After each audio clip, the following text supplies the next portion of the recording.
and Hannah England alongside me thought Martinez was going to get the verdict, and once they looked at the photo finish and started counting the thousands, it was Martinez who indeed was crowned the victor, just getting the verdict ahead of the defending champion Pascal Martineau-Lagarde. Both men timed at 13:14. It was, I couldn't figure out, when you hit the line, did you know you won? No, I don't. I'm very happy with the result. It was a very, very close finish with Martineau-Lagarde, one of my historic idols for me, and also happy because here is all my people supporting me. I'm very, very happy for that. All right, Martin is like Mr. Hurdles in Europe, and you kind of took him out. I don't know. I don't really know. I'm not able to express myself correctly, and I'm very happy with the result. All right, congratulations on that big European gold medal. Thank you very much. Thank you very much. We'll be going live with the morning session from the European Athletics Championships shortly. Stay with us for all of the action.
Good morning and welcome to day 4 of these European Athletics Championships at the Olympiastadion in Munich. Here we are, and a packed morning session to get us going today. The heptathlon continues, of course, as expected. Nafi Thiam leading fairly comfortably overnight. She's very close, in fact, to the championship record set by Jessica Ennis-Hill in 2010 in Barcelona. On course to defend her title. Lots more as well. We start the 800-meter heats, 400-meter hurdles semi-final, continuing into the early afternoon Central European time. Do check out the European Athletics website to keep across with the schedule and live results as they come through. Part of the multi-sport concept here in Munich. But if you're watching this stream, you're probably mainly interested in the athletics. My name's Alex Setter. Alongside me is Phil Minchell.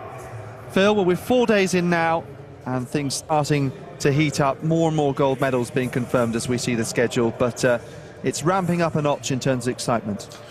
It is, and it's been ramping up every single day from Monday.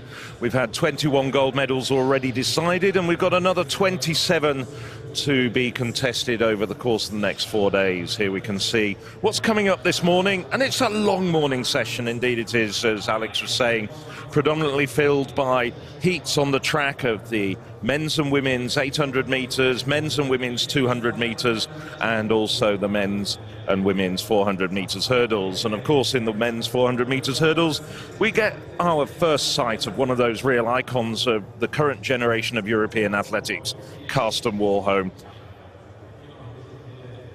This is a scene just a little while ago. Well, I don't know quite when this was filmed, but about an hour and a half ago, if the cameraman was there, you could have seen myself and Alex also getting off the bus. We're in the same hotel as the Portuguese and the Hungarian and Irish teams and a few other teams as well. So every morning we hop on the bus with them. Here we go. I think we got out the back door, didn't we? I think we saw the cameraman. We thought, let's keep the focus on the athletes. You don't want to see two commentators sneaking out. So this is the Ukrainian Hartskub. And the Javelin first group for the women. It's the first event to get underway this morning, which of course is the 4th morning here in Munich. There's Annika Fuchs, one of the real favourites for a medal. Is with the absence of the defending champion, Christine Hussong, who hasn't quite recovered from COVID, which is a great tragedy. It looks like a very open competition in the women's javelin. We just saw a glance there of Elena Zenko of Greece. She's leading the entrance in the women's javelin. And there we see Nafi Thiam. Very familiar figure, very easily identifiable with those blonde braids. Just going through her warm-up routine. Here's Adriana Sulek, just getting a bit of physio at the moment. Sulek, I can't remember where she's in the standings after the first day. Of course, during the first day, we had the 100 meters hurdles, long jumps to come.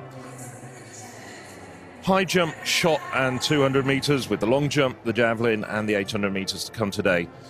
What's the 1, 2, 3, Alex? Yes, it's Thiam from Wits from Vetter. Anouk Vetter was the first athlete to go out of the high jump at 171. Quite disappointingly for the world silver medalist, but was able to recover and go up 10 places because of a 15.68 shot put. And then she was the fastest 200-meter runner of all as well, so quite some recovery for her. We're looking at the female steeplechasers, Amy Pratt, then here is Slovenia's Marusa Mizmas-Rimsek. So quite interesting to see how these athletes go. It's a very different landscape of competition compared to the World Championships, where you have so many strong Kenyans and Americans as well. That's Lizzie Bird, Commonwealth medalist in Birmingham recently, Burkhard of Germany. So that is the first track action in a few moments' time. Couple of heats for these women to get them started. So there is the overview of the Olympic Park, and these are the standings after 4 out of 7 events. As you can see, the lead for Thiam, 4,063 points. That's some 8 points back on where she was in Eugene after day 1. And further down the standings, the likes of Bianca Salming, one of the best high jumpers yesterday. Holly Mills, who was 4th at the Commonwealth Games. Ivona Dadic, unfortunately a DNF for her at the end of the day yesterday. It was a disqualification, in fact, in the 200 meters. Her foot touched the inside line. So a little bit more than touch. She had a couple of strides on the inside just as she came out of the blocks. We didn't see it at first because the 200-meter runners were on the far side of the stadium. But when we then saw the television replays, yes, unfortunately for Dadic, who's been 4th at the last Europeans and then 5th in 2016, it was pretty clear, and she was subsequently disqualified, and she's pulled out. No surprise for Dadic. She'll probably save herself for one of the big end-of-season heptathlons and try and get a good mark. Yeah, there's the need for qualification for next year's World Championships in Budapest, and among other things, I know some of the decathletes were saying that they're looking to get in a competition for that reason, because the standard is quite high. I haven't looked at the calendar, but usually we've got a really high-quality meeting, probably the second best in the world after the Gotzius meeting that's held in Austria in May. That's in Talence in September. This is the very first action in this historic Olympic stadium. Women's Javelin Group A. So we've got 2 groups. This has got 11 women in it. And then later on this morning, starting at 10:15, there's a Group B with 12 women, and they're trying to whittle down the field to 12 women who will contest the final. Hatzo, who we saw just a short while ago, just warming up in the little arena alongside this stadium.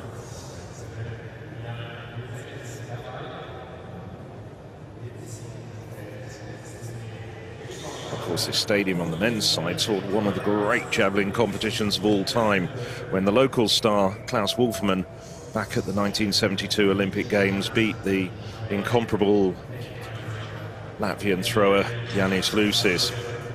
Lūsis sadly passed a couple of years ago, but Wolfermann still very much active in local athletics and is an ambassador for these European Athletics Championships, and we do expect, even though he's had a couple of minor health problems recently, was only able to attend a few promotional events, but we are hoping, keeping our fingers crossed, that he's recovered and will be in the stadium for the men's and women's finals.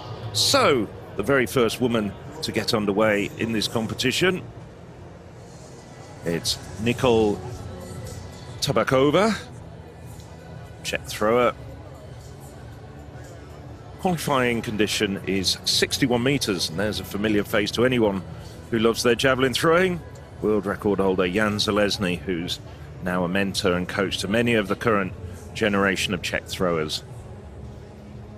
Well, we've seen quite a lot of familiar and famous faces sitting in the stands, coaching their athletes over the course of these last 3 days that have got these championships underway.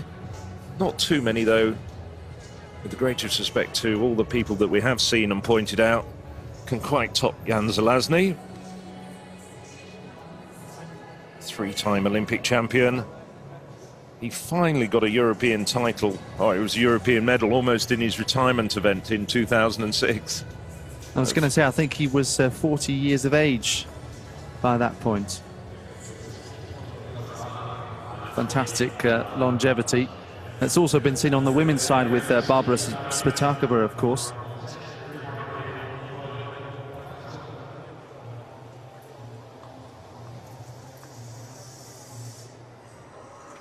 So now, Tabakova, ready to go. The very first woman in action this on the 4th day of the Munich 2022 European Athletics Championships.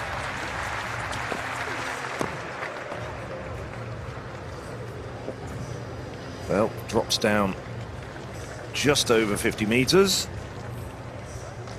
She'll have to make an improvement of about 61 have to make an improvement towards the 61 metre line of about 2 metres on her personal best if she's to consider getting in the final. 59 might well be enough to get her through, though, although this is quite a loaded field in comparison to some of the other field events where the qualifying mark has been set at around the top 7 or 8. There's about, I counted down, I made it 13 women who are actually over the 61 metre mark this season.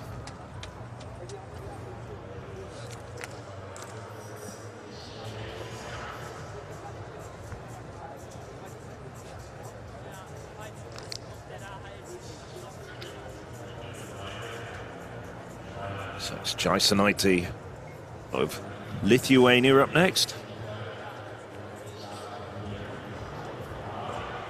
Javelin got the bronze medal 4 years ago in Berlin. Very close to her best this year. That's a green light. Don't use the flags these days.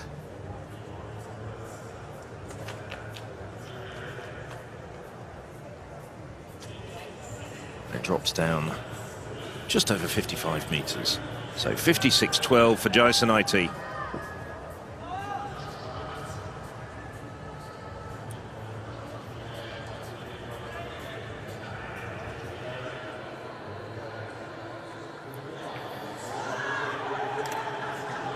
This is Arantxa Moreno, Spanish champion back in 2019 and also in 2020. That's just short of 55 metres.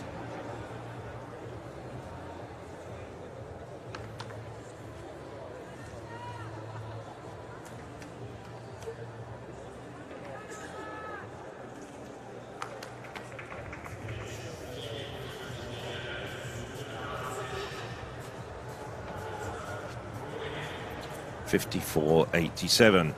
So I think improvement needed from both Javelin and Moreno to make sure that they get themselves into the final, even if they don't go over that 61 metre qualifying mark. It's now Alanen of Finland.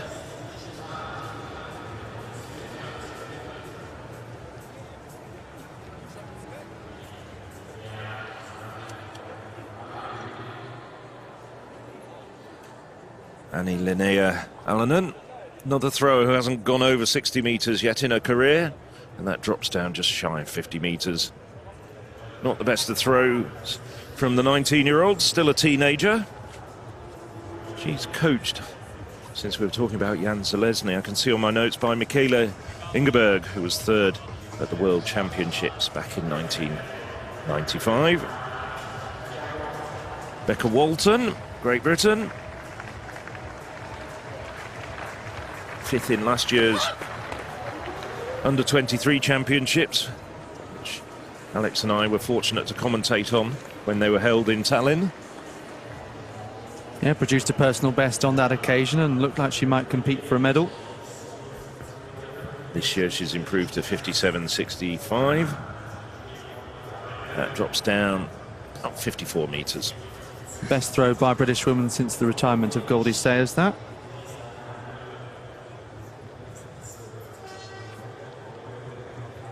That's not bad. That's like...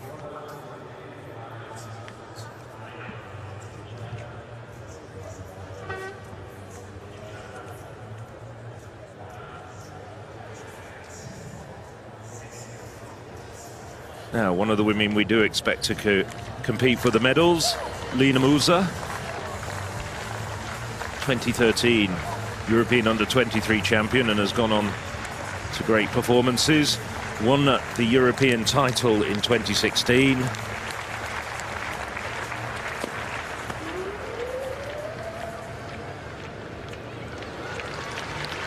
56.5 metres.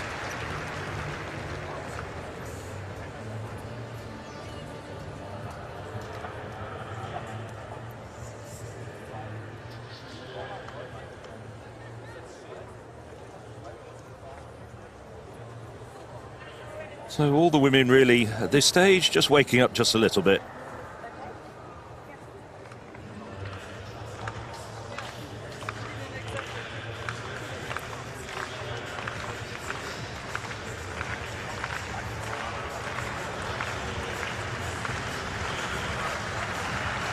So inevitably the decibels rise as we see Lauka of Germany, any German competitor getting roared on.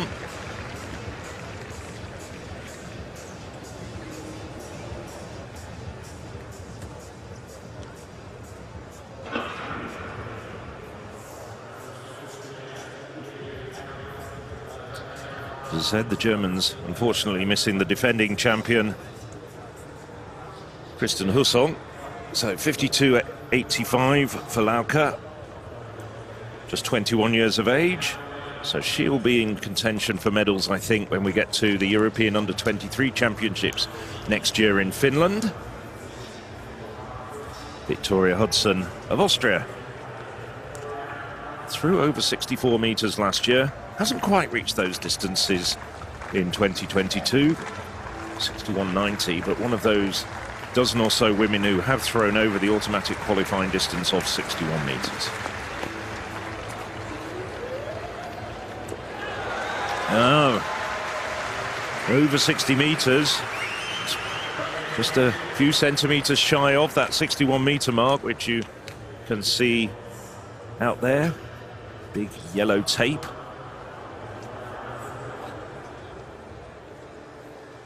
It's a good throw from Hudson, probably only about a metre down on a season's best. It's early morning for everybody. Oh, they gave it as a foul. What a pity. That was just a very slight foot fault, as you could probably see on the replay. Just waited for confirmation. Now this is Hannah Hatzo, 67-metre thrower back in 2014.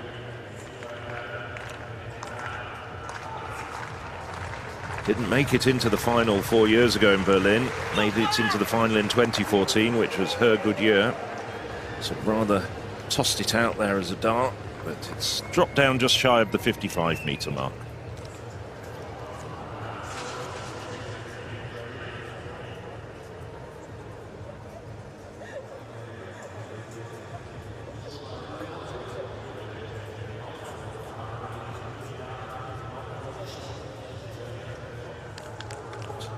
Desperately pleased with that. Just over 54 metres for Hatzo.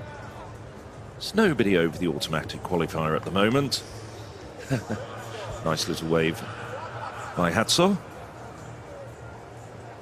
Of course, like all Ukrainian athletes, has faced quite considerable challenges due to the war in her country.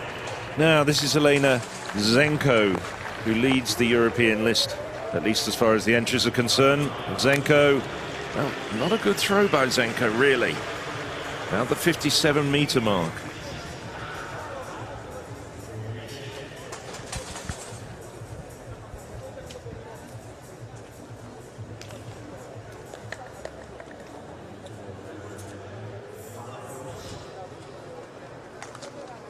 $57.20 for Zenko. Well, she's the best thrower so far this morning.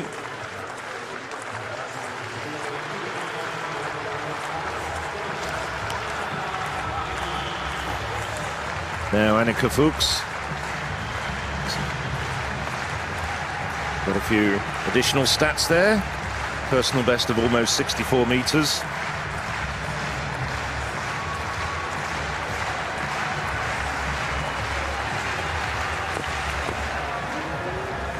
Nice throw, nice release anyway by Fuchs, but it slightly too high angle of delivery, and it just drops down around the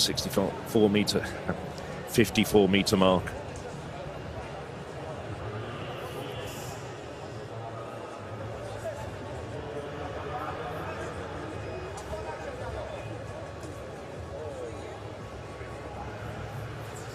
Looking back at what happened in Berlin 4 years ago, on that occasion, the 12th qualifier through 59.60. So that's what they've got to aim for.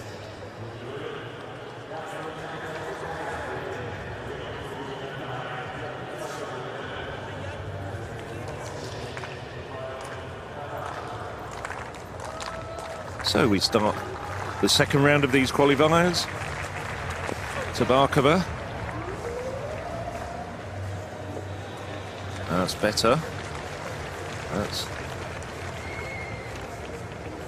about 56 meters, more or less. Gets a bit better behind it this time. There's about to be an improvement on her first round effort of just over 50 meters.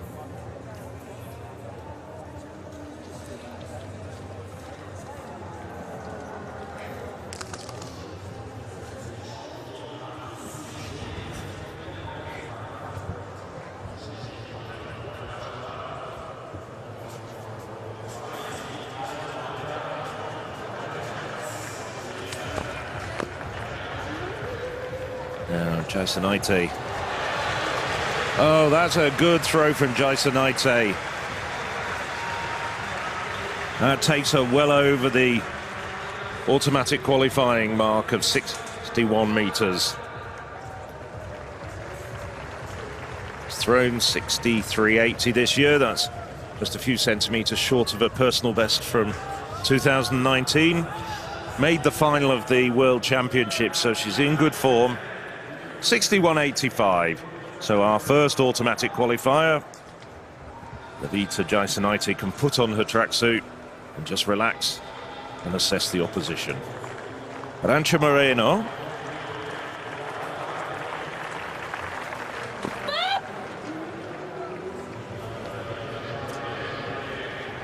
Not a bad throw from Moreno, just over 55 meters. Bearing in mind, all the throwers seem to be just trying to wake up this morning. Has a best of 59.69.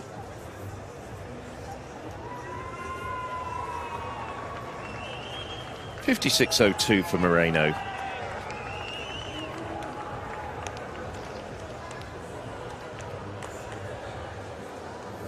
Anni Linnea Arlonen,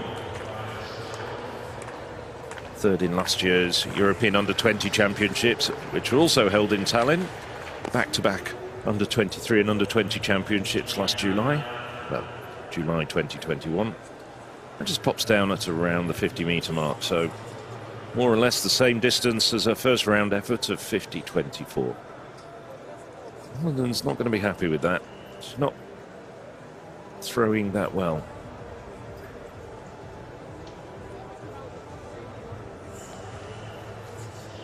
52.09. Becca Walton, 54.20 in the first round.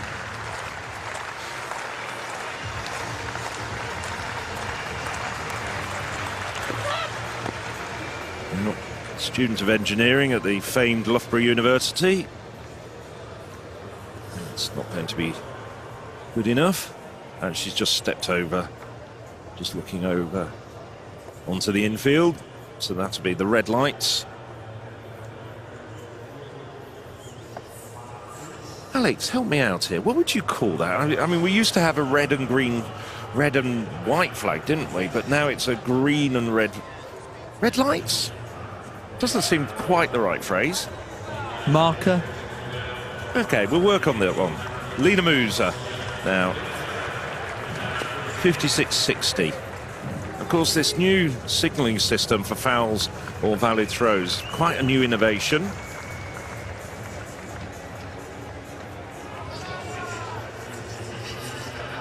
Moussa, she's now 29 years of age, but has got a career which stretches back to getting second in the World Under-20 Championships back in 2010. We've made the final 10 years ago at the age of 19, the 2012 European Championships, and she's gone on ever since then. This is her 5th European Championships. So Moussa improves to just shy of 59 metres. 58.67.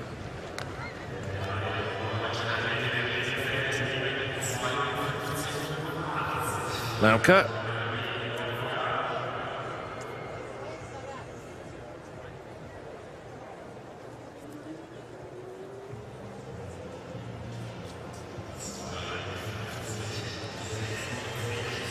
So the German, almost the same mark as her first round effort. So her best remains 52.85. Here's Victoria Hudson, the Austrian.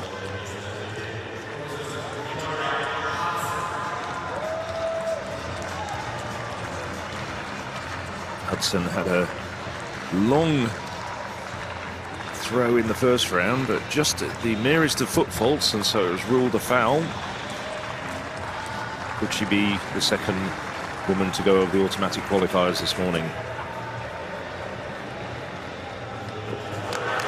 Yes, that's taken her well over that yellow line, and she joins Jaisa Naite as a direct qualifier for the final. Made a couple of minor corrections to what happened in the first round and slung her implement well over 61 metres. That could well be a season's best for Hudson, and a good time to produce it. Well, I thought it was over that line. 60.49, but I've no doubt that will be more than enough to qualify.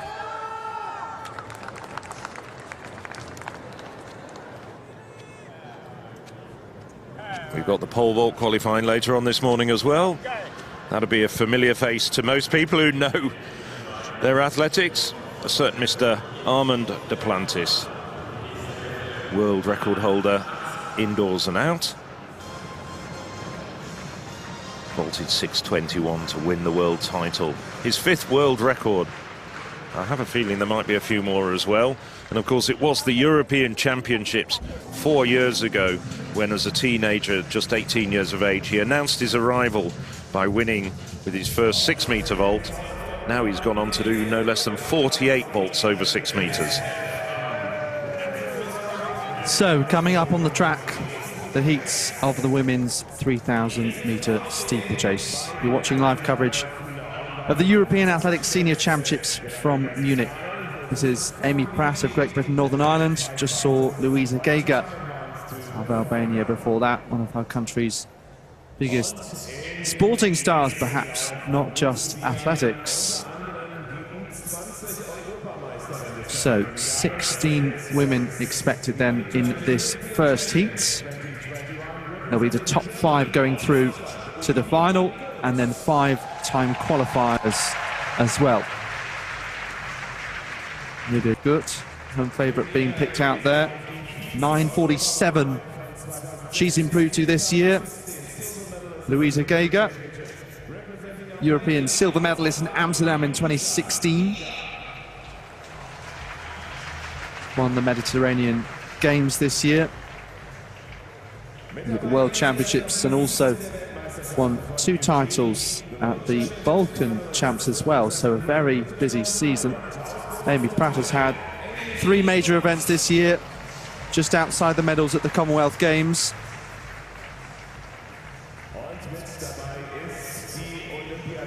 Strebkova of Ukraine, former Balkan champion back in 2020, but a new lifetime best this year of 9:24.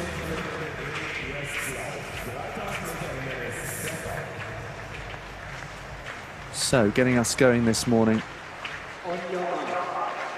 First of 2 heats. So underway with Dalemans of Belgium, Strebkova of Ukraine, we saw Kalinauskaite of Lithuania, Pratt of Great Britain, Merlo of Italy, Lemaitre of France, Tugba the Turk, World University Games winner, Vindic Tot, Fernandez, Söderholm, Geiger, Finn Thorner, Gert, Przykaru and Alicia Konicek of Poland. 9:27 at best, and European Team Championships Super League winner in Horzo in her home country a year ago. So Amy Pratt leading them out. Pratt, who's kind of traded British records in recent years with Lizzie Bird, who improved to 9:07 at the Commonwealth Games on her way to a medal. But really interesting to see young athletes like her who've improved across the last couple of years but haven't had a chance of a European Championships, where quite simply a medal is just more likely than at the Worlds, where she's still impressed. Same for Konicek. Guvenk, a little more experience, 9:26 at best, some 11 seconds off that this year.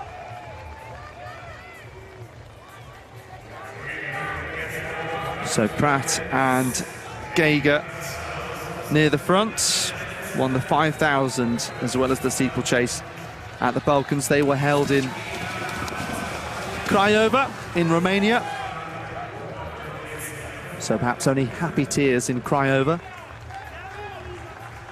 Oh, are we going to have more of those this morning? It's the morning session, I think you have to bring out the jokes.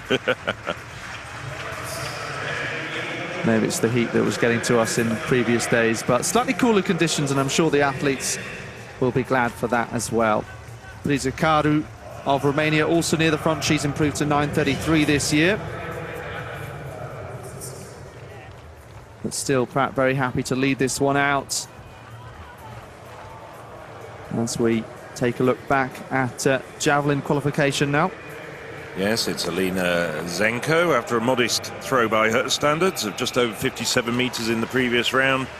She sends her Javelin out flying over 61 metres.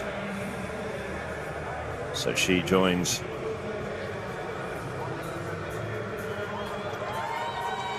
Lithuania's Liveta Jaisanaite as an automatic qualifier.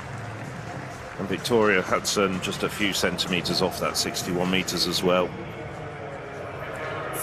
So after a very lacklustre first round when all the women seem to be just carrying on warming up, Zenko 61.28, and she can put a tracksuit on. Here we just see revisiting the steeplechase, pushing and shoving there. Amy Pratt running up the back of Geiger. Yeah, interesting to note. So coming through then with 2 kilometres to go, around 3:17 there on the clock. So obviously 3:15, 9:45 pace across 3 kilometres. So a little off that at this point, but the two of them now still deja vu as you were up front. Yes, well, they went through 1 kilometre in 3:12.22, and it's Guvenec, very good Turk, out in front, just as a reminder. I'm sure this pace is going to hot up over the last 2 or maybe 3 laps. It's just 5 to go through as automatic qualifiers, and then 5 fastest non-automatic qualifiers. Behind her, Gegu. When she got the silver medal back in 2016, she was the first Albanian athlete to win a medal at the continental or world stage. And Alex was talking about her being one of Albania's most famous sports personalities. Certainly, without a doubt, I can't think of another woman who has matched the achievements on the continental and global stage as Luisa Gega. Of course, their footballers have raised their game metaphorically and literally over the course of the last few years, but Gega quite regularly wins the equivalent of the Sportswoman of the Year. It'd be nice to go to Albania as well. I've got a friend who's out there at the moment. He sent me back a few photos. Absolutely beautiful country. I hope we can stage a few athletics meetings there where myself and Alex Seftel can go there and perhaps commentate on a competition and have a bit of time off as well. No time off for now. Let's concentrate on this race then. So Gega's still leading from Guvenk, and Pizzicaru there in 3rd place. Pratt dropping back a little bit. Konicek on her inside, and the red and white of Poland. So if the race stopped now, those would be the top 5, but that's not the way we do things. Just looking at Gert there further back, aware of any particular incident that's happened to her, but further than expected. A couple of the athletes look as though they're almost stuck in the mud coming out of that water jump, losing a fair amount of momentum. A tough challenge, even getting through 2 rounds of the steeplechase, taxing on the legs. And you kind of get the feeling of those around you and whether they're tiring a little more than in other races. Obviously, athletes always say they want to execute their own plan and focus on themselves. But sometimes just off that water jump, a real opportunity to attack.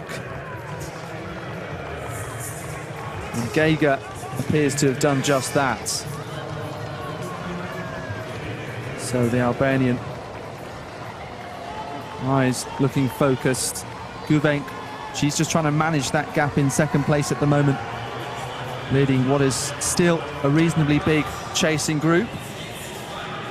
Around 6 meters, that gap estimated to be at this point. 6:25 for the 2nd kilometre, so just fractionally slower than the opening kilometre.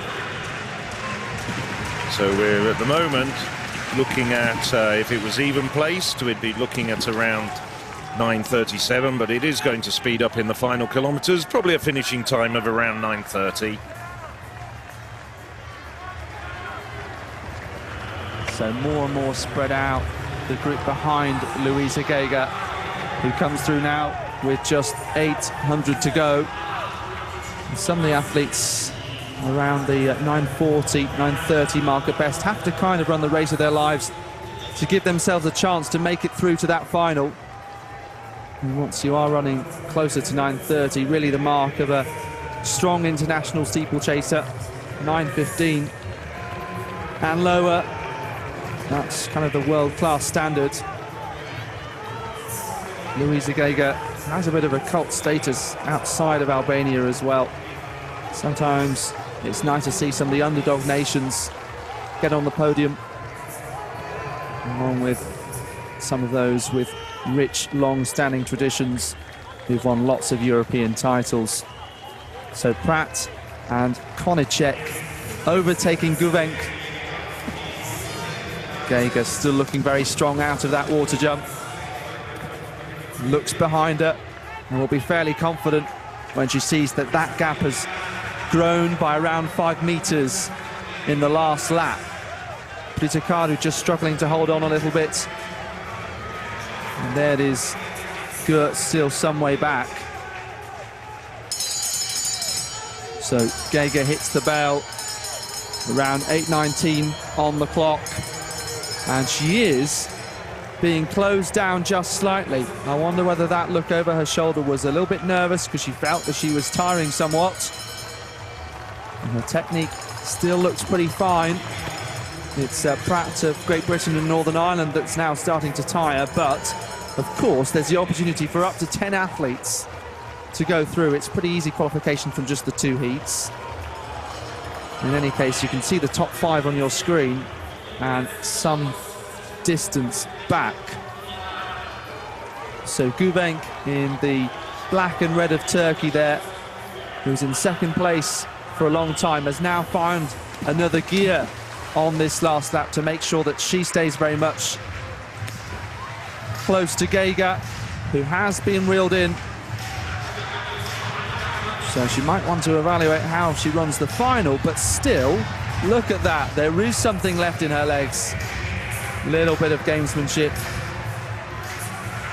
In any case, very comfortably in the top 5. Luisa Geiger takes the first heat in 9:30.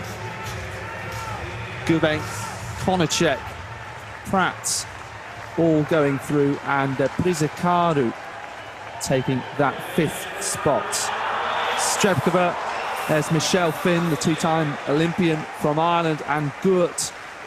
That's what the German broadcaster was looking at there.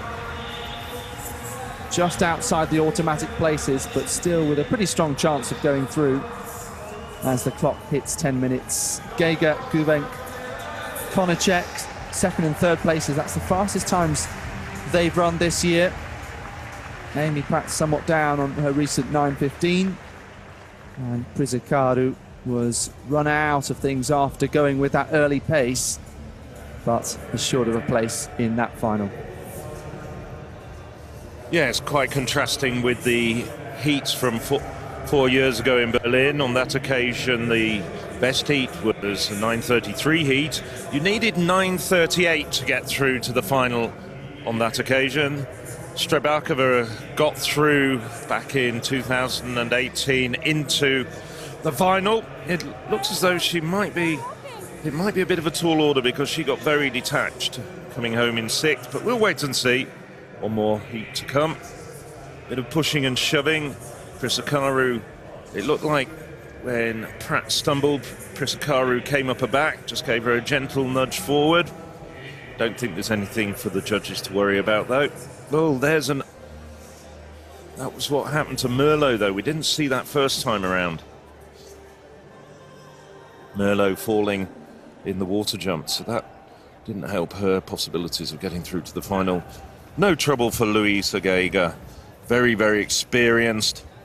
And Alex was saying about her perhaps just letting the other runners catch up with her, just conserving a bit of energy before pulling away straight into the line, sprinting home. 9:30.93, the winning time for Luisa Geiger. You're listening to coverage of the European Athletics Championships. We created this audio stream to make sure that no matter where you are, you can keep up with all the action from Munich. If you'd prefer to watch our live coverage or to check out the highlights, head to athletics.eurovisionsports.tv. We'll either give you access to our live stream or we'll link you to your local broadcaster. Wherever you live, athletics.eurovisionsports.tv will guarantee you some way of watching the coverage live. All the best moments, all the medals. Don't miss a second of Munich 2022 on All Athletics. So this is Lena Moussa. She needs to improve a little bit. Throwing poorly in the first couple of rounds. 56.60, 56.67, and that's not much of an improvement. Not happy. So we could be losing one of the women who I thought might be amongst the medal contenders. Not happy at all. It just didn't happen for her. I think she knows it's going to be quite a tall order to get into the final. 57.69. Well, I'd say tall order. Not many of the others are throwing particularly well at the moment. Now Fuchs. Fuchs probably does need to get around the 57, 58 metre marks to give herself a chance of getting into the final. I would be surprised if 54 metres will do it. That looks ostensibly a better throw. Yes, it is. Just over 60 metres. That, I'm pretty sure, will be good enough. It's not an automatic qualifier, but nevertheless, it will do the job. And I think that's yells of not just delight, but sheer relief. 59.90.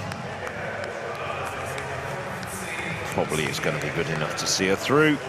It's better for the German. He's got very good credentials in the junior ranks. I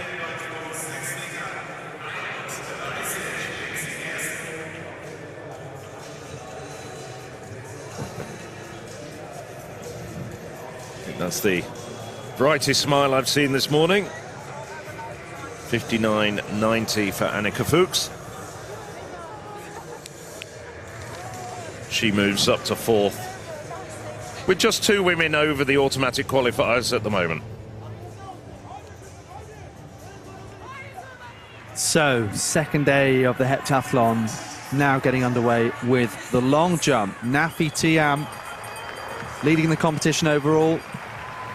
6.63 so far this year. So over 6 meters, certainly, but a little way back on where you might normally expect her to be.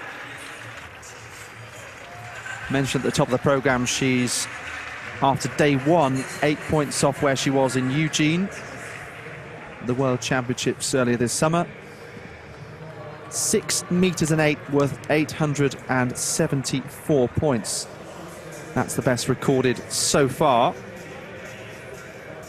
Xenia Christian hoping to put a really strong competition together. Terrific win in Götzis at the Hyper Meeting specialist competition last year. 6.651 overall across the 7 events. Christian, similar to that jump of Tiam, last year's European indoor pentathlon bronze medalist, finished 4th and 7th across the last 2 editions of these European Athletics Senior Championships. And another one of those Hungarians for whom will really look to next year's Worlds to try and build towards. 6.15 for Christian. So this is the group with the better long jumpers, as you might have guessed, although they're not fully showing that so far, to be honest with you. So now the second heat of the women's first round in the steeplechase. 15 women on the start line there.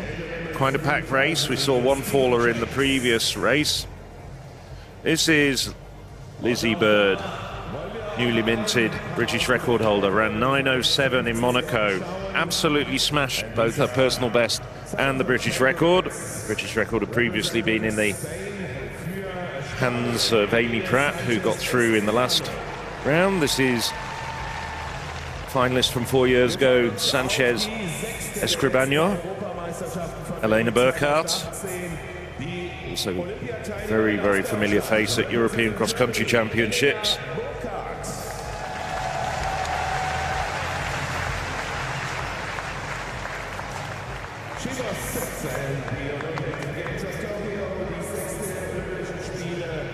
Sure, we're going to pick out the very good Slovenian Mismas Zremsek.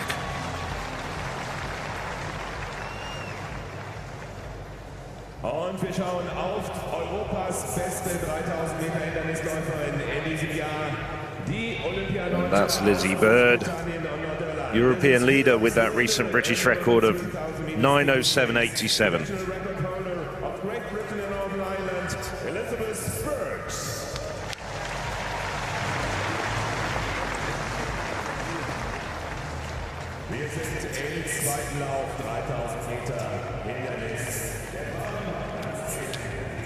Well, I have a feeling the final may be a bit more tactical rather than the type of paced affair that we get in the Diamond Leagues. Nevertheless, worth noting that the championship record is 9:17 and is dated from 2010.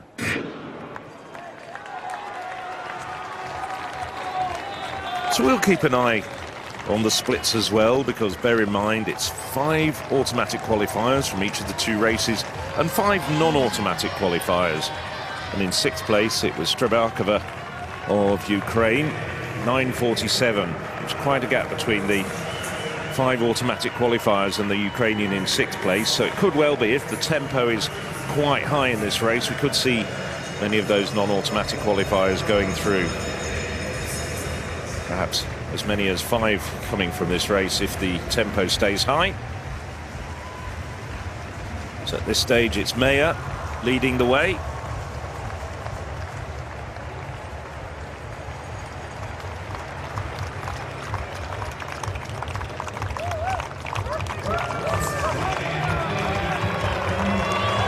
Meyer, Mismas, Rumsek, Scherer. That's the women at the front.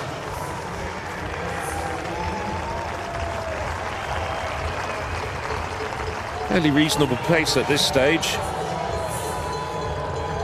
7.5 laps of the track.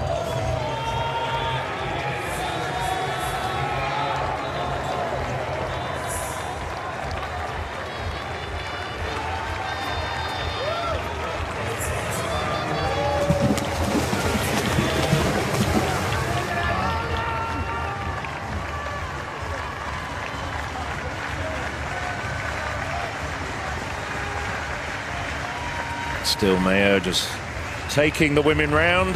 Mismas also making sure she's got a clear sight of those hurdles. Very, very important. You don't want people blocking your approach or tripping you up.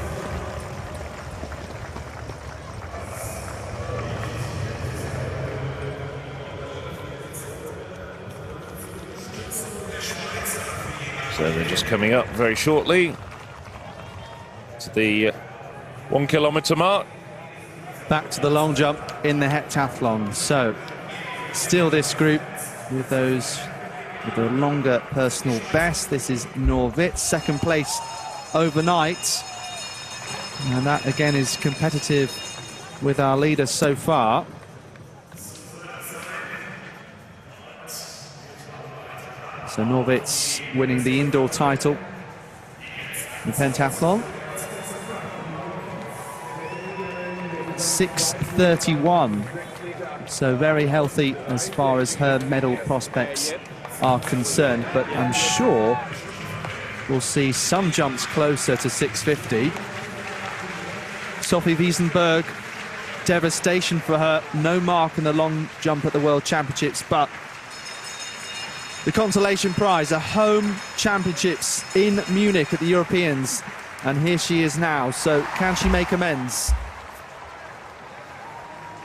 So looks to be a competitive jump at least for an athlete who's been solid so far, the 24-year-old, World Under-20 and European Under-23 champion in 2016, 2019 respectively.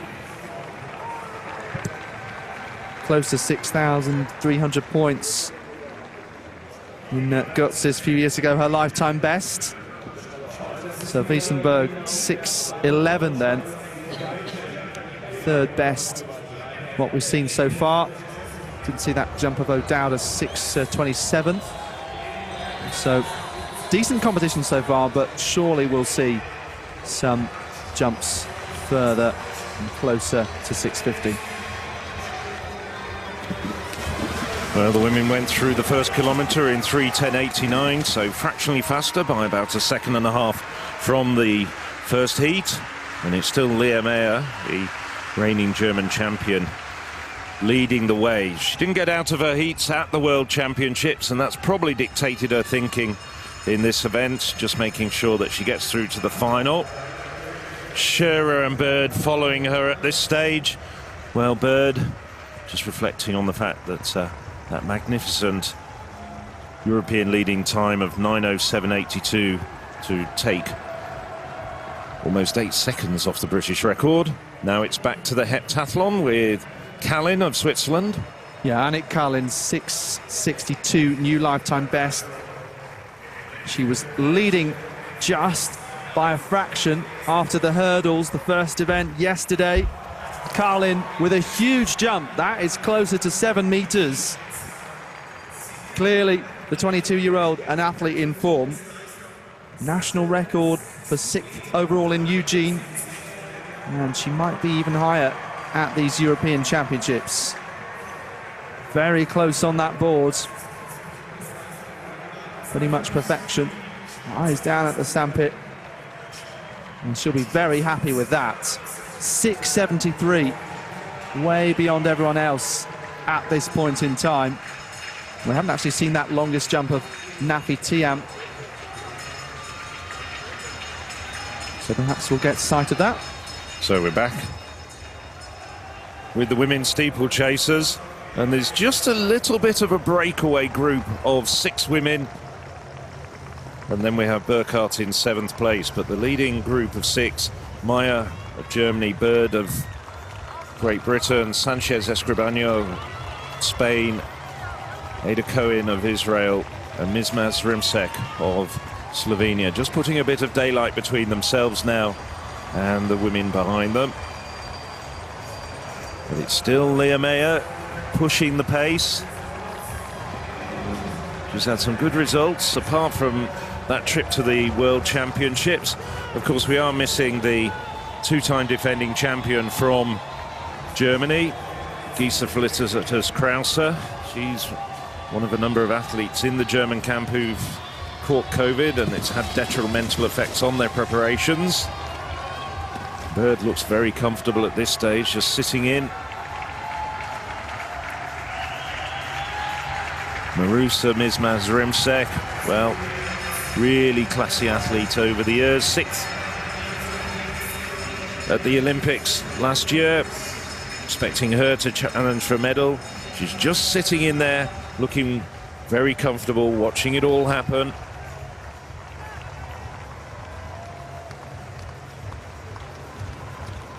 Well, Burkhardt and Robles have managed to get back up with the group. It's a bit of a slower 2nd kilometre from them.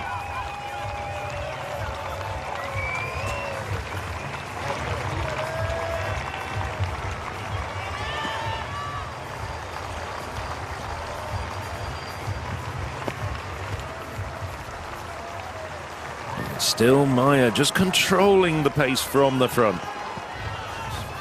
Only been out of 1st place on the odd occasion. Really, she's up to this point, she's actually been in the lead for the vast majority of this race. Now they're going to come around and hear the bell. Just to bring you an update, they went through 2 kilometres in 6:26.91, so a much slower 2nd kilometre as Lizzie Bird comes up to take the lead as they come round to hear the bell. Bird just moving in front, nicely over that hurdle. So 1 lap of the track for these women as Bird starts to pull away now from Leah Meyer.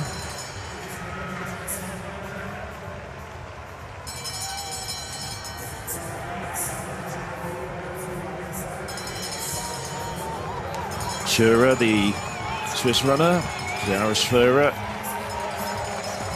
4th at the 2018 Under-23 European Cross-Country Championship, so she'd be very motivated to finally get a medal on the European stage. Didn't get out of her heat back in 2018, but looking very good to progress this time around. So they're coming around with about 200 meters to go, just coming around to take the water jump for the very last time. Bird and Meyer negotiate it safely, the 2 leaders.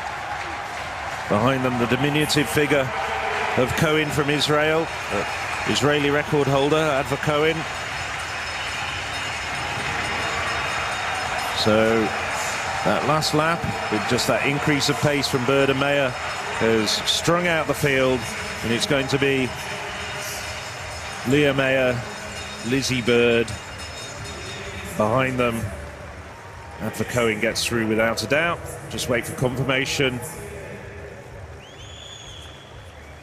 Irene Sanchez Escribano also gets through. Bird just easing off down the home straight. She knew qualification had been secured. So that's actually a much slower heat in the end than the preceding one. I thought the obvious thing is for these women to crank it up. In the end, a very slow 2nd kilometre ensured that at least some of the women from the first heat will go through.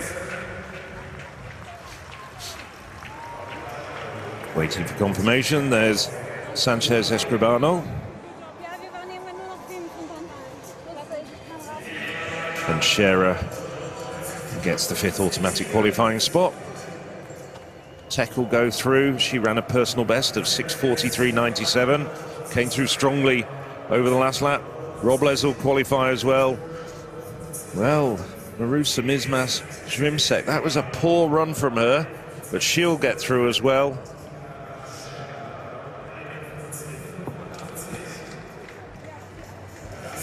Strebakova, who finished 6th in the first heat, from I can confirm will get through. We'll just wait to see who will be the 15th qualifier, the 5th fastest non-automatic qualifier.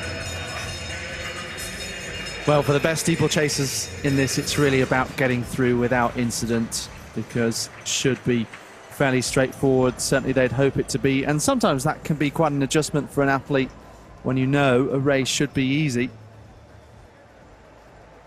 That's Robles going down there. We didn't see that during the course. I think we'd switched away to the heptathlon at that point. Yeah, Meyer and Bird watching here, both looking strong. Lizzie Bird has a great story. A couple of years ago, she decided to do some races in Europe and come back from the US and got the qualifying time for the World Championships and hasn't really looked back since then. Giving up her job in the US after that and deciding to focus on her athletics career. As you mentioned, that recent Commonwealth medal also. The Germans, though, have been very strong on home soil. It was that Niklas Kaul gold medal in the decathlon, and I'm sure boosted the whole camp.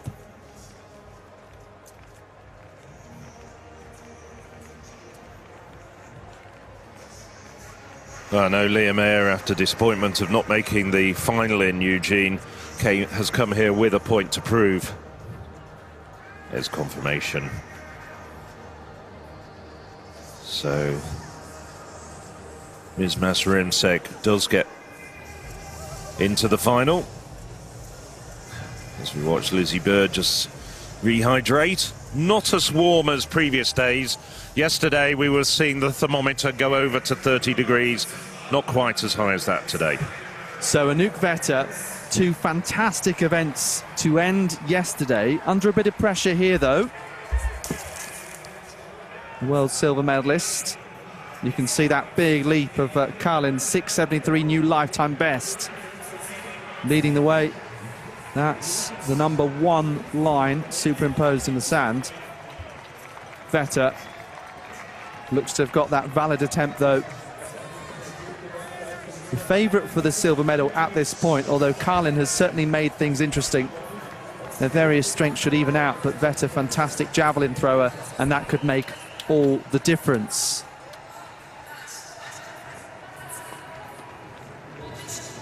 So the men warming up ahead of the 800-metre heats. Gabriel Tual, Jake Whiteman, the world 1500-metre champion, choosing to concentrate on the 800 and says it was something different, something refreshing to be motivated for. There's a Swedish record holder, Andreas Kramer. So should be some exciting battles. Those first 3 athletes we saw there are all together in the same heat. Benjamin Robert of France. Right, Nafi Thiam then, 6:08. I say only 6:08 so far. You'd expect more. At the moment, Carlin has more than 200 points, more than Thiam in this event.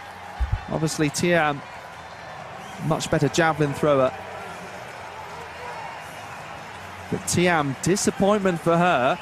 And that certainly affects things as far as chasing the championship record of Jess Ennis-Hill from 2010 goes. She had been around 100 points in front of that.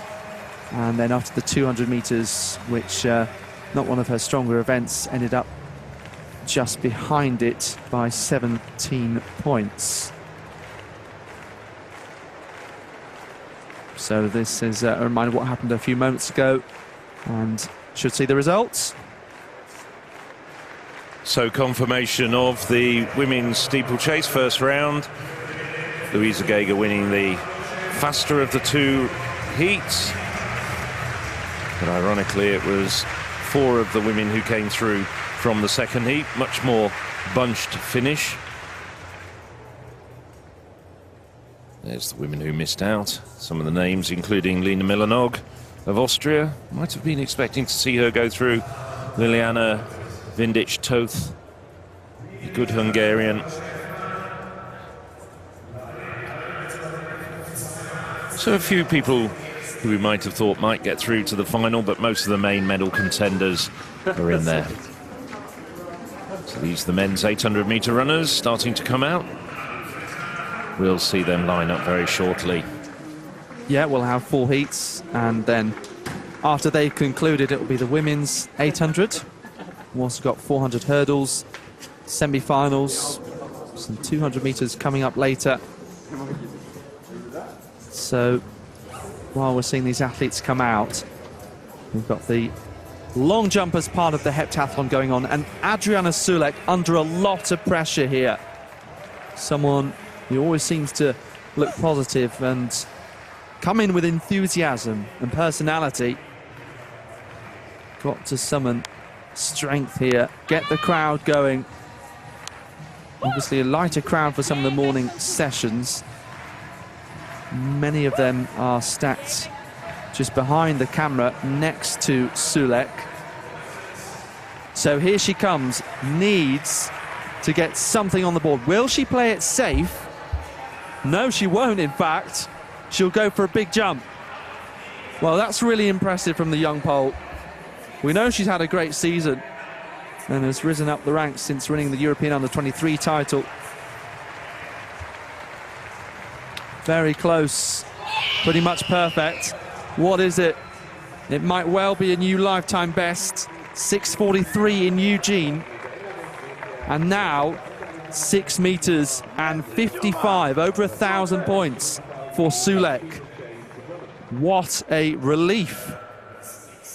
So she moves back above Karlin in the overall standings.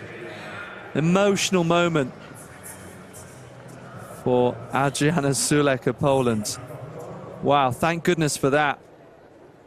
From a Polish point of view, or even for a neutral, you want to see as many athletes as possible battling over those medals. And obviously that lead of Nafi Thiam's has been cut to 99 points overall. Still feel that Thiam is going to be hard to challenge her. The long jumps sometimes can be calamitous, of course, if someone ends up with a no mark. Thiam, great javelin thrower, and then just the 800 meters to come as we watch Maria Vicente of Spain. Somewhat disappointing competition for her thus far. Teammate Claudia Conte withdrew with a back injury. Vicente, head in her hands, while in the sandpit there. She is in 17th place coming into this final effort, 6th best in the 200 meters, one of her stronger events. It's Thiam from Sulek, from Karlin, Vids and Vetter, the top 5 as things are at the moment. And barring an exceptional javelin throw, those are probably going to be the medal contenders, and likely that the latter 4 are battling over silver and bronze, with Vetter the favourite. But I mean, I was throwing out a load of information and predictions there. Someone might tear up the script. Maybe it'll be Sophie Wiesenberg of Germany. So let's have a look now in this Group B with the better jumpers. You can see there 6:11 so far. I'll tell you what, you were talking about tearing up the script, though. I'll give you a lot of credit, Alex. I think you're a pretty good script writer. I think you've probably got the measure of the way things are going to go here. Be nice if I did, but I wouldn't complain if things were torn up and we ended up with a rather different conclusion. That decathlon was so hard to call, with 520-point gap with 2 events to go. Sophie Wiesenberg, though, she's delighted. 6:35, 959 points, and that means she remains just in medal contention. She is just under 100 points off Vetter in 5th, though. And the Dutch woman should be stronger over the last two events. Maria Vicente, disappointed, Phil, with the way her competition is going. Someone with a great junior career. Yes, I mean, she hasn't really ever hit her form during the course of these 5 events in the heptathlon so far. I mean, you can see there she's obviously distraught with the long jump outcome. Yesterday, she just didn't really look as though she was really having the best of competition. She had a disappointing high jump. She didn't really run quite to form in either of the 2 track races, the 100 hurdles, the 200 meters. It's just not been her year, but I think she's such a talented athlete. She'll just go back to the drawing board a little bit, look at what went wrong this year, because you don't suddenly lose all the talent that she's got. I wouldn't be surprised, though, if perhaps she might compete in a couple more domestic meetings, stick with a couple of just individual outings in the long jump and hurdles. But I think realistically her season has almost certainly come to an end with that long jump. Looking at Keeley Hodgkinson here, the world and Olympic silver medalist. And here come the men ahead of their 800-metre heats. And they'll start us off before the women get underway with their 2 laps. Well, I'm really looking forward to this men's 800 metres. I think there's a lot of quality, and that certainly stands up to comparison with the best of previous championships.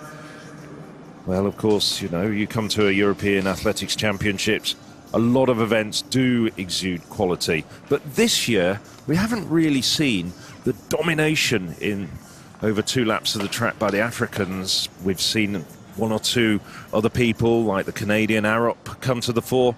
But we've got such great middle distance runners at the moment. We're missing the European and world leader Max Bergen.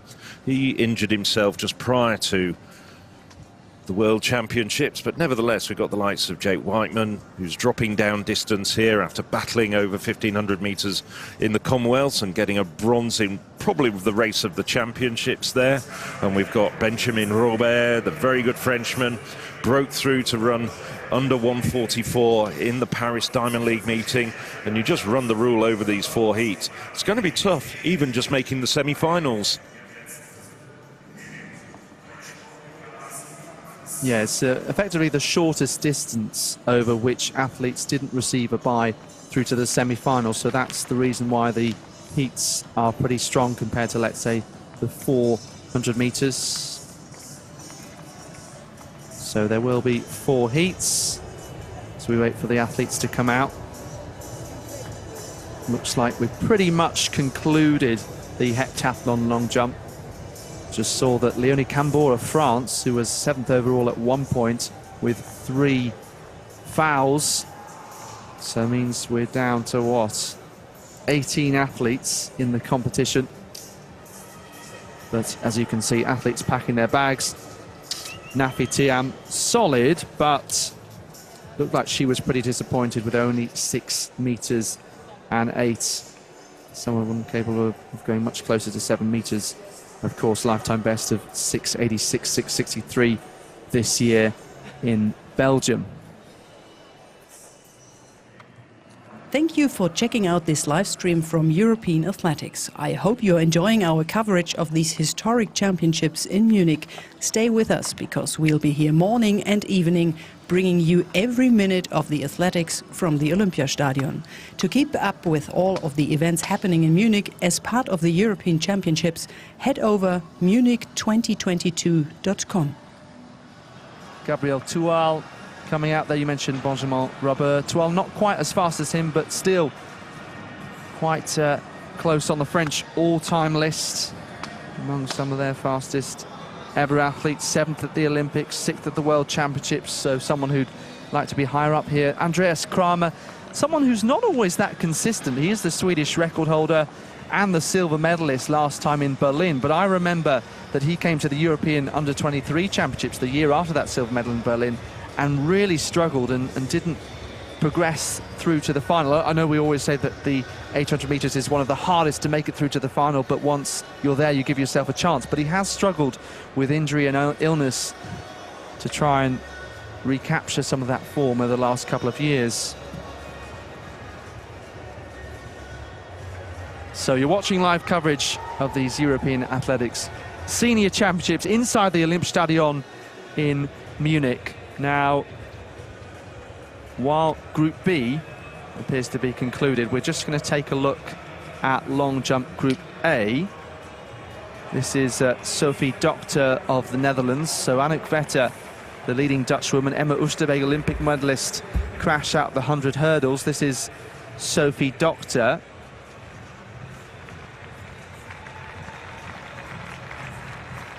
So it looks like a decent jump there, just looking to see if it does get the green indicator for a valid attempt. Just the 4 athletes over 6 meters so far in Group A. So that measurement hasn't come up on my screen, but looks to be from a few moments ago. Doctor now getting ready to head in for a few moments and then come back out for the javelin later. I think there was a measurement query over that, essentially. So just waiting to see what happens. 582, she has at least got that secured. Another disappointment was Caroline Schaefer, only 582 as well, and then 2 fouls, the German. So any hope of progressing will be tough from here. Xenia Krishan, the Hungarian, we saw that jump of 6:15 early on. Ghedovini of Italy, 6:21, a new lifetime best, but she's fairly low down the standings. It has lifted her up from 18th to 12th, actually. I think you will have an extra try. I just heard the officials say that you will have an extra try. They are all not sure. So, not sure whether he was talking to Doctor or Krishan or both, but it could either have been a protest over something that was ruled to be a foul or an issue with the measuring, but we'll wait and see. He's saying to Krishan you'll get an extra try. They are looking on the and suggesting that Doctor has the opportunity to protest. Well, a tough situation for these athletes, really, because they've got events to follow. It was similar in the decathlon that we saw early in the competition. Arthur Abele, who won the title in Berlin 4 years ago, ran the sprint hurdles on his own as a rerun after a DQ. It was effectively his farewell tour, in a way. Finished his discus, worked his way round to the 110 hurdle start, got underway, and it's always a really bizarre sight, someone hurdling on their own. Looks like a practice training drill. When do I know it? Frank. Frank for Edmund.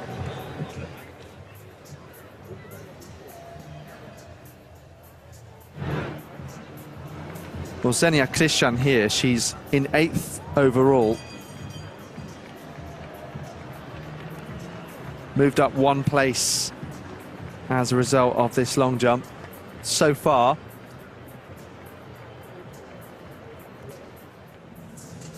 Sophie Doctor looks like she's getting ready to jump again.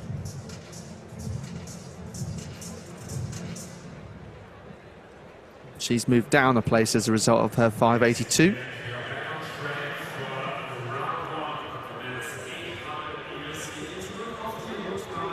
So to recap the best jump overall, Annick Carlin of Switzerland, who led after 1 event, 1,082 points for 673.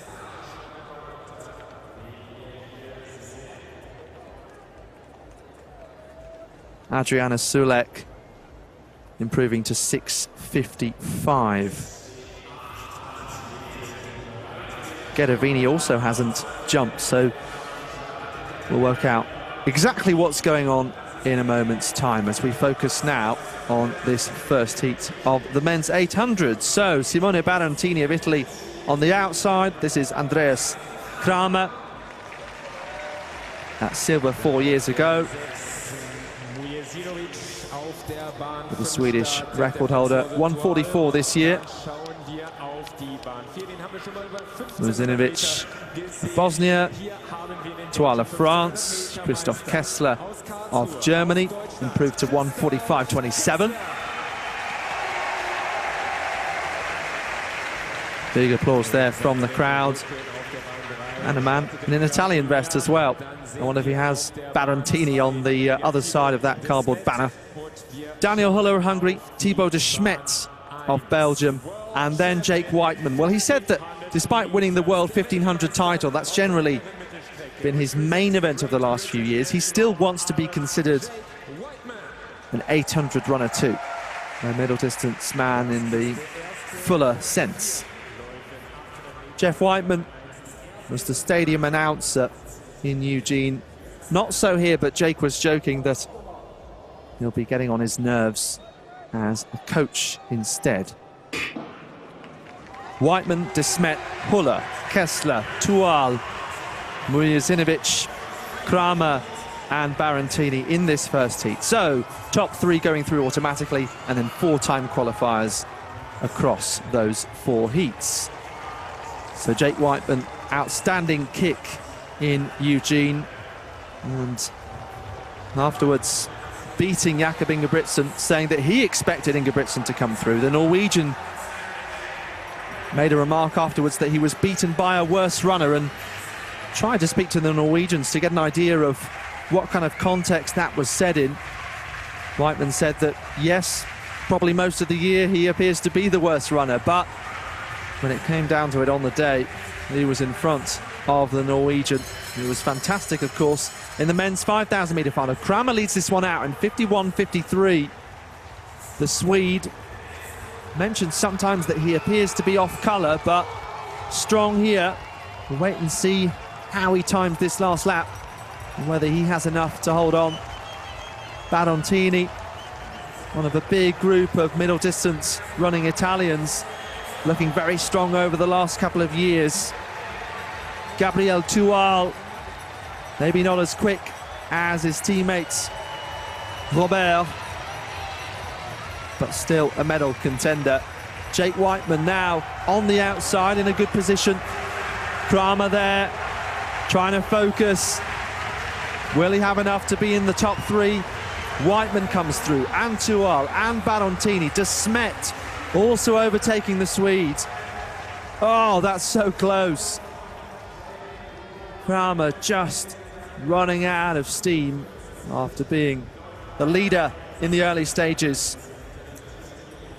Time for Whiteman, 1:45.94, so job done from his point of view. And Tual also looking pretty solid, the man who's hoping to go higher than the 6th and 7th he's achieved at the previous two editions of these championships. Well, that was a super quick time there from Whiteman and Barantini. Anything under 1:46 at this stage in the championships is very quick running indeed.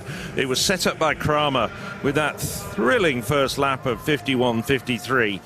When that time came up, I thought that is very, very quick indeed. And I have to look back, I think that's probably amongst one of the fastest heats we've ever seen at a European Championships, when there's been 3 rounds contested. I mean, that was Kramer who made it quick. He's doing his traditional job of front running, but then just gets swallowed up as the likes of Barantini, Tual and Jack Whiteman start getting into gear and going through, really getting the legs shifting there. I wouldn't be at all surprised. Well, we're due 4 fastest non-automatic qualifiers from these 4 first rounds races, and I wouldn't be at all surprised if several of them come through from that heat, because normally it's around a 1:47, 1:48 at this stage in the competition. Here it's a 1:45. So Kramer and De Smet both running 1:46. I bet they were wondering what had happened there, because normally that would have been more than sufficient to see them through. So terrific start to the men's first round 800 metres. Yeah, still might be good enough to see them through. We can see Carsten Warholm there, looking on ahead of starting his competition with the semi-finals. One of those top 12 ranked athletes who got an automatic place in them. Okay, so Xenia Kristian will get another jump. Incidentally, Gedavini, who was lining up just before, invalid attempt in the third round, so 6:21 PB will remain her best. What about Xenia Kristian? So this could really help her move up the standings. Is it a valid attempt? So that one, I believe, relating to the best in Group A of 6:21 that I just mentioned. Xenia Kristian, 6:15.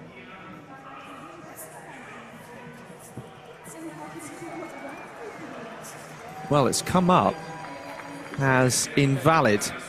So after all that, so we just wait to confirm, yes. You can see their new situation. We've done away with the plasticine and the waving of flags. Unless anything else is going to come up with conflicting information in the next few seconds. Looks like 6:15 is all she'll get. And actually, that's the same for Sophie Doctor as well, so let's find out. And now they're having a look. Not going to give her another try, are they? These athletes want to get on with the javelin soon, don't they? Exactly. Well, the women's javelin throwers are not going to probably worry them, but yes, I think one or two of the officials may well be involved in the women's javelin. And it looks as though that's just about to start. Just looking at that long shot, but also just about to start is the men's 800 meters second heat in this first round.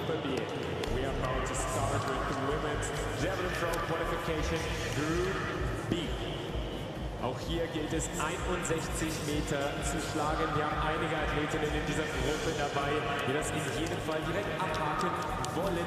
So just looking at Reuter. He's on the outside, but this is a very good heat indeed. Former World Championship medalist Amel Tuka in lane 6 from Bosnia and Herzegovina. Benjamin Robert, very fast finishing Frenchman in lane 4. Just a couple of the names to pick out. We also have the former European Championship medalist Mark English from Ireland.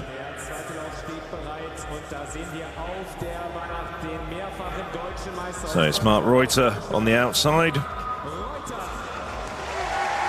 Run inside 146 this season, 145.94, best of 144.71.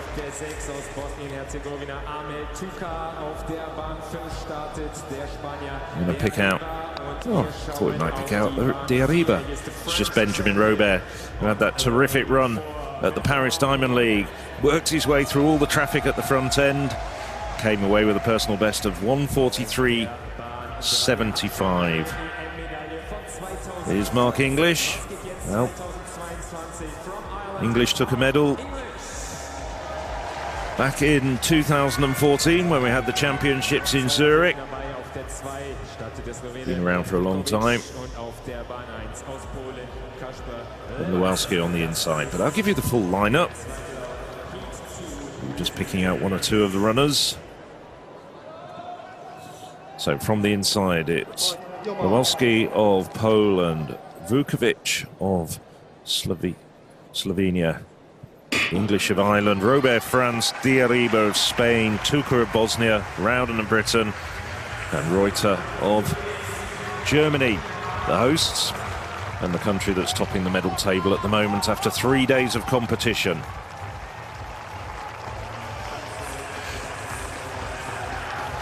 Well, they break after 150 metres and they're just looking for good position. Tight at the front there. Mark English looking boxed at the moment, trying to find a way through. It's Rowden and Robert at the front. Out on the outside, Tuka in the yellow vest of Bosnia and Herzegovina. De Arriba not showing at the moment, just content to Stay quietly on the curb, expecting that a gap will open up. Much slower than the first heat, 54.32. So 2.5 seconds slower than the first heat. Robert and Rowden at the front at the moment. It's English just behind them. Slovenia and Vukovic now starting to drift off the back, as is Lewoski, the Pole. Oh, just as I say that, the Slovenian trying to get back into contention, coming up the long way round. But it's English now who's hit the front with 200 metres to go, coming into the bend. Robert up on the shoulder of English. Rowden working very hard to keep in contact. Robert just having time to look round over his left shoulder. Rowden looking very confident indeed coming in. Emil Tuka struggling down the home straight. He's battling for that third automatic qualifying spot. It could be that the former World Championship medalist and European Championship medalist is run out of this. 1:47.54. So that's 1.5 seconds slower than the first heat.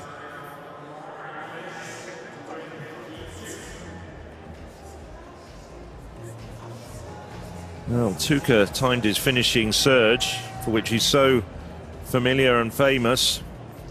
Just didn't quite time it to perfection. But Mark English, good outing for the Irishman. 1:47.54. No problems for him, Robert and Rowden. All three men looking very comfortable. Diariba also. We'll have to wait and see whether that's good enough to see him through.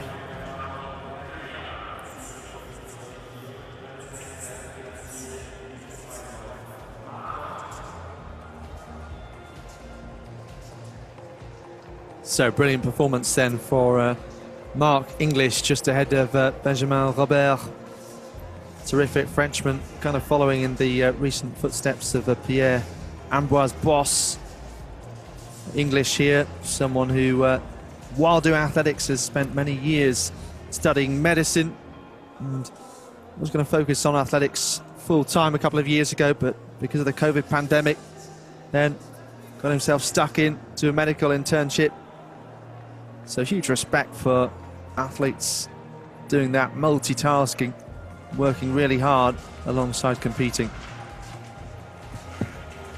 And while you were just recapping there, Alex, I just checked down, isn't going to be quick enough to see either Tuka, a two-time World Championship medalist, or Diariba, who's made the final of the last two European Championships, through to the next round.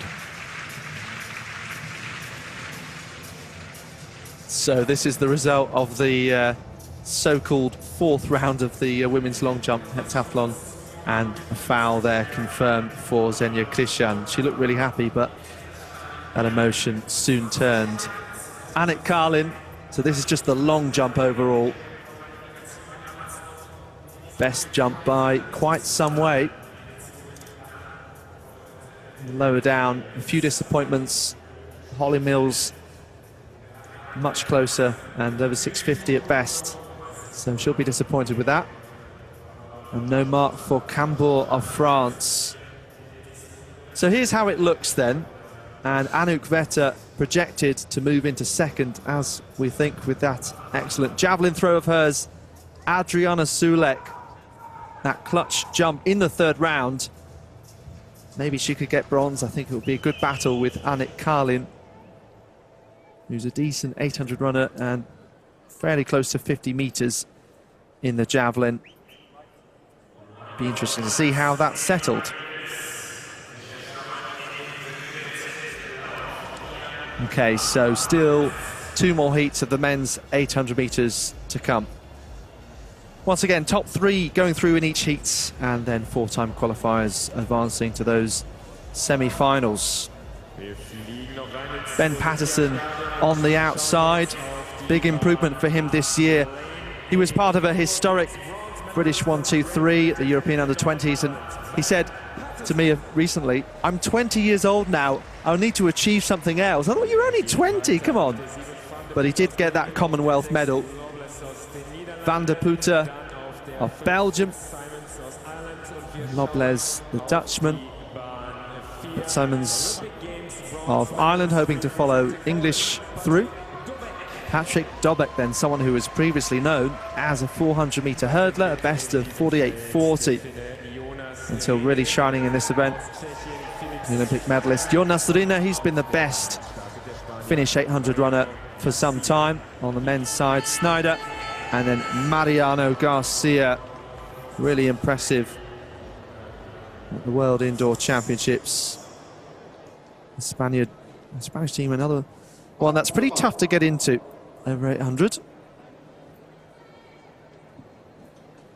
So Garcia, Schneider, Renner, Dobek. Well, I'll stop in my tracks there because the recall sound and then the gun goes inside the stadium. So let me tick that off then. We've had a recall in the 800 metres, 5,000 and 10,000. You're keeping track on it. I think they've actually got a louder recall gun. That sounded like one of those old-style 19th century blunderbusses, didn't it? It was, I mean, usually it's a sort of fairly significant sound, but that ricocheted around. No rules were broken. Green card. No rules were broken. Green card. Thank goodness for that. I don't know what the athletes make of it, but it's a fairly unusual occurrence for them to be recalled in such events. Patrick Dobek there in the centre, Ben Patterson on the outside. Patterson, who recovered from heart surgery a couple of years ago, took a season out and has learned to manage that. Must be really tough to get used to, because sometimes as an athlete, let's say you've got a minor injury and you don't know, is this something I should push through the pain of, or do I need to stop?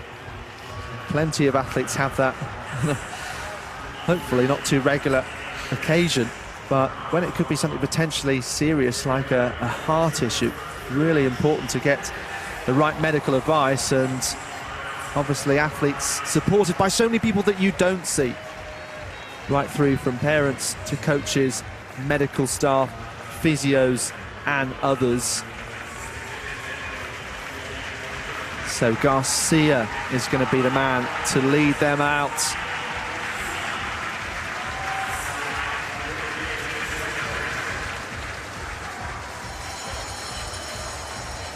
And Lobles coming through on the outside. So 54.86. So some 3 seconds slower, I make that then. For example, the opening heat led out by Andreas Kramer of Sweden. And these men now know they've got to get a move on.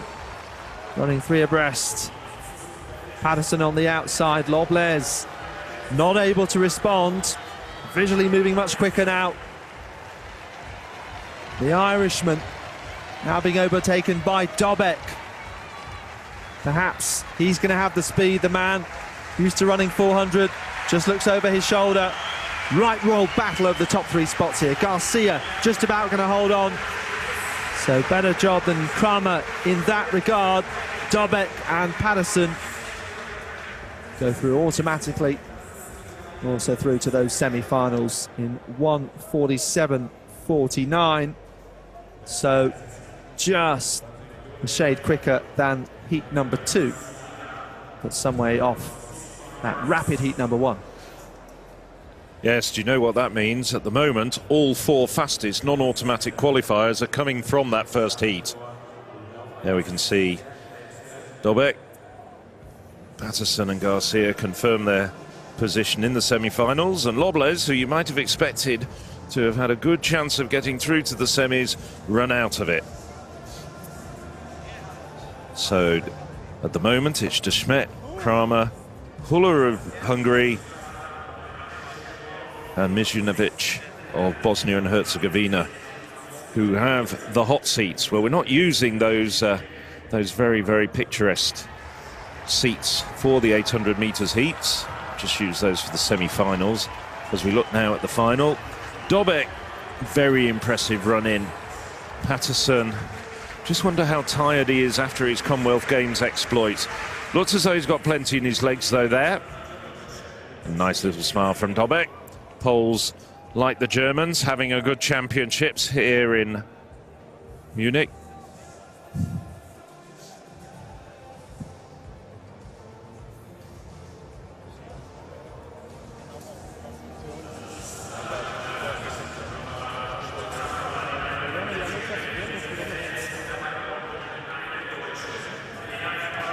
So that leaves us with one more heat to come. Meanwhile, javelin throwers are out in Group B.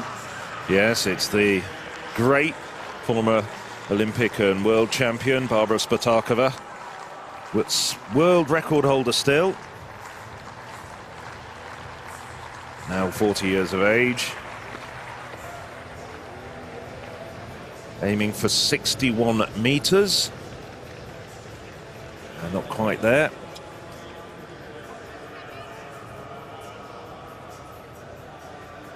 Spatakova, European winner back in 2014.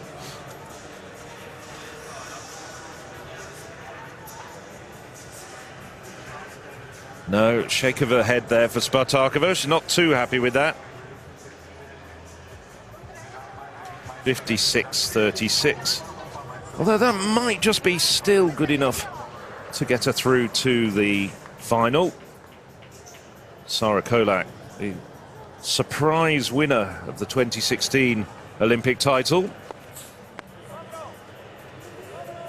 Obviously, her exploits put in the shade a little bit by those of Sandra Perkovic, but nevertheless, one of the real icons of Croatian athletics.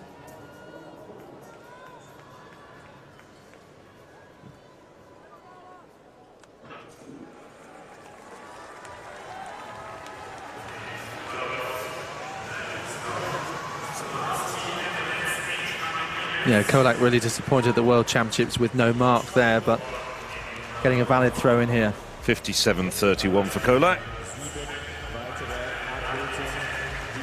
So now we have heat 4 of the men's 800 meters.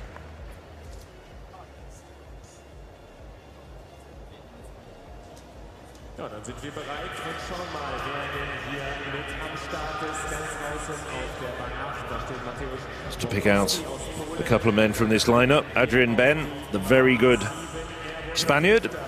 And the director likes him as well. Ben, really good under-23 career, starting to mature as a very good athlete. He's run under 145 this year.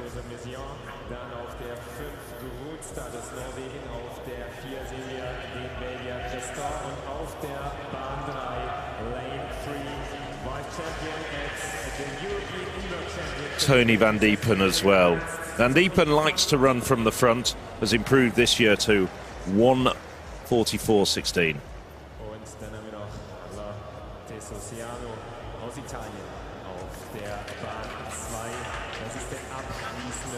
So just to give you the full lineup from the inside, it's Catalin Tessianu, now running for Italy, formerly Romanian. Tony Van Diepen, Netherlands. Elliot Creston, Belgium. Tobias Gronstad, Norway. Yanis Mezian of France. Adrian Ben of Spain. And Matusz Borkowski of Poland. Perhaps, if there is to be one of the weaker heats, it's going to be this one. You can say that there's one heat that's a bit less loaded. Ben, 6th at the last at the World Championships in 2019, 5th at the Olympics last summer. He's the real favourite, I think, for this heat. Now they want to keep this quick at the moment. All those 4 non-automatic qualifiers are coming from the first heat. So we're looking for something perhaps a bit quicker than 54 seconds to give them a fighting chance of getting some of the men who finished behind the 3 automatic qualifiers through. And indeed it is 53.78. So a bit quicker than heats 2 and 3. It's still Creston at the front. Elliot Creston, last year's European under-23 silver medalist, pushing the pace and giving everybody a fighting chance of getting through as a non-automatic qualifier. Borkowski, European under-23 champion in 2019, a tall Pole. He's improved this year to 1:44.79. And Ben at the moment, well, he's not really showing. So it's Van Diepen coming round the outside, the long way round. Ben trying to challenge Creston and Borkowski. Now the 2 fast finishing men. I was going to say Ben Well, it looks as though Ben just managed to squeeze in, but timed his race very badly. And the plaudits go to Elliot Creston, who took up the running early in the race, drove it from the front. But it's going to be all four men going through from the first heat as the non-automatic qualifiers. And Matas Borkowski's run out of it. So it's going to be Creston, Ben and Van Diepen who go through from this heat. And that's it. Borkowski, despite working so hard off the bend, overtaken by Ben and Van Diepen on the run-in. Creston controlled things from the front. Yeah, surprise not to see Mateusz Borkowski qualify. Normally such a great finisher, like when he won the European Under-23 title a few years ago. But I suppose, just like the women's 400 metres, we said that when you have such a strong team from one nation, you can't all make it through sometimes, particularly so hotly contested towards the latter stages we've seen all throughout these four heats. Interesting that Van Diepen choosing to run the 800 rather than the 400, over which he's also been really strong. But good finishing speed, as you'd expect from a one-lap runner, just to make it through there. Of course, he won the silver medal at the European Indoors in Poland last year. The Belgians, always so synonymous with 400-metre running, and the Paulet brothers, but Creston started to make a name for himself over 2 laps. So it's Creston winning that heat in 1:47.41. It was a bit of a quicker first lap, inside 54 seconds, but the pace dropped down the back straight between around 450 and 600 metres, and that really ended up with having the effect of the runners finishing in 4th and lower, not making it through. There's confirmation that super quick first race in the first round of the men's 800 metres. Jake Whiteman, world 1500 metres champion, the fastest qualifier. So from heats 2, 3 and 4, it was just the first 3 men home. And a few men you might have expected to get through being eliminated, not least Amel Tuka, Maciej Borkowski, Alvaro Diariba, João Lobles. They'll be left to reflect on whether they got their tactics wrong, how they got them wrong, because they'll be watching the semi-finals from the sidelines. This is Palomera, second of 2 very good Latvians throwing in these championships. 54.18 to start with. Oh, that is right on the 61-metre qualification line.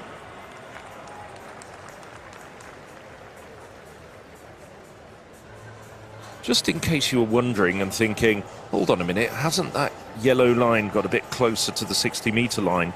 We were actually told that the yellow line was actually just a bit too far forward in the first pool, so they've remeasured it and readjusted it. So there's a bit of an adjustment with the yellow line that you're seeing on the screen and that they're seeing in the stadium.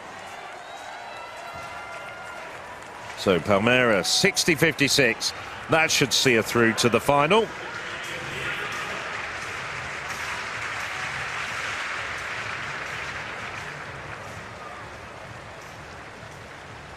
A colleague in the first round, Lena Moussa. She's still biting her nails. This is Barbara Spatakova, real legend of this event.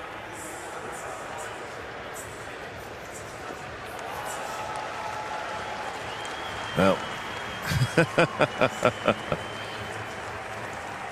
not so sure if that's much good. Nevertheless, I'm sure that'll appear on a few social media channels. Nevertheless, it was a good throw that will probably see her through to the final. Always hard to get yourself motivated and find your rhythm at this time in the morning. We saw that in the first pool, which started at 9 o'clock. Nevertheless, 60.75. She leads this pool. No automatic qualifiers at the moment. This is her compatriot, Nikola Agronikova, silver medalist 4 years ago in Berlin. It's about 57 meters.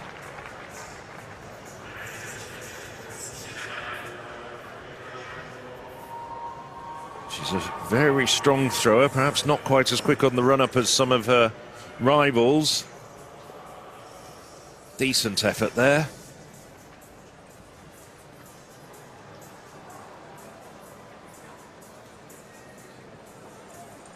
So at the moment, a 57.39 is needed to make the final. That's the 12th spot currently held by Hanna Hatzo of Ukraine.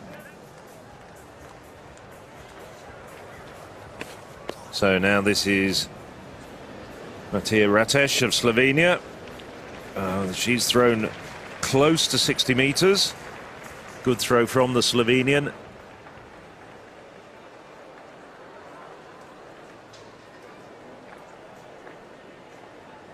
Brings her arm through very quickly. Gets a good pull on the javelin and it goes out to what I think will be good enough for a qualifying distance, but she'll carry on throwing in the final round. It's just shy of 59 meters. Now this is Adriana Vialgos. 2 fouls, so this is a clutch and crisis effort for the young Serbian. Decent effort, about 57 meters, but will it be good enough to see her through?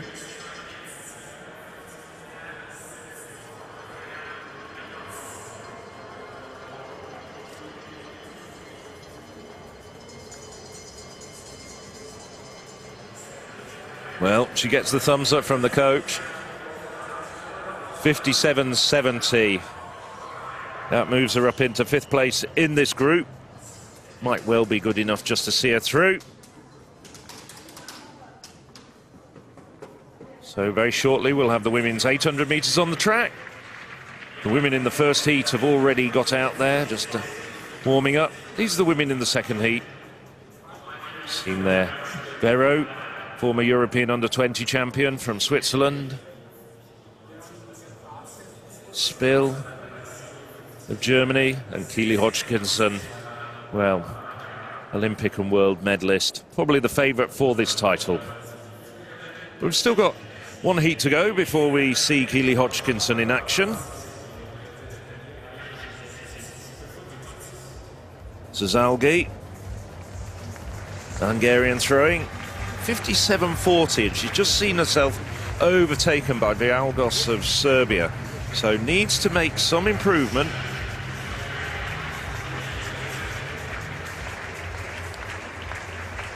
Twelfth and final spot at the moment.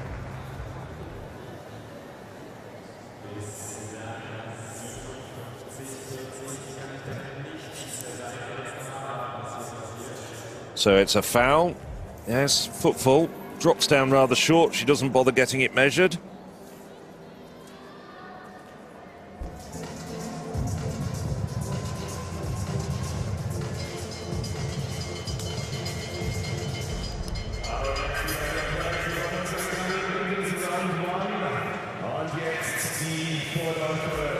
So Minard, well, potentially could nudge Zazalgi out of the reckoning, but not with a throw like that. So she's going to have to settle for something well in a drift of 50 meters.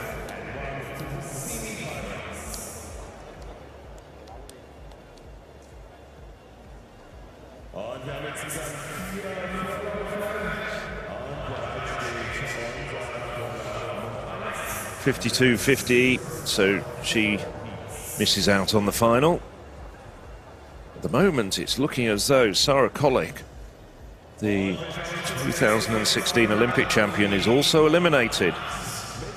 Yeah, also looks like Spatakova and Rataj, who competed together in 2006 in Gothenburg, on target to make it into that final, which would be particularly special. As we head out to the women's 800 metres with Kolberg of Germany getting a great reception. Ukrainian Kroll, Adriana Szapler of Poland, an improving athlete. Pinacchio of Spain, And then Bello of Italy, age 25, but already has 6 Italian titles, indoors and out. Lifetime best of 1:58.97 in Rome in June. Second at the European Team Championships last year. Laura Hoffman, 5th at the European Indoors. Guliev, you might recognise that name. She is actually married to Ramil Guliev, the 2017 200-metre world champion. And on the inside, Anita Horvat of Slovenia, 7th at the World Championships in Eugene, 1:58.96 this year. And also this month, in fact, at the Silesia Diamond League in Poland. A few of these athletes preparing for that.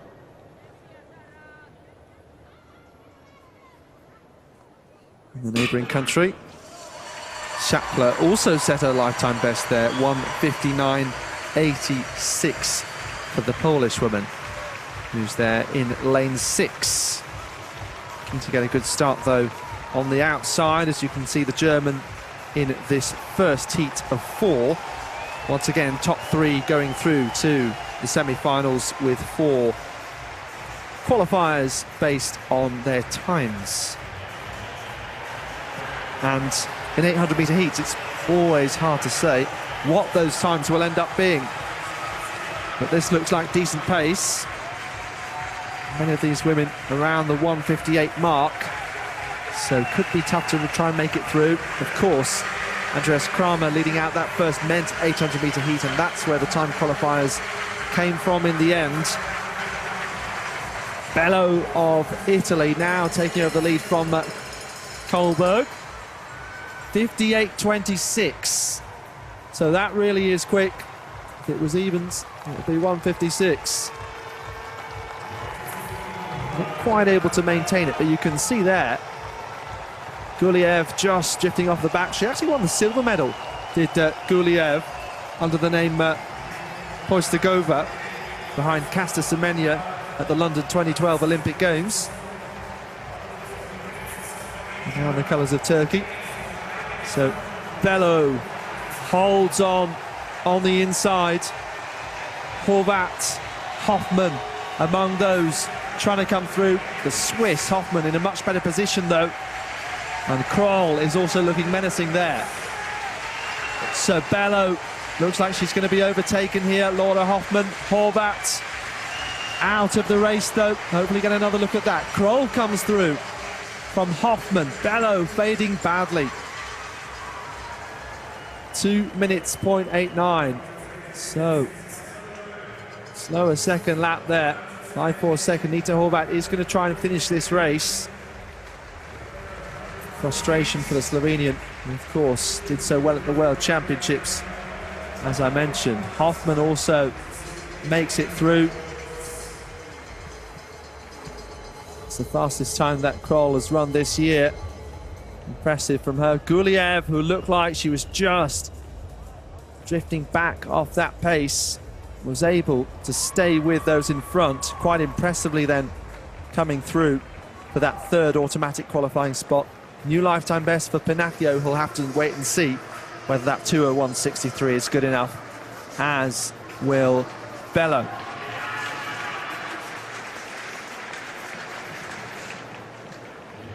Well, let's have a look at that race again very shortly. We look at what happened to Horvat there, because after her World Championship final performance, we were expecting to see her perhaps challenge for the medals. She just trips over the curb.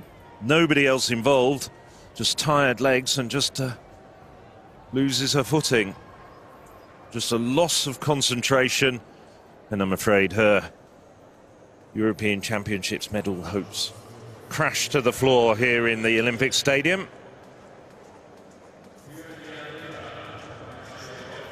It's another view of it as we look at the women coming down the home straight. This stage, in these early stages of the race, Horvat very much in contention for a place in the 3 automatic qualifiers. Disappointment for her, but Kroll gets through, leading the way home.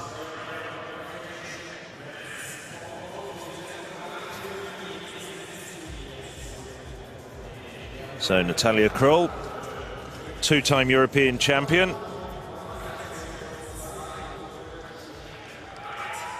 So, switching back to the javelin, still a few throws. Sarah Kolak, 73. Sorry, I'm getting a bit tongue-tied. It's already been a long morning. 57.31. Oh, it's a foul for Kolak. That was recorded a little bit earlier, and she departs the competition, just steps over the line. She knows that that was nowhere near the 57 meters 40 that was going to be required. So she finishes behind Sigali of Hungary. Sigali is currently in the 12th automatic qualifying position.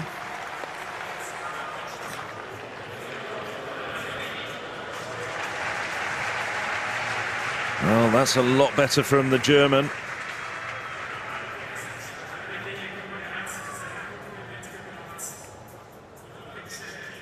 So, Vipper.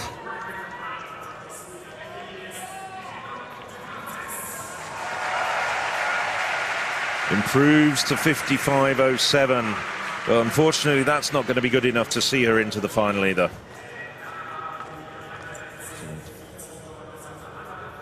So those are the qualifiers for the final, led by Liveta Jasanaiti, 61.85.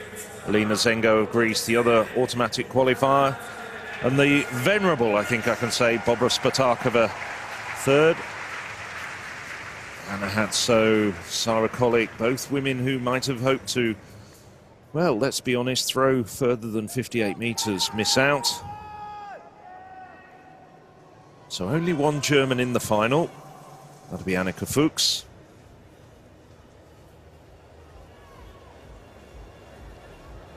It's the second round now of the women's 800 meters.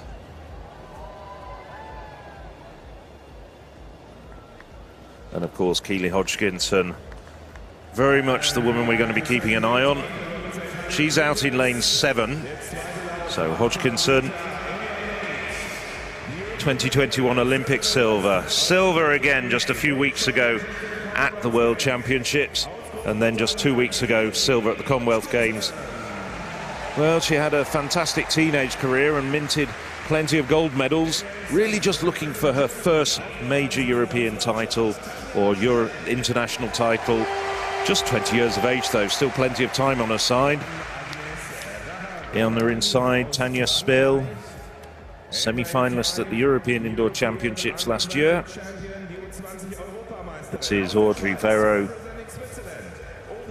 got a World Junior World Under-20 silver medal in Cali just a couple of weeks ago. Also the European Under-20 champion last year in Tallinn.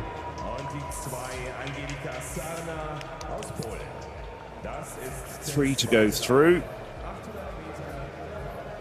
Full lineup from the inside is Sana of Poland, Koro Italy, Kuvisto Finland, Vero Switzerland, Rahul Rahali of France, Spill of Germany, and Hodgkinson of Great Britain, Northern Ireland. This should be straightforward for Keeley Hodgkinson, but she won't want to let the pace dawdle too much. It just opens up the opportunity of accidents happening, as we saw with Horvat in the previous round, although that wasn't anybody else's fault. Pretty decent pace at the moment, and Hodgkinson's opted for safety first, take it out from the front, stay out of trouble. Rahul Rahali moving up, and then behind Rahul Rahali, it's the two women who on paper would be the favourites to accompany Hodgkinson to go through, Spill and Vero. Rahul Rahali slipping back into the pack now, Kuvisto coming up on the outside. So they're coming up to hear the bell. It's a lot slower than the first heat. 63.20. Well, it's best part of 5 seconds adrift of that super quick first heat. That means that it's probably only going to be the 3 automatic qualifiers who are going to go through from this heat. But Hodgkinson still out in front, leading them around, looking consummately smooth, calm and collected. Behind her, Koiro, Spill, now 26 years of age, has never broken 2 minutes. Koiro, very good Italian champion this year. Still, Hodgkinson just slightly increasing the pace. Behind them, all the women having to work really hard. Sana closing down quickly as Koiro tires. I think it might have been Kuvistu who got through for third place there. Yes, Kuvistu just coming through very strongly. So Keeley Hodgkinson unofficially 2:03.72. Sana fast finishing, and so too Sara Kuvistu. So good runs from both Sana and Kuvistu to clinch automatic qualifying places behind Hodgkinson. At the moment, well, 4 non-automatic qualifiers all come from the first heat. Just look at the difference in times between Koiro, who's been run out of it, and those 4 women. You can see all the results, capture all the live action on www.european-athletics.com. Well, Keeley Hodgkinson, another one of those runners expected to pass through without incident. Sana, they're just giving an athlete a bit of a hurry up, a push up, just to try and get some space for herself, really. Impressed from Kuvisto, who at the Olympic Games last year, national record after national record, and she chose to concentrate on these Europeans, not recovering from injury in time to make the Worlds, and wants to be in her best shape for these Europeans, and just maybe that will prove to be the right decision. Disappointing run back in the pack from Audrey Vero of Switzerland. I think give her a pass. She's gone over to Cali, got a silver medal at World Under-20 Championships. The time zones, the jet lag and the heat. But it is Hodgkinson, Sana and Kuvistu who will go through to tomorrow night's semi-finals. So the 400 metres hurdles, the men, the semi-finals coming up a little bit later on. They're all warming up.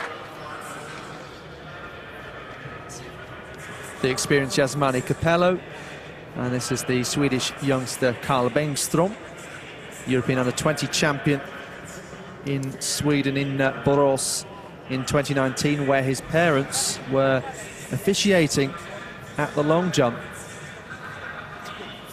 There's Wilfried Hapio, actually the European leader this year. A very good run, made this finals, got a bronze, if I remember rightly, in Eugene. And of course there's Carson Warholm, who I think is racing himself fit. I'd still have Warholm as the favourite. Made the final in Eugene, but I think has just run out of his time to get himself fit for the World Championships. But 3 weeks later, I think he's going to be the man we're all going to be looking at. Now the third heat of the women's 800 metres. That's right, Martinez on the outside for Spain. Shanahan, big hope for Ireland. Renault Lavin, always been one of her better competitions over the years, twice a silver medalist. Trying to get back to some of her best form as well. Interesting to see what actually happened with Horvat, but Sadek, the other Slovenian, goes in this one. Alex Bell, although she was the third Brit in the Olympic final, that was a real breakthrough race for her. 1:57.6 at best. She's been getting faster and faster over the last few years. Barty Keddy, Hungary, Skanat, Belgium, and Liakova of Ukraine. 1:58 athlete at best. She was the bronze medalist in Berlin 4 years ago. You're watching live coverage from inside the Olympiastadion in Munich as we are about to get this fourth heat of the women's 800 metres underway. So Olha Liakova, Vanessa Skauner, Bianca Barter-Keddy, Alexandra Bell, Veronica Sadek, Renelle Lamotte, Louise Shanahan and Marina Martinez. So Bell and Lamotte fairly closely matched in this one. Shanahan of Ireland, a great youth career, former European under-18 champion, and another of those who's been studying hard. We mentioned Mark English and his medicine degree, and also Damien Chikia, the sprint hurdler, who's done a particularly specific thesis on the inefficiency of a Polish bus timetable. And Louise Shanahan studying physics PhD at the University of Cambridge, as a result completing at the British University Championships after graduating from the University of Cork. In good position there on the inside. Renelle Lamotte leading this one out though. So temperature rising inside the stadium and in this race as well. 60.51. So once again, men's and women's 800 metres lightning pace through the first heat on that first lap.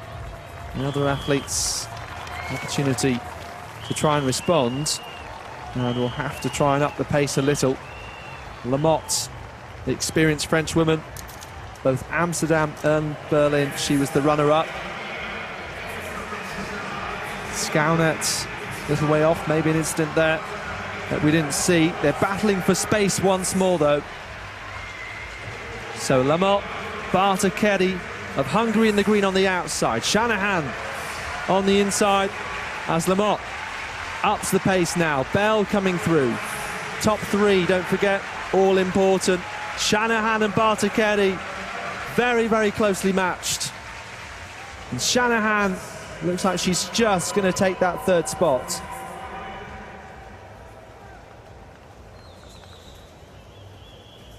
So, somewhat tidier finish than some of these heats that we've seen. Renelle Lamotte marshalled that one and didn't let anyone past her. And that is how to run the full 800 metres. Others have been overtaken in the latter stages, just run out of steam, but not so for Lamotte.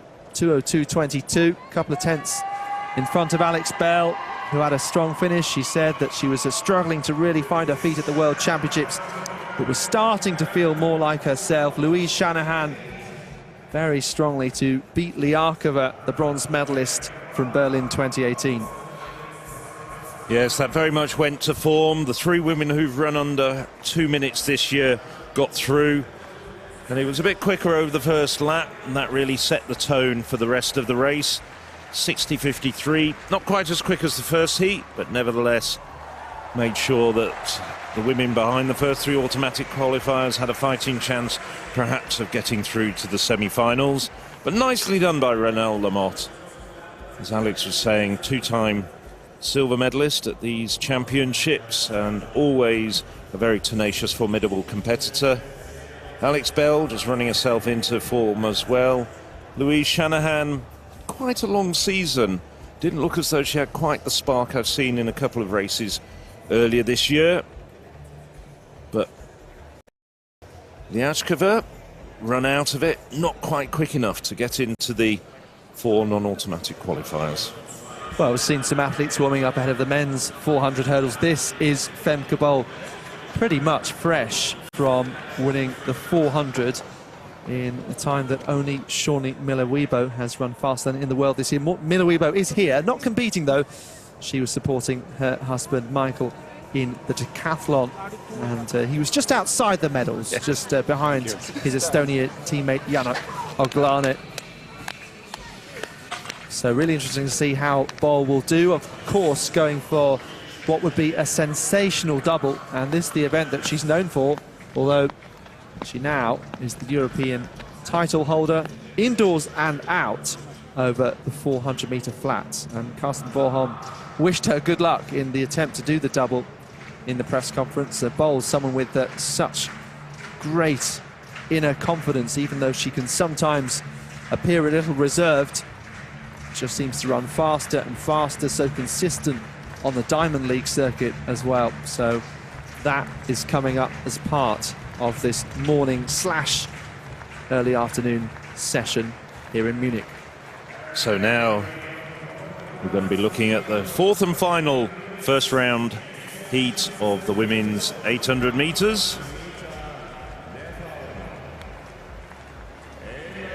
There's the full lineup. Gemma Ricci. Well, she's had a good year, has run 1:58.44.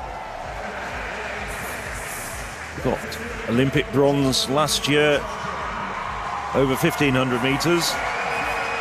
Oh, I should say she was just very close to it. My fault. Christina Herring, who's been so involved in the promotion of these, not just the European Athletics Championships, but the multi-sport European Championships, which embrace 9 different European Championships across those different sports.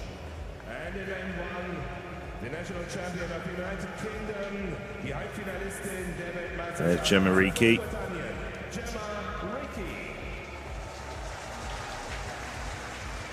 Two-time European Under-23 Championships winner.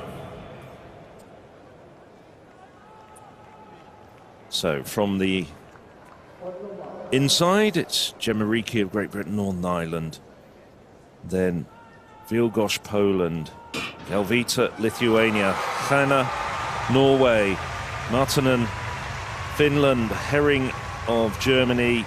Smonka of Slovenia and Lint of Sweden. Herring has also run inside 2 minutes this year. So too has Vilgoš, the good Pole, better known perhaps under her maiden name of Anna Sabat. So it's Ricci to the front, Lind as well up there. Lind got bronze at the European Championships back in 2016 when we were in Amsterdam. Herring, always easy to spot. Christina Herring, very tall figure. Lind up there battling, but it's still Gemma Ricci controlling matters from the front.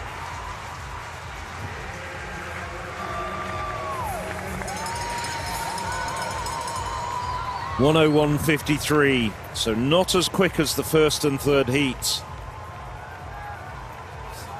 So it's just really going to be so important for the women to get up there and get through to the 3 automatic qualifiers.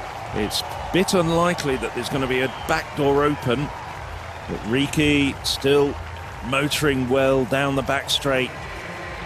Got the ideal line on the inside, controlling matters. Herring on her shoulder. She's watching all the moves in a really good position at the moment. Vilgoš tucked in third as they come round past the steeplechase pit into the home straight, and it's still Ricci as she's been since they broke for the inside. At the front, Herring and Vilgoš. Oh, Herring's tripped up over the curb. All her rhythm has lost. She's tried to pick it up. Vilgoš coming on the outside. Vilgoš sprinting, making sure. But Herring just about hanging on to get through. So it's going to be Ricci, Vilgoš and Herring. But Herring almost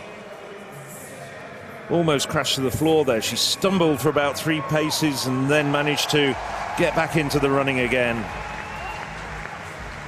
It's just going to be these 3 who go through from this heat. Once again, a super quick first heat sees 4 fastest non-automatic qualifiers through. So there's no space at all for Smonka or Lint.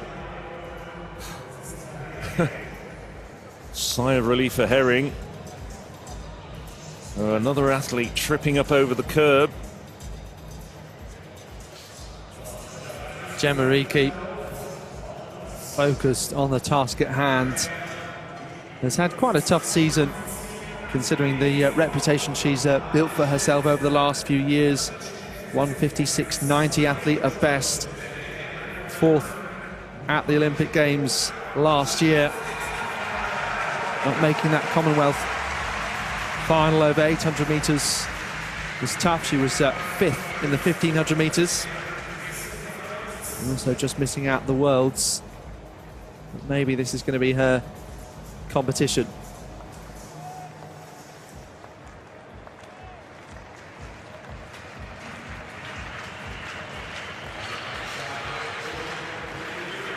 So 2:02.36 coming up then as the official time. 4/10 in front of Wielgosz of Poland. I was impressed with that run from Gemma Riki. I thought she did a very, very good job of controlling matters from the front. Yes, there's 2 more rounds to go. I can definitely see her as a medal contender. Of course, the outstanding favourite still has to be her fellow Briton, Keeley Hodgkinson. But Riki very much looks the part here in Munich. Natalya Kroll had the fastest qualifier, the Ukrainian, 2-time defending champion at these championships, with 2:00.89.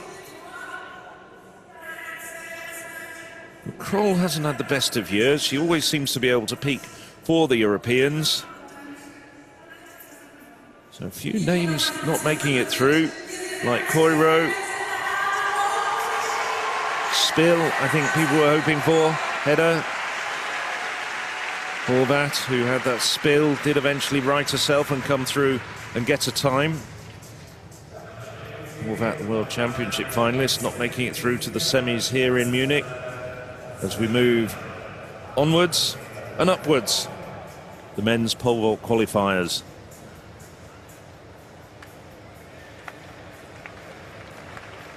So the venerable Renault Lavin.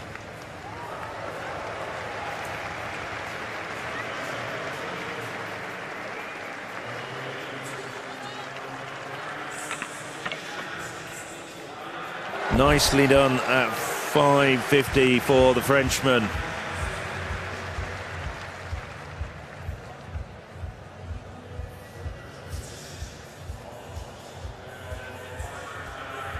Yeah, he's so used to getting through qualifiers. I can't recall a major competition since he burst onto the world scene at the 2009 European Team Championships when he's actually failed to make a final. Just perhaps in the twilight of his career now, but still probably a man who's going to be in contention for medals. Of course, we are looking really for Mondo Duplantis to do sensational things. So, Alasari of Finland.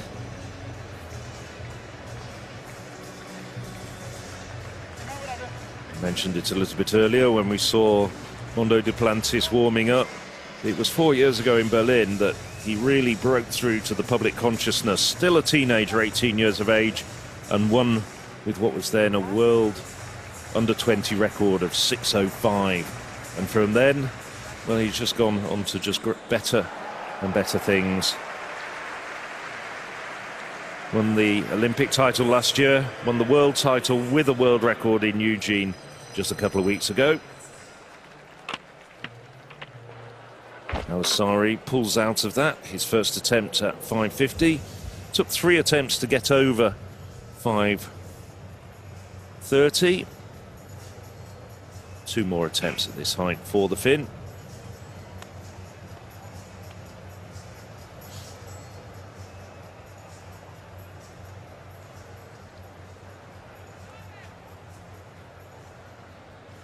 So qualifying is 5:80.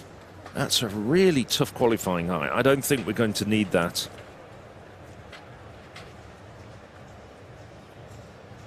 So this is Sondre Guttormsen.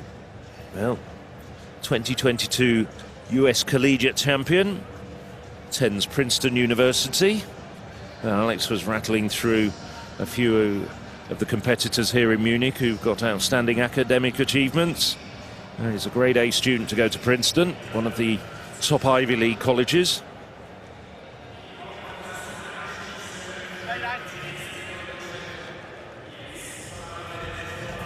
He's improved to 5:81 this year. It's actually gone over 5:82 indoors, but 5:81 is outdoor best. 5:50.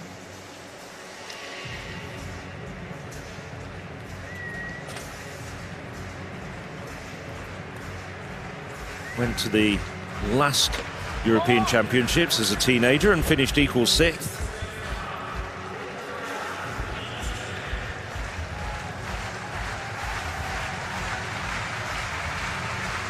So Guttormsen, well, it's been given as a foul. Just pulls out of the jump. Just didn't get his run up right.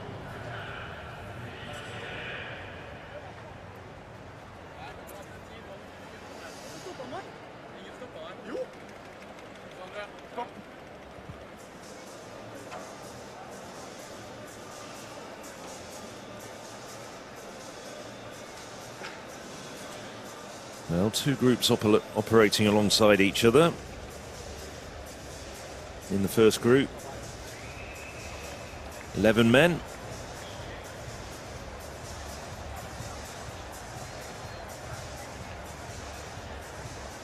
So Guttormsen just arguing the toss on that, saying he didn't break the plane of the bar.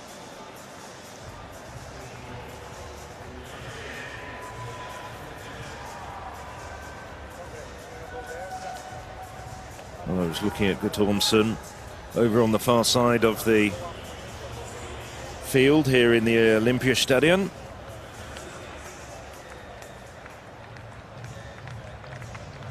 "12 men, so in Group B, so 23 competitors to be whittled down to just 12, maybe a couple more if there's a tie.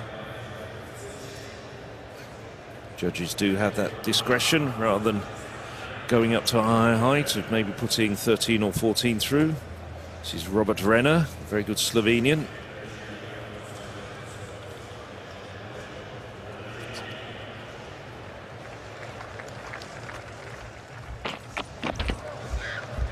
And he's ducked out as well. So Renner, 14 times the Slovenian champion. He's a bronze medalist 6 years ago. This is Bokanda Litabaide. 550. Oh, no problems there for the German. Like Malaika Mihambo and Christina Herring, one of the German athletes who's done a lot of promotional work for these championships. He's been seen, I'm assuming photo edited, video edited, vaulting over the roofs. So Litabaide joins Alberto of Switzerland and Emmanuel Karalis of Greece, going over 550.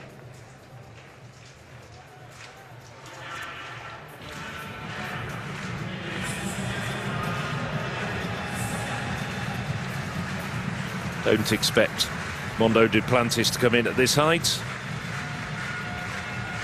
He'll probably wait until about 570, I would imagine.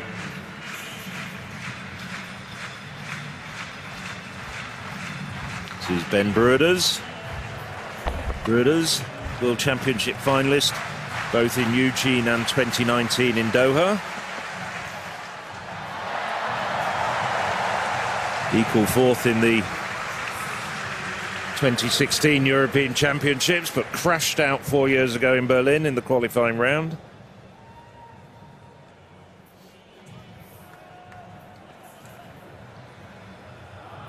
So Bruders, foul to his name for the former European under-23 champion is Oleg Zernikol.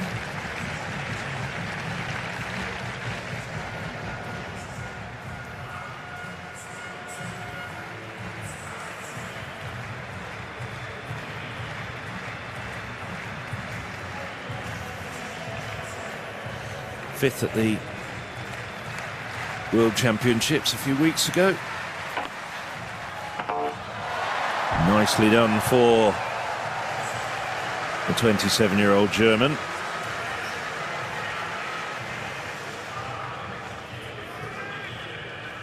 Zernikol in good form, set his personal best in the Eugene final of 587. solid vault from him.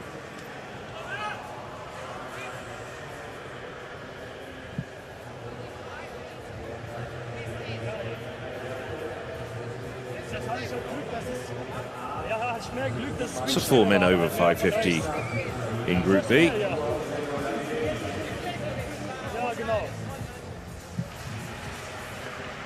This is Vlon.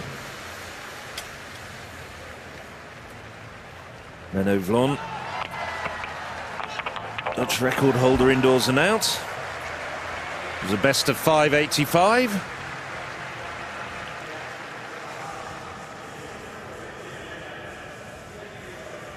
And Vlon sails over.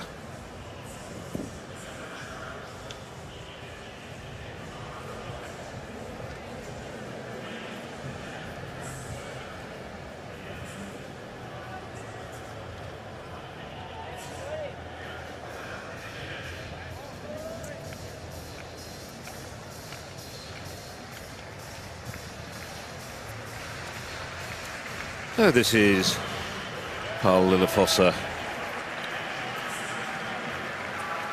Norwegian, in fine form.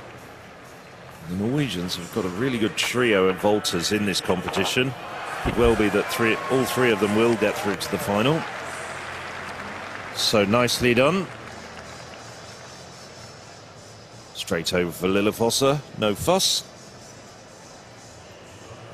Lillefosse has vaulted 586 this year, and you can see how he's done it. Took that very, very comfortably.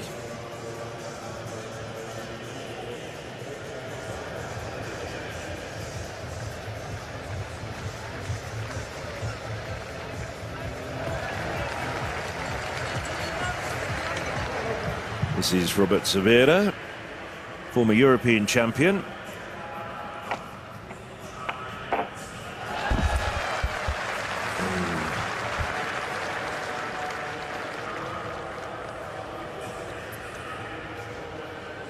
Sivira's struggling a bit.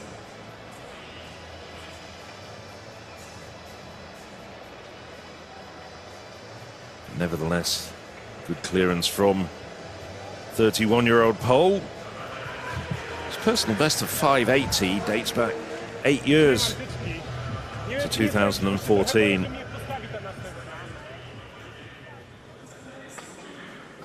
Won the European title of the following edition in 2016. Here are some of the 400 hurdlers coming out, and there is Karsten Warholm. Likes to go out hard in the races, but last into the call room there. Absolutely no qualms about that.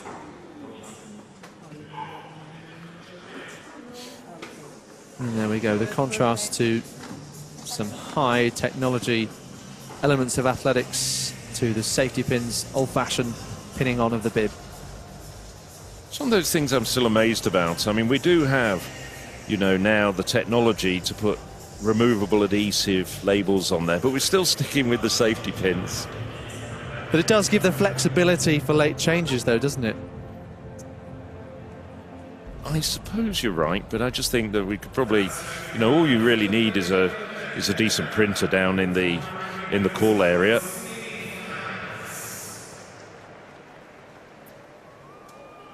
So, about to get underway with this first semi-final. Thomas Barr of Ireland, been a great championships for them so far. Rashida Alaleke and Israel Elatunde, 400 and 100 national records for them in their respective finals. Thomas Barr, of course, lit up the Olympic Games in Rio, breaking Irish records of his own, and bronze medalist at the Europeans as well. Seamus Derbyshire did make the Commonwealth Southern Minister of the Era, is very frustrated about that, but he has his chance now.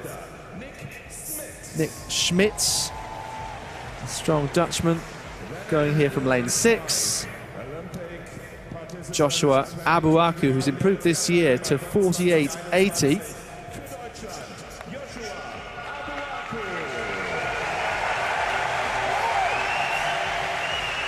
Getting a good reception from supporters inside the Olympiastadion, as you'd expect.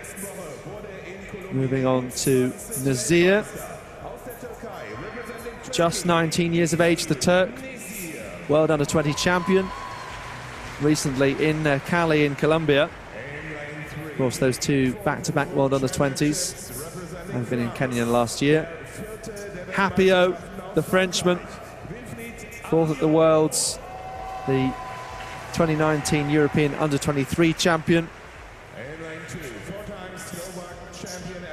Balush of Slovakia, so he's the only athlete among these who's yet to break 50 seconds. But maybe this will be the occasion. And Dries van Nieuwenhove, the Belgian champion, 1.2 seconds PB this year, 49.56 at best.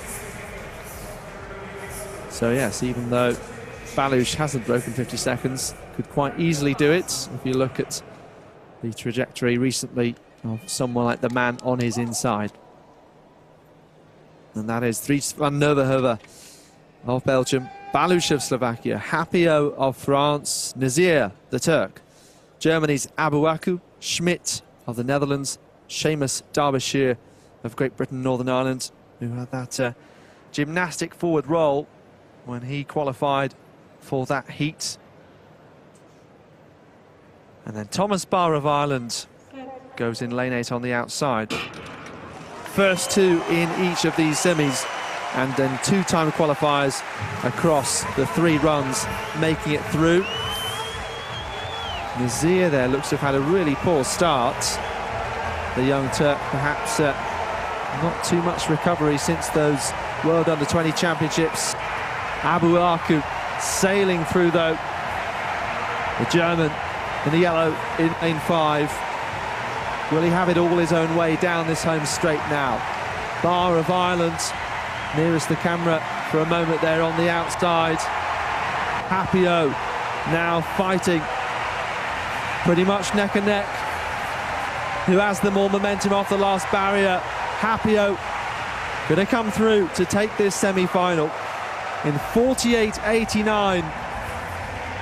Strong time for a semi, and Wilfred Hapio, how close can he get to Karsten Warholm in the final? Warholm, of course, having that tough year, getting an injury, weeks out from the World Championships, and not fully recovered by the time it came to them, but he always commits and goes for it. And we'll see how he gets on in a few moments' time. But Hapio followed by the home favourite Abuaku, with Barr just missing out on an automatic spot. So to Seamus Derbyshire of Great Britain and Northern Ireland.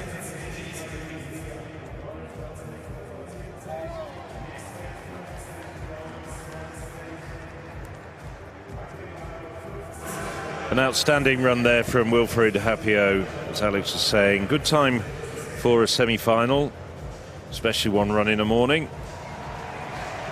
Tidy hurdling from the Frenchman, who's made several steps forward this year in terms of taking chunks out of his personal best. Stuttered very slightly just ahead of the 9th, but at this stage it's the Frenchman and the German who are getting through without too many problems. Barr tried to close down the home straight. Barr, by his own admission, has not been racing that much this year. He's had injury problems. Just hoping to get through as a fastest non-automatic qualifier. The man who finished 4th back at the Rio 2016 Olympics. A nice sporting gesture between the two men who did come home in front. Hapio and Abuaku confirmed their places in the final tomorrow. So we're using the hot seats. They are hot. Not quite as hot as previous days, but they're still pretty warm. So this is Guttormsen. This is his younger brother.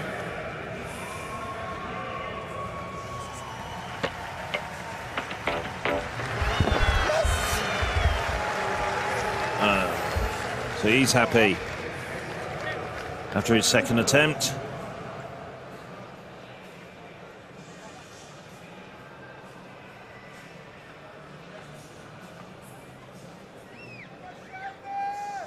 Nicely done, good clearance there by Simon Guttormsen.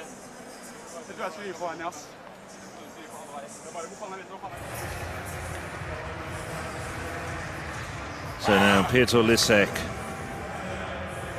one of a small band of men who've ever cleared 6 meters. Had a failure at 5:50, not been in his best form this year, but that's a nice clearance to keep alive his interest in the competition for the man who's won medals at the last 3 World Championships.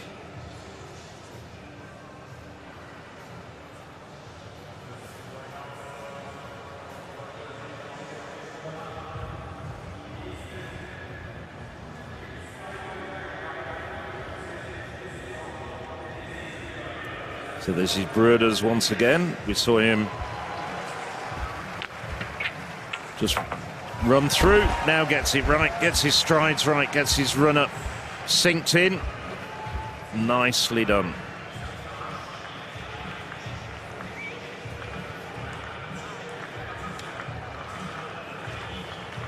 Good clearance there for the Belgian record holder.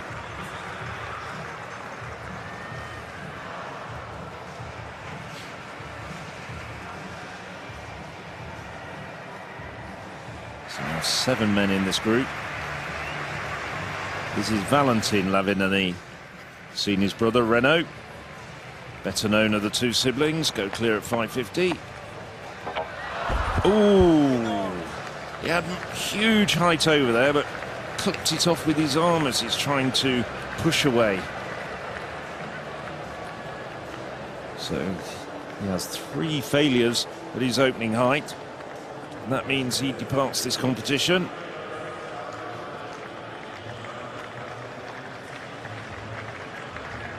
That's a tough outcome from Valentin Lavin, the European indoor silver medalist in Torun last year.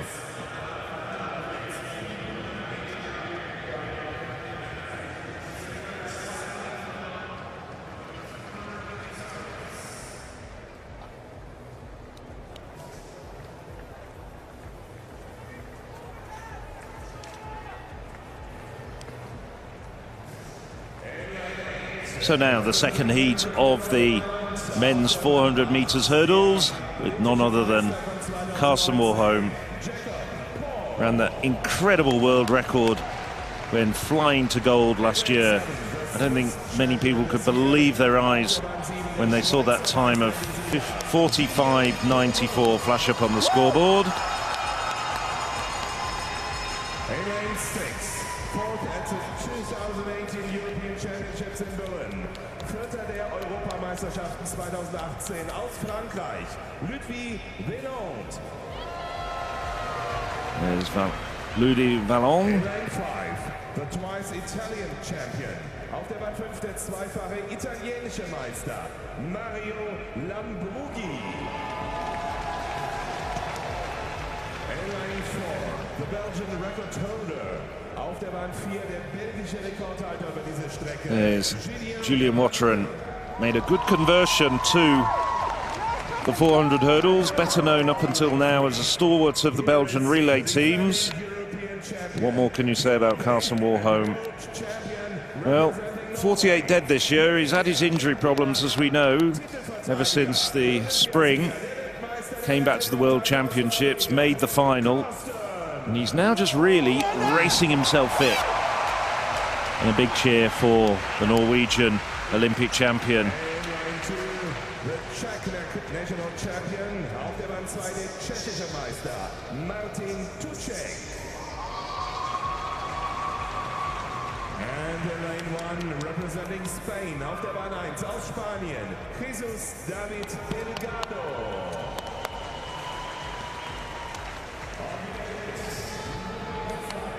So as they settle into their blocks, with all eyes on Carson Warholm, what can he do?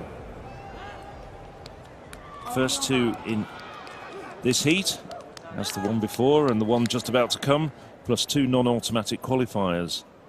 And there's 3 very good men in this particular race.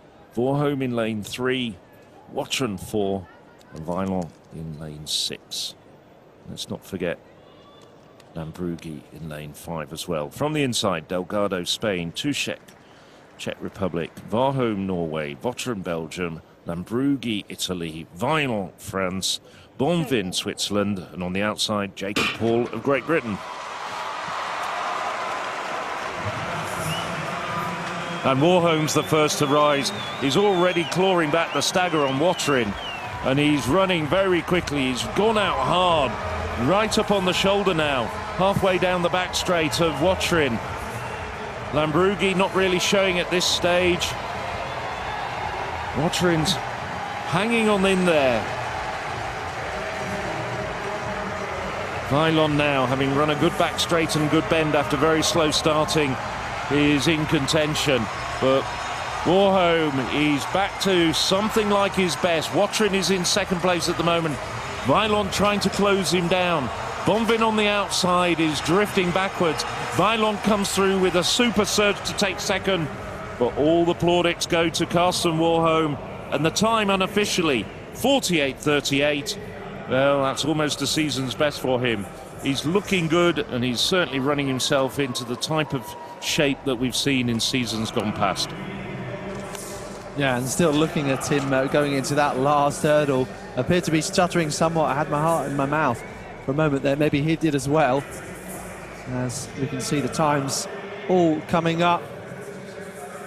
Vatrin making it through so far, with one semi-final, of course, to come in a few moments' time. And that means that Derbyshire and Barr will not progress. 49.3 and 49.6 for them. We'll see somewhat faster from this second semi-final, including Julien Vatrin and the other Julien Bonvin. So, should they wish to, they can take spots in those hot seats. I'm not sure I'd be standing up if I was there. Well, Watrin, it's showing as a personal best, but in fact that is actually a national record for Belgium. He's been under 49 seconds in the past, just a quick shaving of a few hundredths off. Yeah, Carsten Warholm, don't think he's quite at his best, but he's recovered enough to be in strong shape to come here looking for victory. Just have another look here. I was worried when he came into that last hurdle, but has enough quality, even if he doesn't have his rhythm perfectly spot on. Although he will have to improve a little in the final, because Hapio looking fantastic so far and has had a great season. Frenchman so close to a medal at the World Championships. There was just 0.02 of a second in it. Well, as we watch Warholm, can we say, oh, how happy Hapio should be? Maybe, certainly better than cry over my joke that I mentioned at the start of the morning. Right, that's it. We'll keep everything straight and on the line. So Watrin, with that national record, takes 900ths off his national record. So here's Sazma, Turkish record holder, struggling here. This is a man who's been over 580. Got over 530, but has had 2 failures at this height so far.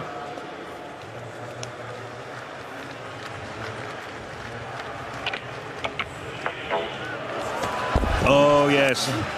That's a bit more like the Esma Sanso Sazma that we know.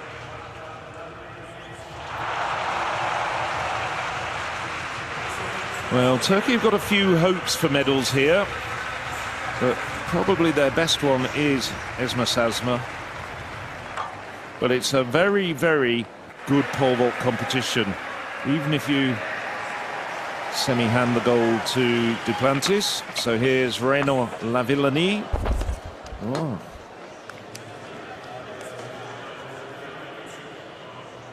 Good vault from Lavin. That just brings the bar down.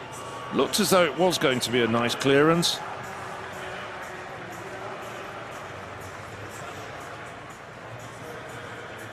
We've just seen his brother crash out without clearing a height. Let's take a look at semi-final number 3.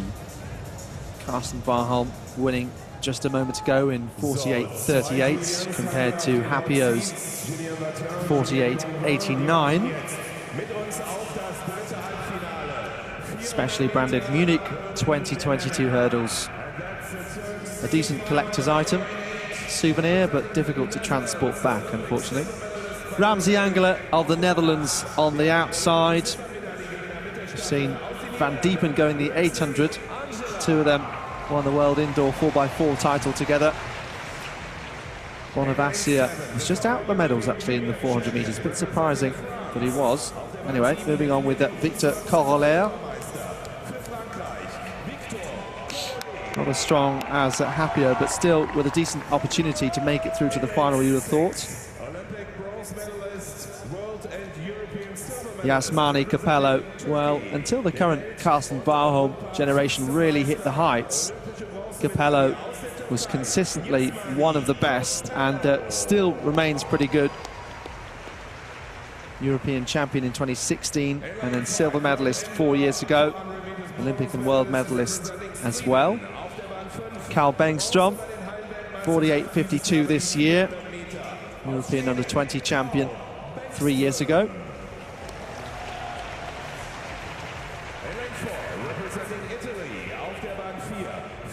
And Jose Bencosme de Leon. New lifetime best was set at the Mediterranean Games in Algeria, where he finished 4th, just outside the medals, 48.91. Seems to be a strong event for the Slovenians. Zupin in the women's event, Gucek in the men's. Unmissable, Slovenians in their bright green colours. Slovenian green. Konstantin Price, one of those who really made the most of having the crowd support in the heat, winning really nicely. And on the inside, Vitz Müller, 49.26 at best.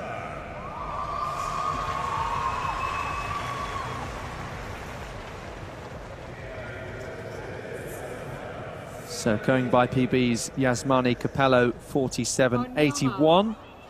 Bit closer this year, though.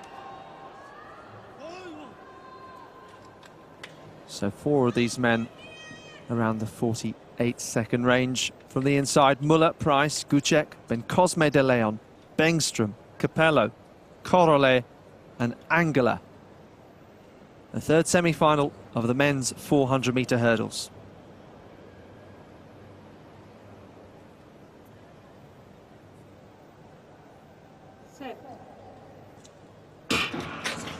Well, really interesting to see whether Konstantin Price can do exactly what he did in the heat now among stronger competition. It's in the yellow of Sweden, Bengstrom, who's gone off like a rocket, channeling that Karsten Warholm energy across the first few hurdles here.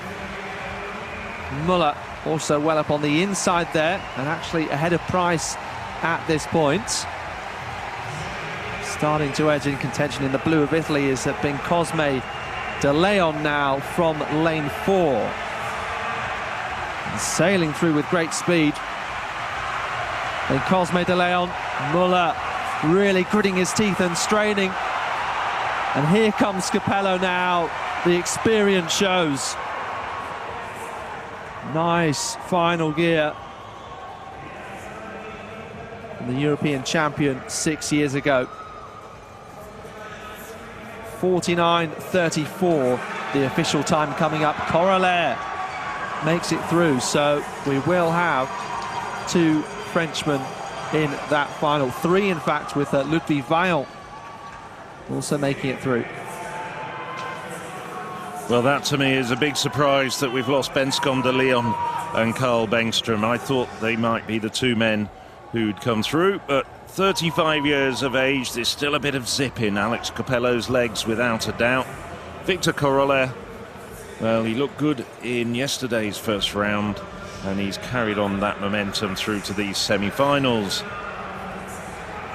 He's making up for not being one of the seeded athletes. As we see coming into the home straight, overhead shot here. Bengstrom de Leon at the moment leading the way and looking full of running.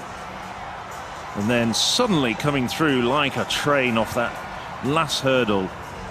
Alex Capello and Carlier holding his form. He was second off the bend, came through as well, really straining, pushing hard, goes past the tiring Bengstrom de Leon. Bengstrom left his surge just a little bit too late to make it through to the final. So it will be the men from Heat 2 who go through as the fastest non-automatic qualifiers, Votrin and Bonvin. Confirmation of the times. Capello 49.34 going through. Turning the clock back just a little bit. Yes, so these will be our finalists. As you can see there, Yasmani Capello winning that third semi-final. And fastest qualifier is Carsten Wahlholm. These are the men who just missed out. Konstantin Price, faster than his heat, but tougher in the semi-final. Obviously part of that opening round, the top 12 athletes getting the bye straight through to the semis. Ramsey Angel a little disappointing, along with his teammate Nick Schmidt there, as we take a look across those full results. Mondo Duplantis, first attempt at 5 meters 65. Oh, it brings it down. Resigned look on his face. I would be very, very surprised if there was any fundamental problems. We haven't heard of any injuries. That just looks like a bit of ring rust. Now that he's actually got there and got into action. Let's see what his second attempt looks like. Just when you expected him to go sailing clear. So to Tobias Blech. Took 2 attempts to get over 550. He's over 560.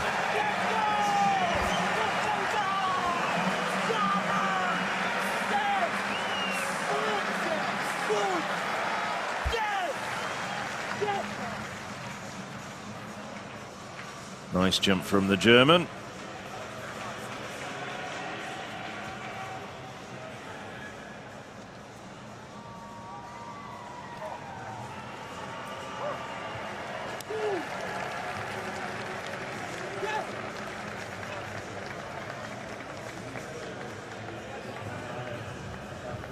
So the first man over 565 in this group. Still a large number of competitors still in this competition.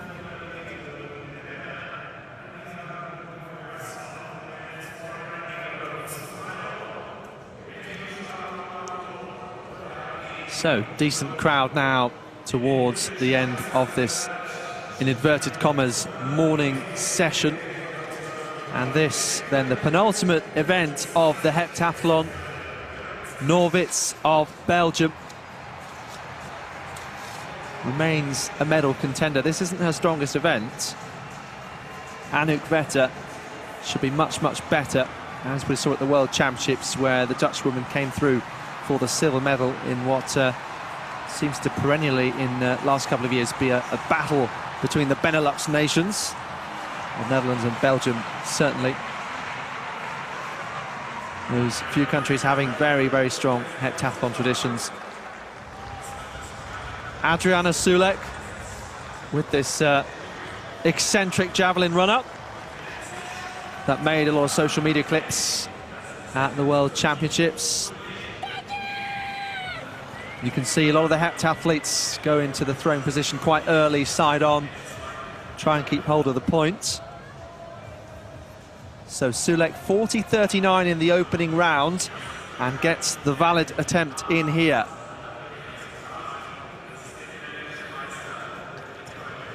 So, of course, that fantastic third round effort in the long jump to make sure she stayed in contention. 6.55 it was, only bettered by Annick Carlin's lifetime best of 6.73. And Sulek 41.61, worth 698 points for her. So the really strong world-class javelin throwers can go much further, but strong from Sulek.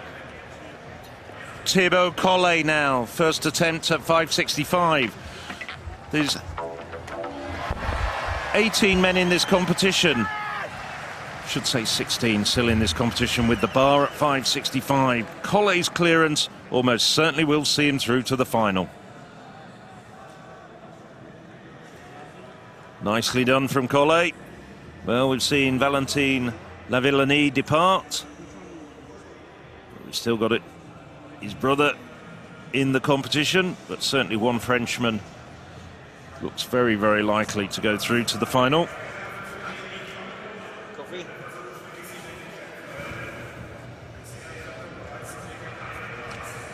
So now, Kolak, the Dutchman. Good vault as well for the Dutchman. This is probably going to be the height where the shakeout is going to happen.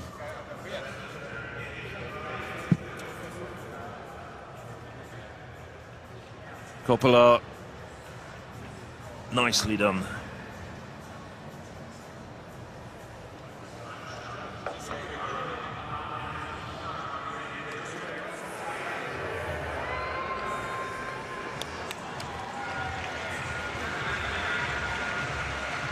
So into the third round of this Group A in the pool of lesser javelin throwers, shall we say.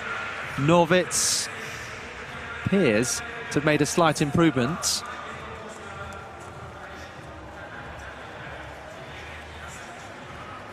So Witz, who was in second place overnight, then 6.31 in the long jump. And now 41.82, a new lifetime best for the Belgian.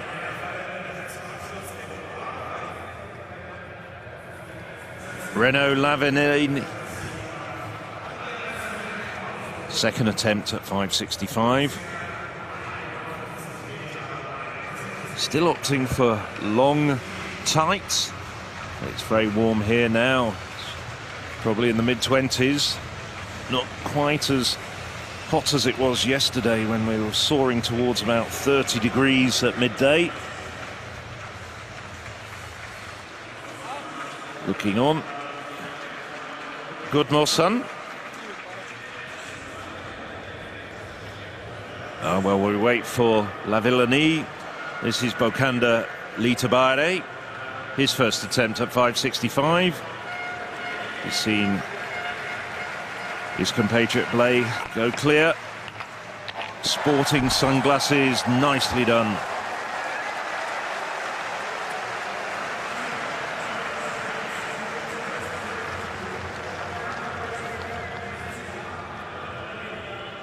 Good plan, using quite a soft pole, which many vaulters do in qualifying when they just need to get the heights and get through to the final. Not much daylight between Litabari and the bar, but good enough to get over 5.65. Joining Blay, two Germans. Now we're ready for Renault Lavin. Second attempt at 5.65 for the former world record holder, 2012 Olympic champion amongst his many accolades. Super clearance there. I think clearing 5.65 should be good enough to see you through to the final. Barr will not need to go up to 5.80, I'm fairly sure of that.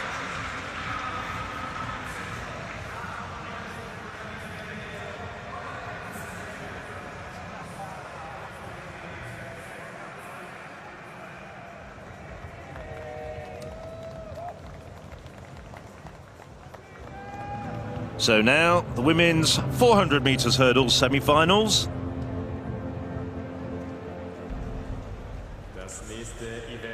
Like the men, 3 semis, qualification, first 2 home, and 2 fastest non-automatic qualifiers.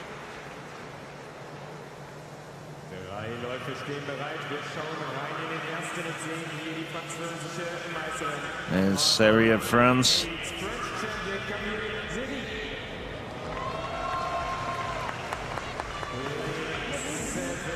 Big French contingent looking to roar their athletes on.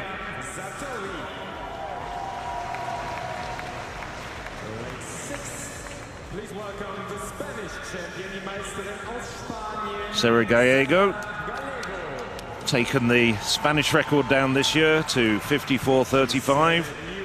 Probably one of the women to look out for. This is Lena Kloster. Run under 54 seconds this year.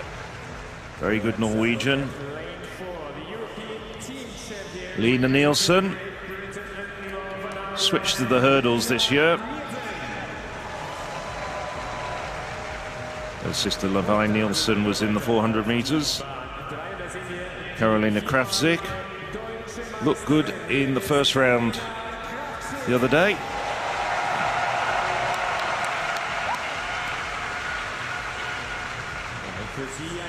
And Nina Hespel has a best, which has improved to this year of 56.08. Perhaps one of the outsiders to make it through. And on her inside, the Greek, Dimitra Ganafako. Again, a woman who hasn't broken 56 seconds, so it's a bit of a tall order to see her through unless she makes a quite significant improvement. The lanes to keep an eye on are lanes 3, 4, 5 and 6.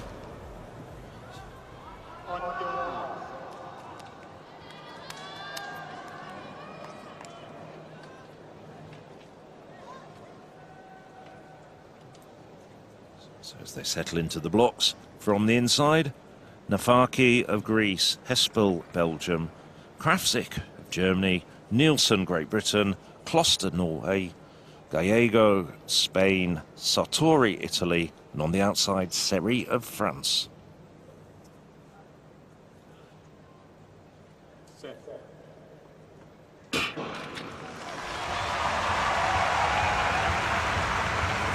And they're well away, and it's looking as though Kloster and Gallego running well at the moment. Kloster indeed is starting to claw back the advantage on Gallego, but Gallego still running well. Krafzik on the inside in lane 3, also having a good first half of this race, good 5 hurdles as they come into the bend. And it's Kloster doing very well at the moment. She's going to come into the home straight in the lead. On the outside, Seri, well, weren't expecting such a good run from the Frenchwoman on the outside. She's now starting to tire as this starts to go to form. It's Krafzik in lane 3, Kloster coming through very quickly as Kloster starts to tie really badly. Gallego takes that last hurdle really well. Krafzik, though, on the inside, also goes through as the automatic qualifier just behind Sarah Gallego. Well, Gallego, recent European under-23 medalist, has really stepped up this year. Gone under 55 seconds for the first time and improved the Spanish record. 55.16, so not that far away from her best. And it is Gallego and Krafzik who get through. Kloster, having looked so good for 3/4 of that race, the wheels just came off down the home straight, but she came through to finish 3rd in 55.63. Have to wait and see whether she gets through as a fastest non-automatic qualifier. And a rather distant 4th, but a personal best for Dimitra Nafaki. Well, credit first of all to Karolina Krafzik, who, similar to her teammate Konstantin Price, was terrific in the heat, and then Price struggling a little bit more in the semi-final, but the German really committed to that race. Although she didn't hold on over Gallego, who had terrific momentum over the final couple of barriers, she'd done enough to make it through, and that was the reason for her delight that we just saw the shot previously. 55.29, just over a 10th behind Gallego. So you have a look at the two here. The German in the yellow, fighting to get to the line, gritting her teeth, but Gallego, a cool customer in the final stages.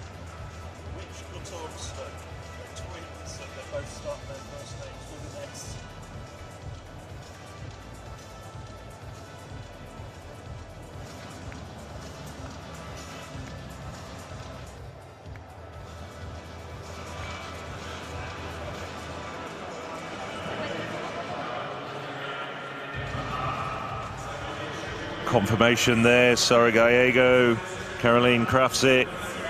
As we look at Sondre Guttormsen, second attempt at 5.65 for the very good Norwegian. His brother Simon also still in this competition. Wriggles over it.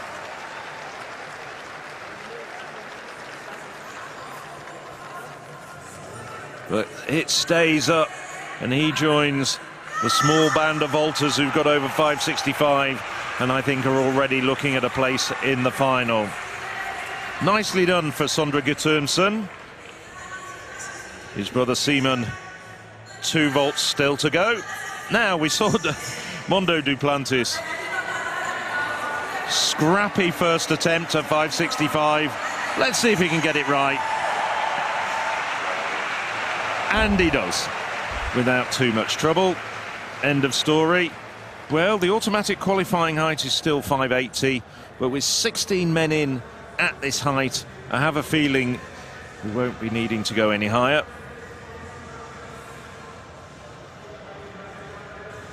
Fairly routine for Mondo Duplantis. He doesn't even come in this low at most Diamond League meetings, tending to come in at 5.70 or even 5.75. This is Oleg Zernickel, 5.65 first attempt. He's in Group B. This is his first attempt. This was recorded a short while ago. And Zernickel joins Bokanda Litabayre in clearing 5.65.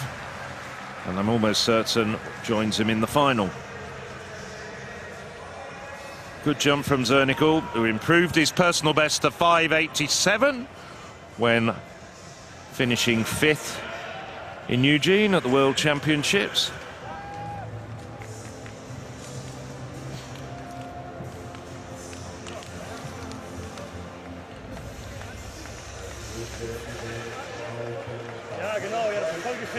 So all 3 Germans now over 5.65, including Torsten Blay.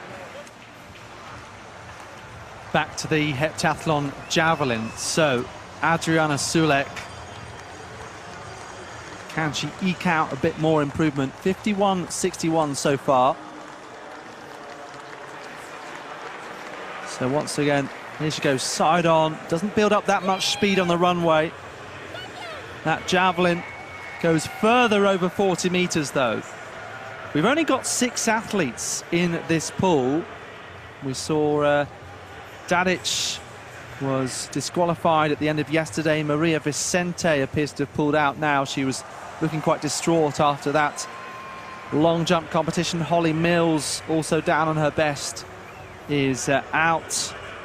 Some of these athletes may have a couple of niggling issues as well. Skrivanova also DNS. Kambors has continued after no mark in the long jump. 42.86, 722 points. Of course, Anouk Vetter capable of over 1,000 points. Almost a 60-meter thrower. So that'll be a very interesting to follow when we come round to the second group of heptathletes in the javelin. Next, back to the track for the second semi-final of the women's 400-meter hurdles. So, Pauline Coquart, someone who's come through the age group ranks as well, winning the European Under-23 title. Said that quite a few times at these championships, which is good so far as progression from juniors into seniors is concerned. Tougher in some events than others. Sikova, Czech Republic. Katchuk, Olympic finalist, where she was 6th, 7th at these championships 4 years ago. Good to see a strong contingent from Ukraine here. Vivi Lehekoinen, so broke the Finnish national record earlier this year, 54.60 in Eugene. European under-18 champion back in 2016 in Tbilisi in Georgia.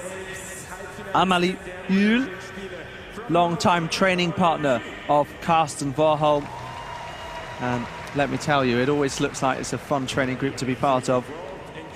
judging by what you often see on Instagram, getting up to all kinds of antics. This is Jessie Knight, her lifetime best now equal to Ailey Doyle, 54.09. Right up there at the sharp end of the British all-time list. New PB in Ordichem, in which lots of British hurdlers went faster than ever before. Daniela Lendečka, so one of those who's come through the heat. She has 4 national Slovakian titles. And then Farr on the inside for Switzerland, 56.16 at best. So right through from 53.76 to 56.16 PBs. Some explosive performances in the 400 hurdles over the last few years. So again, it's the case where, and I think this makes it exciting, where some athletes might target the European Championships to get higher up the ranks than ever before.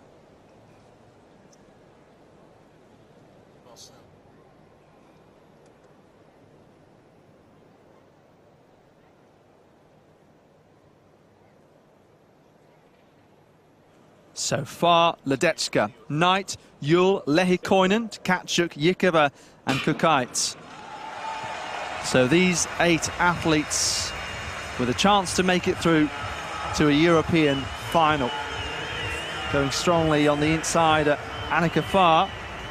Look out for Tkachuk, one of 2 Ukrainians who was in that Olympic final, along with Ryzhkova. Moving past Yikova of the Czech Republic now, and remaining first to rise just about.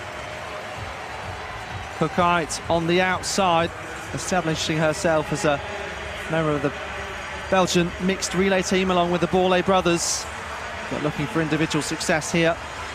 Well back though, here comes Lehikoinen and Yule overtaking Tkachuk. Lehikoinen, the Finnish youngster, looking fantastic in the closing stages, coming through to win this semi-final. And Yule, did she just do enough to get that second automatic spot to advance? Well, that was sensational from Vivi Lehikoinen, someone who showed real potential 6 years ago, the youngest age group of European athletics competition, 54.50, so another 10th taken off that Finnish national record. It was in fact Tkachuk who got up there ahead of Yule, so that's all important as far as that second capital Q spot is concerned. Yule does at least get a lifetime best, and for the moment is set to make it with one last semi-final to come in a few moments' time. And then Jessie Knight taking that 4th position in this heat, and also time qualifying position. Well, as you were saying, Alex, what a splendid run from Evie Lehikoinen. I mean, she was absolutely brilliant from start to finish. She had that Finnish record at the World Championships in Eugene, which broke a record which had stood for 35 years, and now she's shaved another 10th off it. And she's so quick on the running as well. That's really her strength. She's really come on as far as her technique is concerned, but this year, and just remember, she's only 52, getting a bit tongue-tied, 22 years of age. It's her flat speed that's really carried her through with that incredible burst over the final 2 barriers. And Victoria Tkachuk taking the second automatic qualifying spot for Ukraine. Really tight all the way to the end there.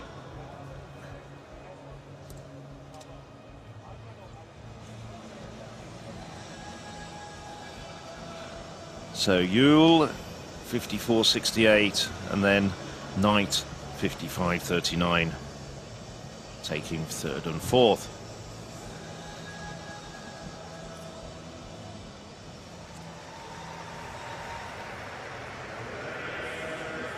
So this is Vloon, second attempt for the Dutchman. He's already seen his compatriot Coppolago clear. Sporting those long blue socks. And he makes it 2 Dutchmen over 5:65. Nicely done for the Dutch record holder.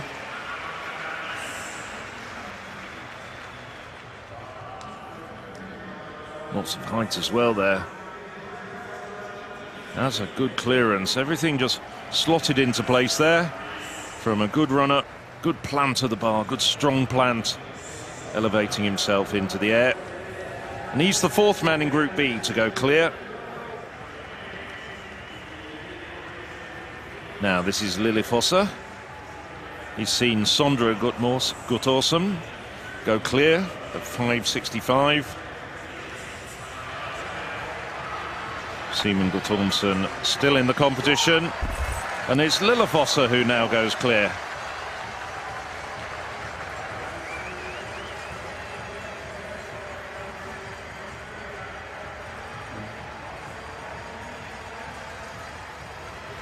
Not dissimilar vault to the one we just saw a few moments ago from Vloon. The Dutchman, perhaps a bit more daylight. So it should be from a man who's cleared 580 plus a few times. So he becomes number 5 in Group B.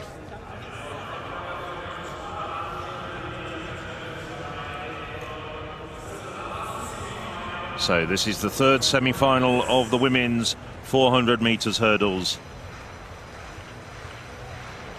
Femke Bol.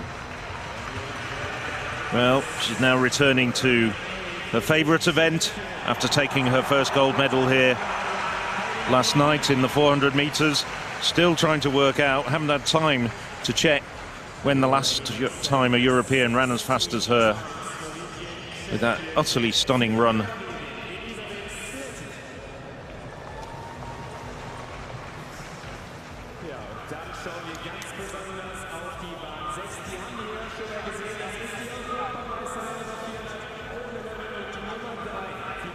Bol wearing the blue bib as the European leader.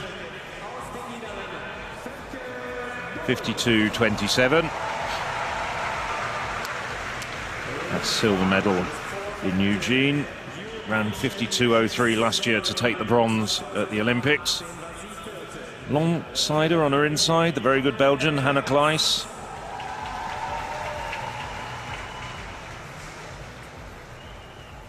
In addition to Bol is Anna Ryšková. Ryšková a little bit off her best, but is still running very, very well and has clocked 54.33 this year. Aimee de Foloronso has improved to 54.34.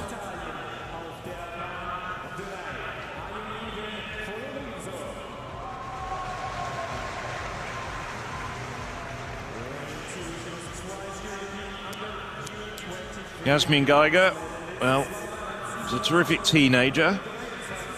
The senior career at the moment is still not quite taking off in the same way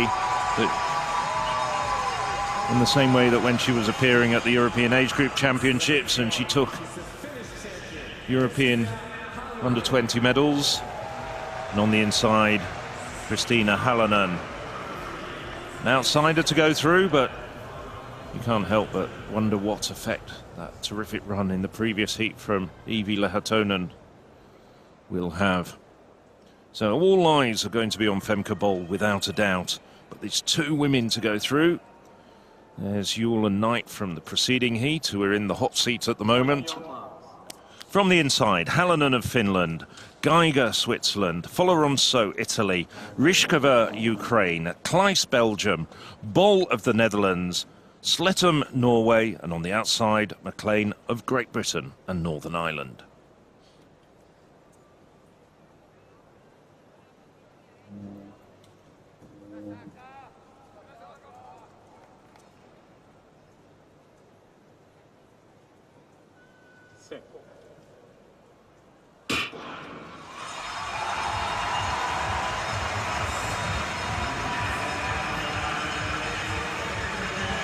Well, Bol already starting very quickly indeed. So too is Kleis. Kleis has actually started even the quicker, perhaps.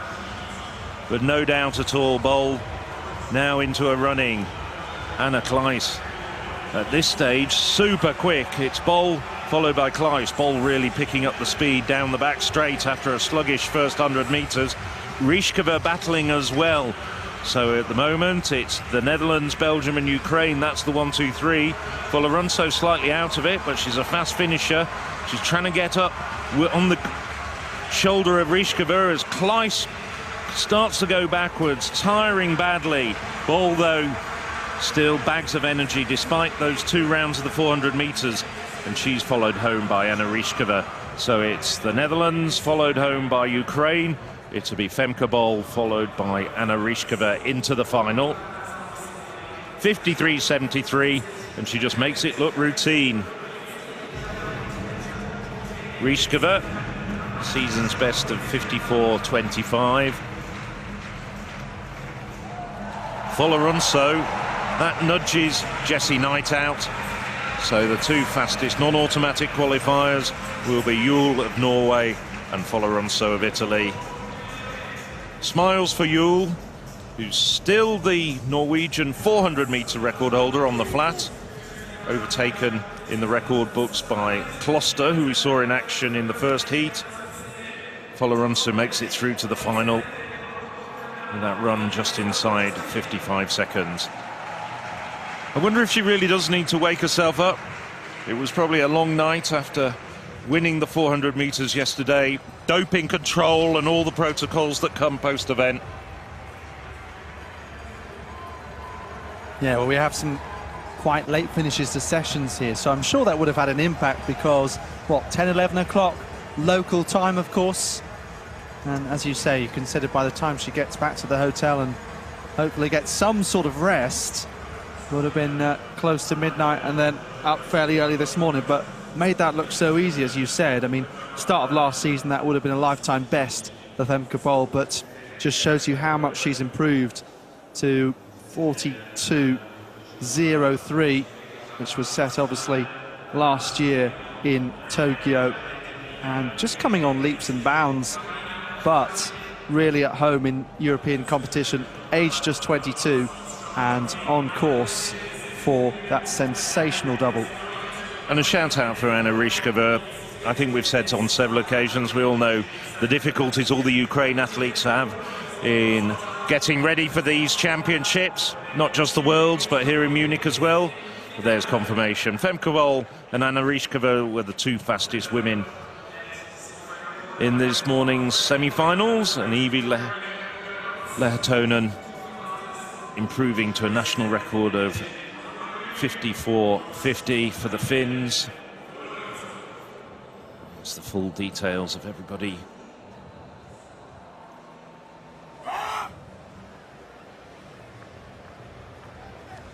So, Peter Lisek, multiple World Championship medalist, former European indoor champion, brings the bar down at 5.65. Now, let's have a look. I make it 5 men in this group who've gone over 5.65.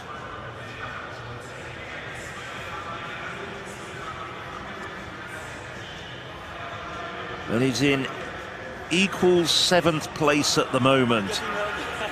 I'm desperately trying to scribble, do the maths. I'm looking at Ben Broders here, who's in a very similar position to Lissac. Ah, so close for the Belgian record holder.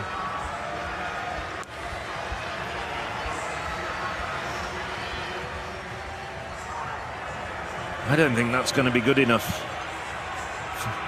I make it 12 men from groups A and B have now got over 5.65.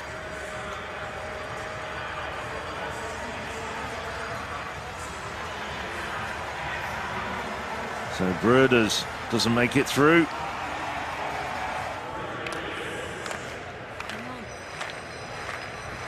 This is recorded just a little while ago. This is Alberto, his final attempt at 5.65 meters. The Swiss Volta finally getting it right at 5.65. Going nicely clear.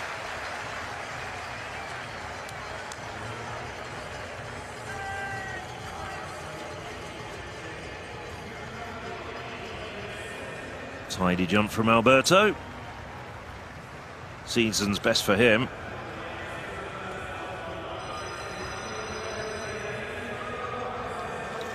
Swiss record holder getting himself through to the European Championships final.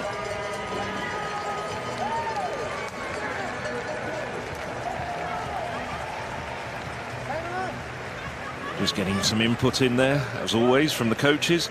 Didn't used to be the case, going back about 20 to 30 years, where coaches were allowed quite so close. Now, Kuyenpaa, once again, recorded just a short while ago while we were focusing our energies on the women's 400 metres semi-finals. And I think he might have had a bit of inspiration from Evie Lehtonen, because he sails clear.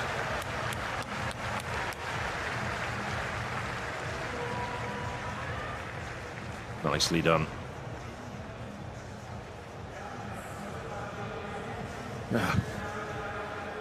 His limbs going everywhere above the bar, but he had the height.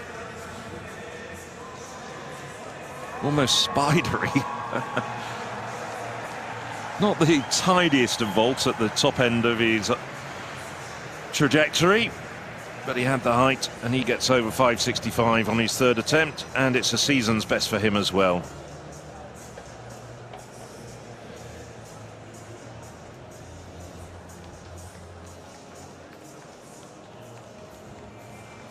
So with 12 men over 565, that makes it very tidy.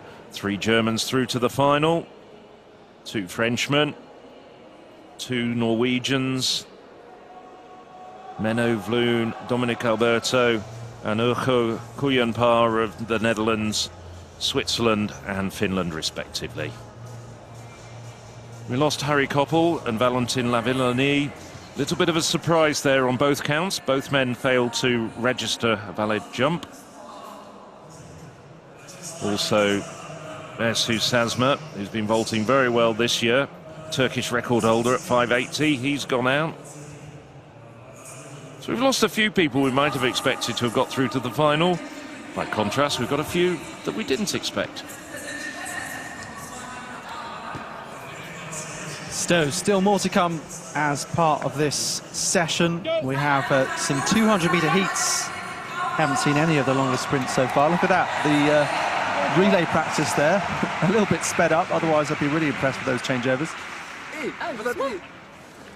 The Irish team there, and the French as well. So the warm-up track basically adjacent across the road on the outskirts of the Olympic Park here, which is really nicely sort of decked out into a festival atmosphere, and there are all those kinds of stalls, and whether it's food and freebies and things for all ages to do. And then you've got the kind of backdrop of the hills as well around you know, somewhere that hosted the Olympics 50 years ago, European Championships 20 years ago. Hold on a minute here, where's the food and the freebies? You haven't told me about that. Are you hiding something from me, Alex? I don't think so. We've discovered a few things on the way, but sometimes you just got to get to the stadium to be ready for commentary rather than faff about looking for freebies. We'll discuss this a bit later. I think you know something I don't. Well, you know a lot of things I don't. I'm talking particularly about the food and the freebies. So also quite eager to see the women's Group B as part of the Javelin and the Heptathlon. So that gets underway in about 25 minutes time as we watch those taking part in this first heat of the men's 200 come out. So obviously 2 nights ago now we had the conclusion of the men's 100 final. Doesn't look to be too many names that are doubling up.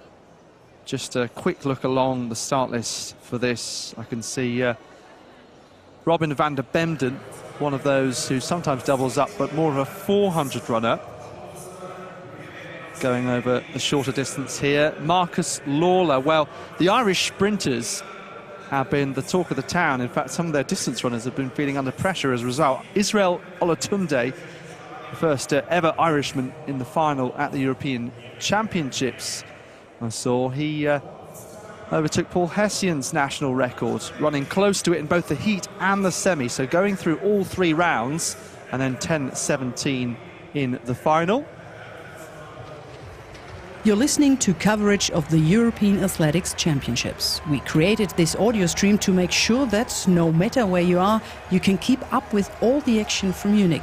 If you'd prefer to watch our live coverage or to check out the highlights, head to athletics.eurovisionsports.tv.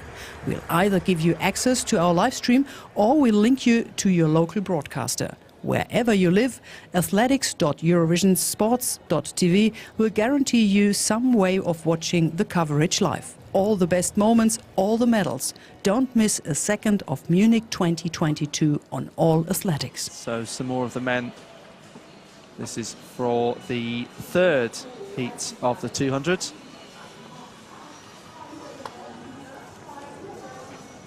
And before too long, they'll hand over those possessions and get ready to go. 2 heats in front though, so potentially they might have more of an idea of what's needed to do to qualify. It will be first 3 in each heat and then 3 time qualifiers going through to the semi-finals. So as well as the live results on the European Athletics website, you can also download the app for the European Championships and follow European Athletics across social media. I think we're even reaching out as far as TikTok, if you're that way inclined, Instagram, Facebook, Twitter. Big content team trying to find the quirky as well as the performance-related content. And we have had some quirky moments of these championships, haven't we? We've had forward rolls, athletes being attacked by wasps as they're introduced to the crowd. Artur Abele in the decathlon running the solo sprint hurdles race. False starts or faulty starts where the athletes have been called back in the 800, 5,000 and 10,000 metres. Probably a few more within that. Yes, Daniel Stahl with his own handheld fan. And Nicholas Carr in the decathlon having a snack of sweeties somewhere while he was waiting for his go in the pole vault. These athletes will take part in heat number 2 we're looking at, so getting a look at everyone before they shape up on that start line. There's Torres of Gibraltar. I love giving every nation a shout out when we see some of those with smaller contingents.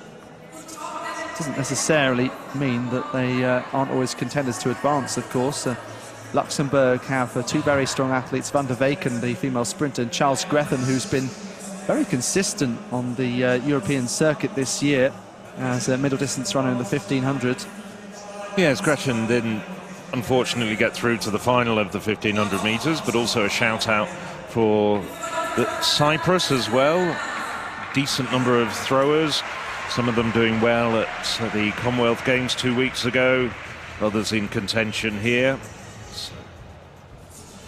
So this will be heat number 1, and on the inside we'll have Robin Erewa, so I'm sure he'll get the biggest shout from the crowd. This is Mathias Herve Johansen, Norway not famed as one of the biggest sprinting nations, but it is a sensational generation in any case, and Norway hosting the European Team Championships First League a few years ago, the Ingebrigtsens on home soil, and I suppose that's the kind of event where you get an indication of how a nation's doing across all events, the chance to field a competitor in every discipline, and for them to get their moment in the spotlight, even if it isn't your nation's best event. Tamir Burnett of the Netherlands will go in lane 8 on the outside. Lifetime best of 20:34, which is actually the fastest in the field, 20:47 this year. Going past Herve Johansen, then Lukasz Żok of Poland, Polish champion indoors and out. This is Jan Jierka, national record holder. Marcus Lawler, not too far away from Paul Hessian's 200 record. He's a 10th off it, 2030 it is. So Hessian, maybe he'll be hanging on to that record for a little bit longer. Then we went through Trevitsas of Greece, Van der Bemden of Belgium, and there is Robin Erewa. Erewa is the German champion indoors and out 8 times, mostly over 200 metres. So this is his event, whereas, as I say, Robin van der Bemden, often seen him over 400. It's really not just the Borlée brothers who are strong for Belgium. They've also got Sakur, Doom, Votrin, who we saw in the 400 hurdles, Iguasel, van der Bemden. So their legacy is pretty much secure. As the Borlées, I think Kevin and Jonathan are about 34 years of age. Anyway, Herrera, van der Bemden, Trevitsas, Lawler, Jurka, Zock, Johansson and Burnett. First heat of the men's 200. Remind you, top 3 going through to the semis and then 3-time qualifiers. The sunlight really shining down on these athletes through the roof here in Munich. Van der Bemden going really strongly in the white of Belgium, but look at Burnett coming through like a train in the second half of the race. 20:49, so a time that few athletes in this field could really live with, and into a -1 wind. Also really impressive, that from Burnett, throwing the gauntlet down to the rest of the competitors. Of course, in the sprint events, some athletes top 12 going through to the semi-finals directly. Lukas Zock and Jan Gierka getting the 2nd and 3rd auto queue spots. Well, I saw Tyler Burnett in action at a meeting a month or so ago in Bern, which I was commentating on. I was very impressed with him. He really looked the part over 200 metres, set a personal best on that occasion, with a large contingent of Dutch athletes having made that trip to that Swiss meeting. And he's come through. He's really starting to look like a very accomplished athlete. Hasn't really yet broken through to the very, very top level of European or indeed world athletics, but I think it's only just a matter of time. And this was a nice run indeed from Burnett in the outside lane. So around the bend, had no idea where everybody else was running blind, and then came off the bend with a nice handsome lead, and just kept on powering his way through the line. Everybody else battling for the other automatic qualifying spots. Was able finally, probably about 5 metres from the line, just to glance over his left shoulder and see where everybody else was. Yeah, the Dutch looking for a real world-class 100 and 200 runner on the men's side, particularly of his Daphne Schnippers, has been strong for a number of years. Chirandi Martina, don't forget, he won the 100 title in Amsterdam 2016 and 200 in Helsinki in 2012. Chirandi's still sprinting at club and regional level, still involved in the sport at 40-odd years of age. He was almost making the Dutch team, I think, for the Olympics. They were looking for a 4th man, but they went with a somewhat younger sprinter, give somebody experience. But Burnett, very useful, can even turn his hand to 400-metre running if needed.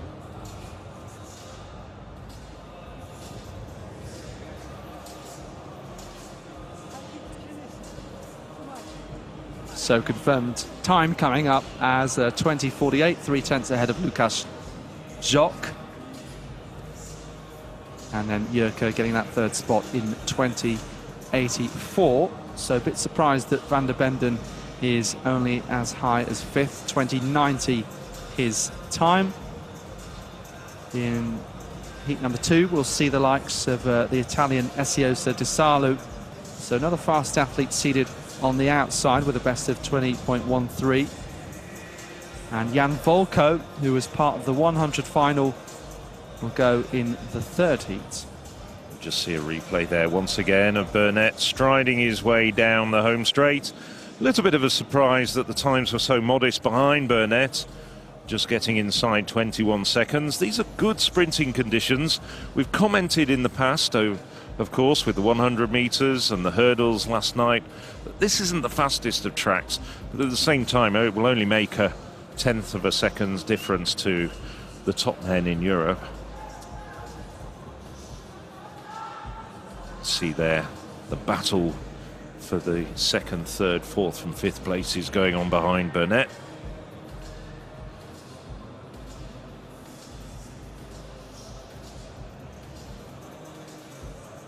So just a bit of discussion.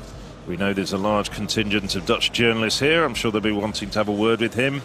But he has got the semi-finals tonight, so he won't be staying too long in what we call the mixed zone, where athletes do speak to the journalists. You start with the TV first and then go on to the written media.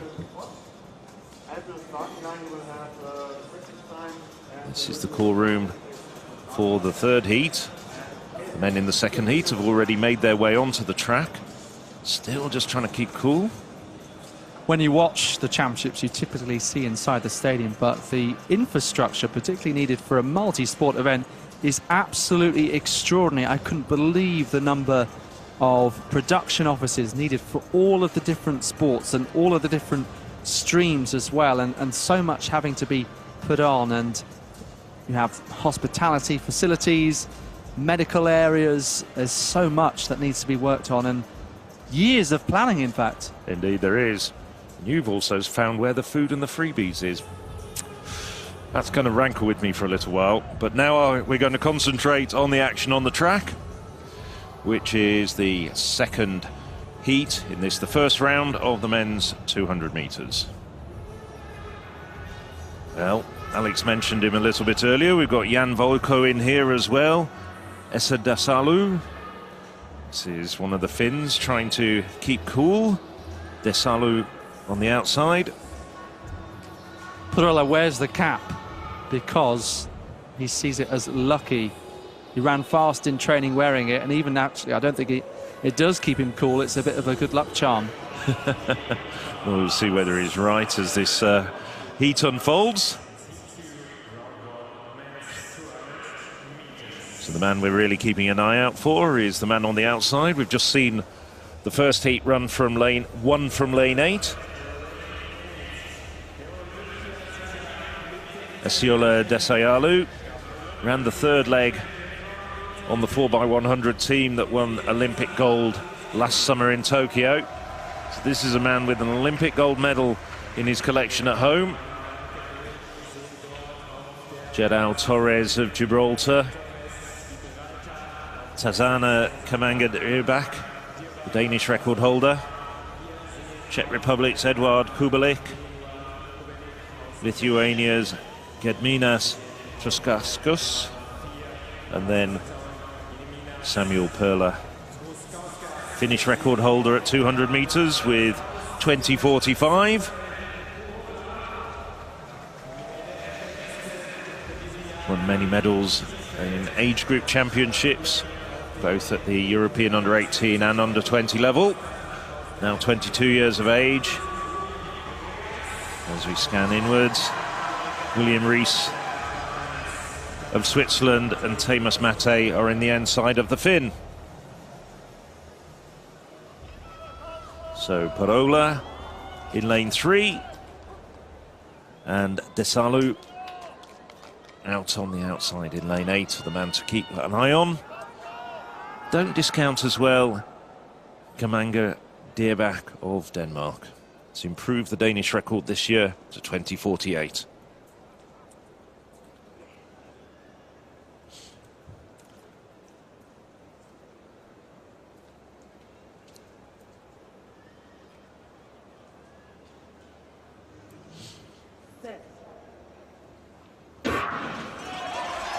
Well, Desalu took a long time to get into the set position, but now he's really starting to motor. Kamanga Dierbach also doing well at the moment. Parola struggling a little bit. Well, the Dane going backwards, but it's Desalu, and also on the inside, looks like Mate, Rees I should say, of Switzerland, who's doing well, but no doubt at all about the winner. And Rees followed him home. That's a bit of a surprise. 20:46, a good run for Desalu. Season's best from Rees, not that far away from his personal best either. Truskauskas in third.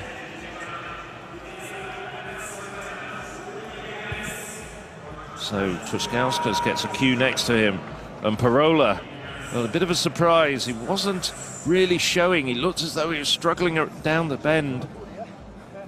Kamanga, Deerback also did well in the opening half of the race around the bend, and then started to go backwards as others attacked down the home straight.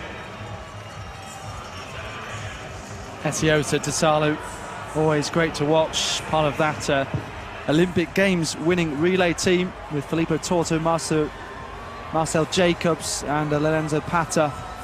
And nice on the outside, no idea what's going on in his inside, of course, similar to Burnett, but didn't matter, sailed through.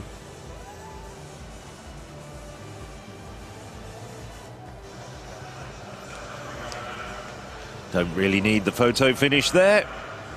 Fairly obvious who the three men to go through are. Led home by Desalu of Italy. And even though Desalu hasn't been seeded into the semi-finals, I have a feeling he's going to be a very strong contender for a place in the final. And of course Italy, well, they are the Olympic gold medalists, will obviously be fronting up a very strong 4x100 meters relay team.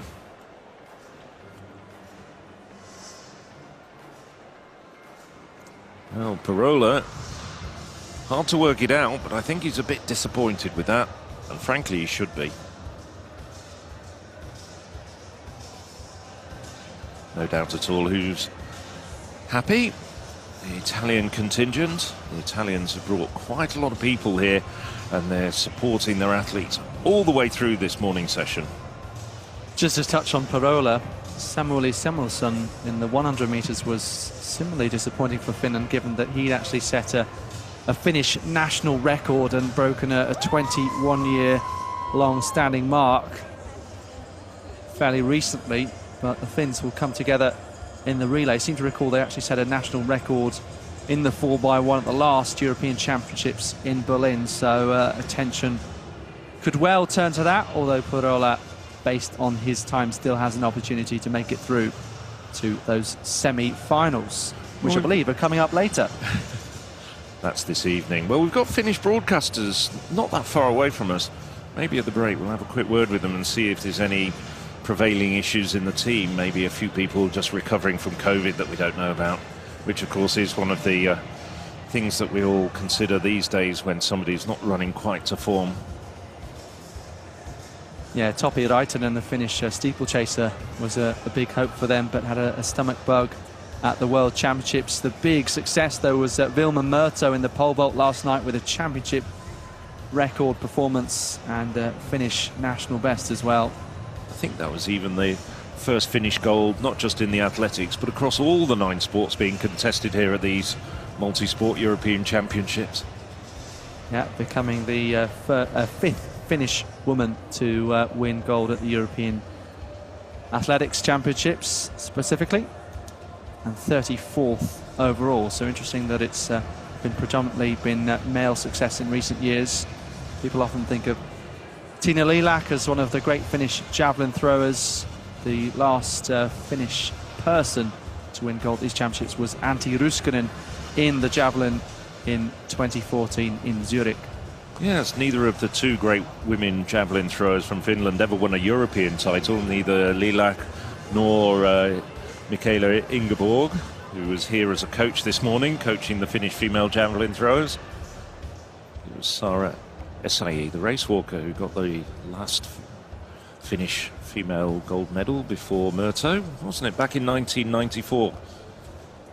That's right, yeah, and there was a terrific performance from Juha Keskisalo to win in Gothenburg in 2006, one of the great steeplechase races that I've ever seen.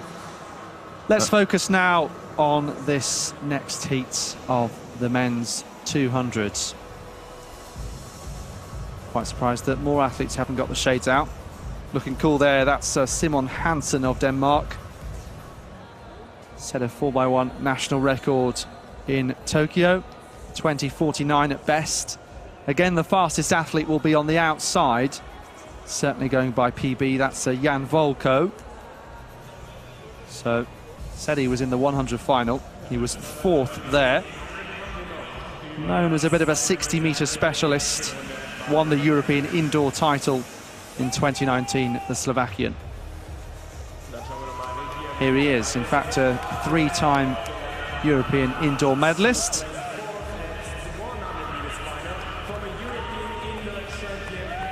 So certainly I'll have hopes of progressing through this semi-final. If not, then making it through to 2 finals. Kolak of Czech Republic, Hansen, Denmark. Another strong Italian, this is Petto Rossi, 0.4 seconds improvement this year, the Italian 200-metre champion. And that's a pretty difficult title to win, with the likes of De Salu, Infantino in recent years. Tortu and Pater and Jacobs all stronger over 100.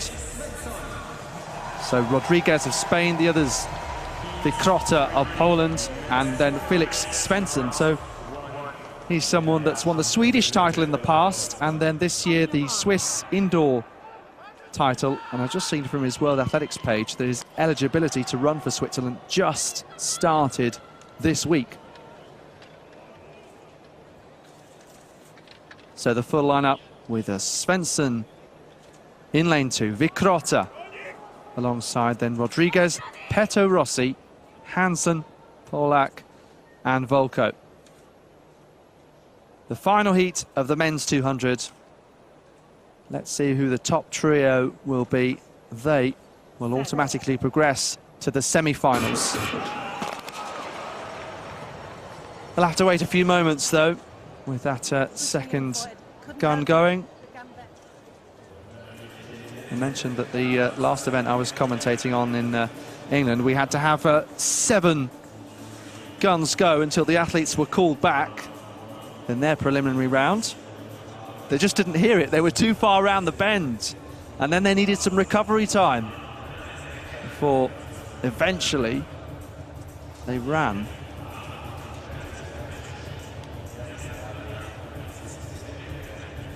Well, having a look at that, Rodriguez minus 0.298. Now, we did have a similar situation with Jacques-Ali Harvey, where he reacted before the start. That was the judgment.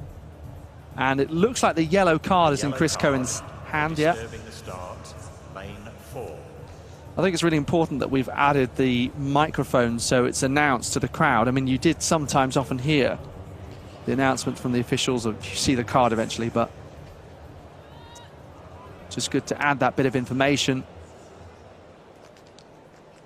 Also, yellow will flash on the cone marker behind the athlete as well. Daniela Rodriguez, 20:59 at best. So 20:77 and 20:88, the times of those in the hot seat, Samuel Purola and Tazana Mikkelka Manga-Dirbak of Finland and Denmark, respectively. Once again, Svensson, Vicrota, Rodriguez, Petto Rossi, Hansen, Kolak and Volko. The man with more races in the legs from these championships than anyone else. Now we do get going. Look at Hansen in the red and black of Denmark from lane 6. Volko now pushes on round this bend. Rodriguez, maybe some bit of luck there, not to get the full start. Can't quite qualify though, as Volko comes through from Petto Rossi. And now we try and compare the times. 20:49 therefore, the delighted Jan Volko compares very closely to De Salo's 24:6 and 24:8 for Burnett. And shape things up nicely going into those semi-finals. Petto Rossi 20:65, so this could well be close. What about third place?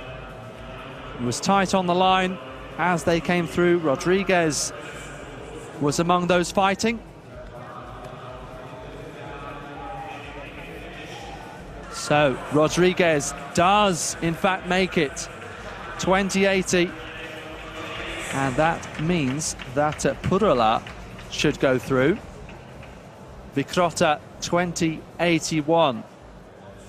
So he also is in one of those spots. And then Kamanga Dierbach is knocked out by one of his teammates. Not the first time we've seen that at these championships. Sometimes when you take more athletes, they might knock each other out.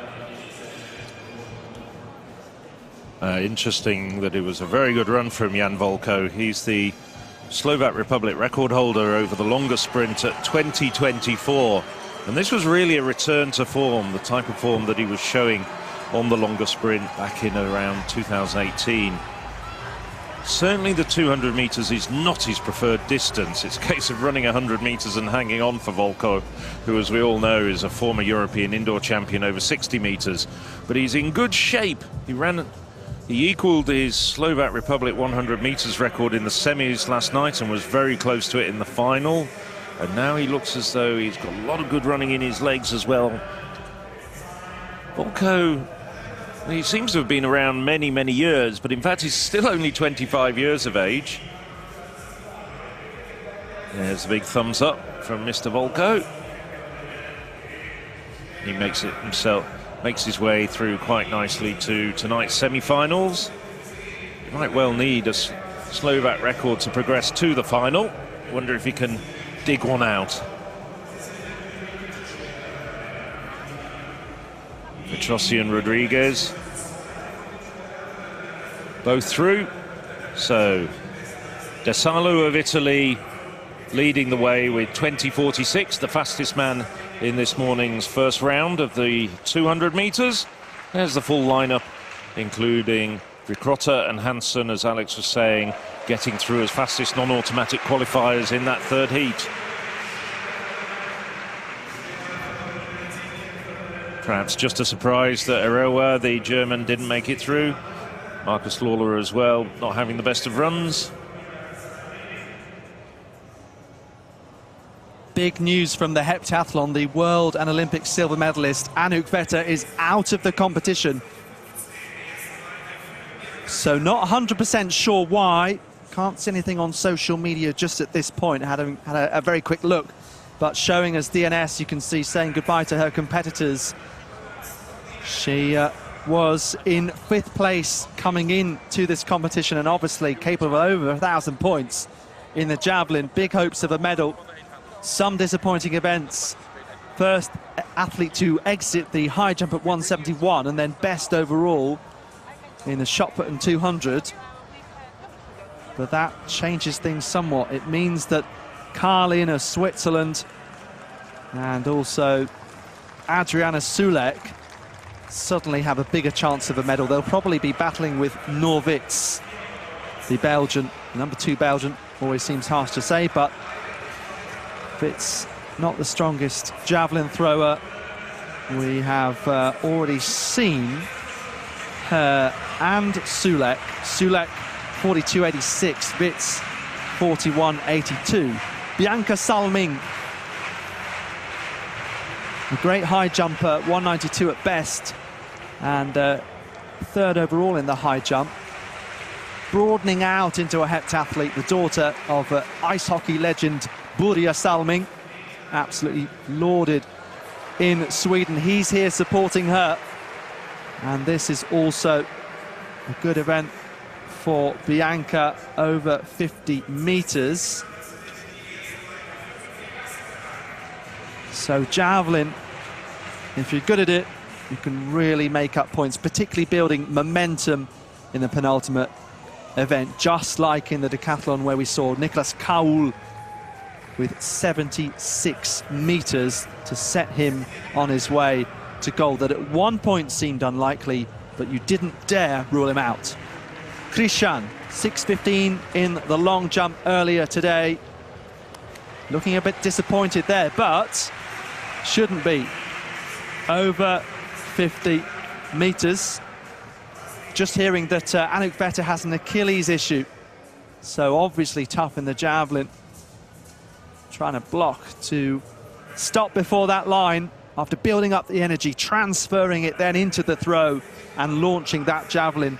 So Xenia Christian looking at this measurement now, 50.38 for her.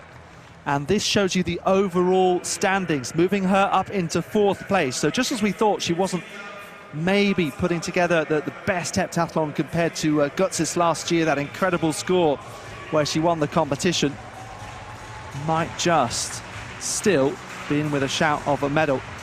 Nafi Tiam, though, disappointing in the long jump, 6:08, put her off track so far as Jess Ennis's 2010 championship record is concerned.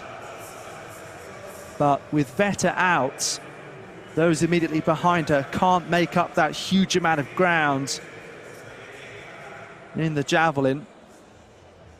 So the only thing stopping Nafi Tiam is injury or some sort of calamitous 3 fouls in the javelin. One of those so far, but she can afford to play it safe and is a great thrower in her own right as well. 53.01 this year, 59.32 a lifetime best from 2017. Okay, been really impressed with Annick Carlin of Switzerland. 6th in Eugene, huge personal best, 6.73, best long jumper overall. Rather congested field there, but we saw the line showing number 3 and then 2 and 1 ahead of that. So Carlin gets the valid attempt. So Swiss national record holder, aged 22. Improved on her long jump PB by 9 centimetres, over 1,000 points there. And let's take a look. So Carlin ahead of Sulek, ahead of Witz. At the moment, that's how it'll shape up going into the 800 metres tonight. Sauga Vanninen of Finland, European and World Under-20 champion. There have been some good Finnish performances that I'm sure will boost the rest of their squad. And they're really looking for a strong heptathlete and decathlete as well. The neighbouring Estonians, obviously so strong, it's almost like a national sport. But Finland javelin, you can't be too far away from a great coach, can you? As we have a look at Vanninen, 42.56 worth 716 points. So big gap in this group. 8 metres from Christian, best so far, to Vanninen. Caroline Schaefer, she's dropped off a little bit since not managing 6 metres in the long jump. Really disappointing. Black shades matching her shorts, the German, but that is a fantastic throw. That 50-metre line there, just to the right of the number 50 on the field. So Schaefer and Wiesenberg both looking strong. Another country with a great javelin tradition, along with Finland. 50.18 metres. So 3 athletes over that golden barrier. Christian from Schaefer from Bianca Solming. Jado Dowda, well, it's sometimes said that British heptathletes aren't that good at javelin, and they won't mind me saying that, but Jado Dowda is one of the better ones, and she's also a fairly decent shot putter as well, so it's interesting how she's kind of got a different strengths. The sister of Callum O'Dowda, the Irish international footballer, the bronze medalist at the Commonwealth Games. Multiple winner of the national combined events title. And she's also won Junior England long jump titles, 41.04. It's interesting, you sometimes think athletes are going to specialise, and then they say, no, I've got my strengths, let me fill those gaps in coaching, invest in some of my weaker events and try and broaden out. You can sometimes see it as a bit of an investment. How much training can I fit in? Well, one javelin thrower who started out as a heptathlete, a certain Barbara Spatakova, who qualified for the final earlier on today, finished 4th at the World Under-20 heptathlon back, I think it was in 2000, maybe 2002, then decided to convert, and she was at the University of Minnesota at that time. She just didn't like the jumping. She wasn't very good at the high jump, so said, right, javelin for me.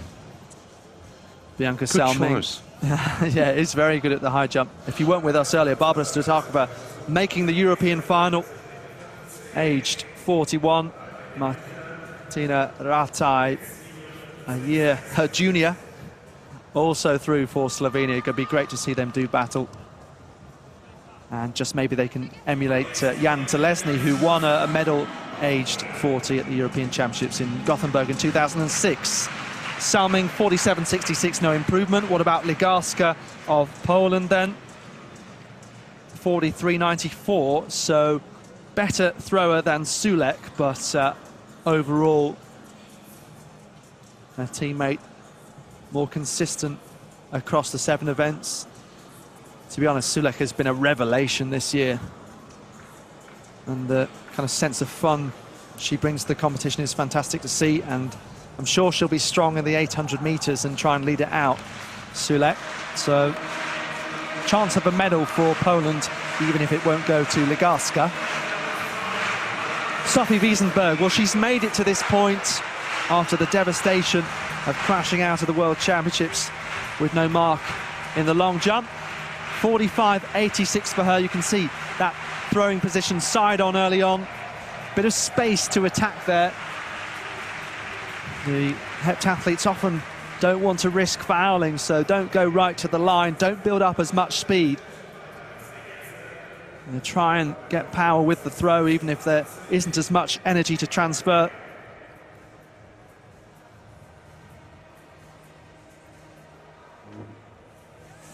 Can be such an awkward event to get right, such an unnatural position sometimes. The athletes seem to be holding in. The fins often put it right above their head, as you sometimes see, but there are variations in techniques. Looks like Krishan has got a javelin that matches her national colours as the Hungarian team watch on. So still no one has bettered her 50.38 so far. We'll wait and see Nafi Tiam's second go in a moment. Falling lower, though, than 50 metres. So just having a quick look to see how this affects the overall standings. Obviously, this event isn't quite complete, but Carlier looks like she will be 38 points ahead of Sulek, who threw 42.86 earlier, worth 722 points. So Carlier moving in front. And then Norwitz, 41.82, 20 points less than Sulek in the javelin. And she's going to be, what's that, 63 behind Sulek, the second of the two Belgians. This is Nafi Tiam, though. So 53 metres this year. That might be something to aim for. She needs to get something in and then maybe really go for it to maximise points in the second round. What will she do? Such a great competitor, and to be honest, one of the greatest athletes at these championships. Improving on some of her weak events this year, so now looks to be a valid attempt. Nafi Tiam, 2 times Olympic, 2-time world champion, winner in Berlin 2018. And we saw early in the competition, 198 in the high jump. That's a new championship best performance, improving by 1 centimetre on what she did in Zurich in 2014. So Nafi Tiam, it's come up as 48.89. Well, that may well be a modest effort by her own fantastic standards, but for my money, that's clinched the gold medal. Without a doubt, she's got a safe effort in, and barring accidents, she's on her way to taking the European title. Here's Annick Kalin. Kalin very much in medal contention. 46.45, a very solid performance from the Swiss athlete, who, as Alex was saying, had an outstanding World Championships, 6th place, several PBs, personal bests. What's interesting, though, is Sulek is 10 seconds faster in the 800 metres on paper. I know that I just said Kalin has moved back in front, but that could change once more. Of course, that just makes the competition more exciting. You can see there flashing up the overall points tally. So it's a 5.604 for Kalin, 5.560 for Sulek, 5.497 for Witz as it stands. So really excitingly poised. Right, the very last action on the track this morning will be 3 heats of the first round in the women's 200 metres. We've had the men's 200 metres, now it's the turn of the women to go through their paces.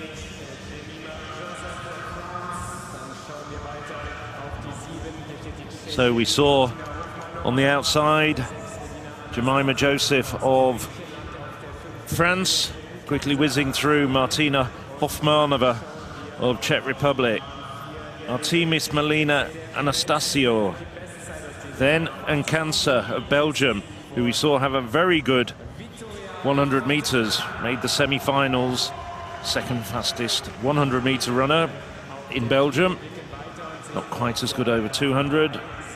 Fontana of Italy, Wally of Austria. This is Jodie Williams, European silver at 200 metres back in 2014. Now really racing 400 metres. Went under 50 seconds last year. European indoor bronze in Torun in March of last year. So Williams is in lane 2, and then on the inside, Marika Popovic-Drapola.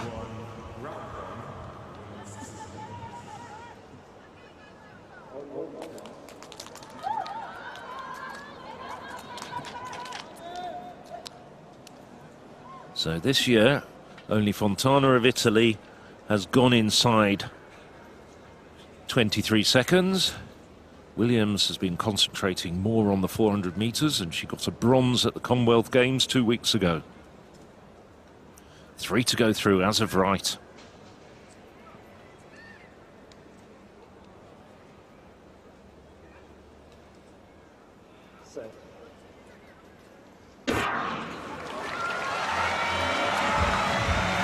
And they're away, and it looks as though Williams has made a good start as well. Also Fontana, and on the outside running well is Joseph. Now Fontana drifting back, it's Williams striding out. Williams has really torn apart this field over the second half of the race. Williams wins by a very large margin.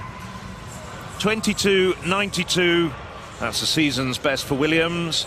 First time under 23 seconds this year. Well, Williams had an excellent start, just kept it going around the bend, and then just went through the gears down the home straight. Yeah, interesting to see that she's chosen to concentrate on the 200 metres, over which she's kind of made her name. Obviously a fantastic junior career as a sprinter. In the last couple of years, moving to 400 and going sub 50 seconds terrifically in Tokyo, but accepted that she wouldn't recover in time to be part of the World Championships, but focusing on this event, as we've said a couple of times, could prove to be a good idea. And Cancer, someone who's improved quite a lot this year, impressively, and she has also progressed nicely, along with Joseph and Anastasio. Well, actually, I'm just looking at my notes here. I have the qualifying conditions as the same as the men, as just the first 3 to go through automatically. Maybe they've changed the qualifying conditions around at a late stage. Yeah, showing up as first 4 in each heat, and then 4 time qualifiers with 3 heats in total. That makes 16 going through from the first round. Okay, we'll double check that as we go along. You can see slightly different running styles in the previous angle for Cancer and Williams, who just eked away, looked so relaxed in the closing stages.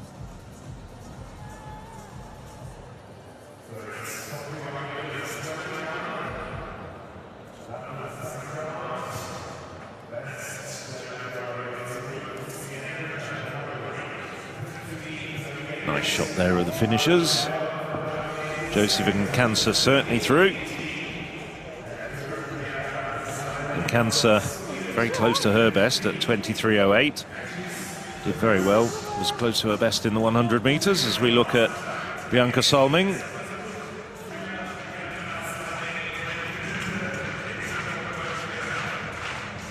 Salming of Sweden, already with 50 metres and 15. If she can find 23 centimetres, she'd be the best heptathlete overall in this javelin competition so far. 47.66, and you can see she's moved up into the top 10 as things stand as a result of those 863 points. Of course, our leader overall, Nafi Tiam, 48.89 in the second round. Pleased to see she played it relatively safe. Otherwise, that would have been an extremely anxious moment. And we've already had Mondo Duplantis with a failure at 5.65 in the pole vault. Thankfully, he sailed through. Of course he did. Ligarska, one last chance to improve. 11th overall. That's what that marker shows, bottom left. But invalid attempt for her.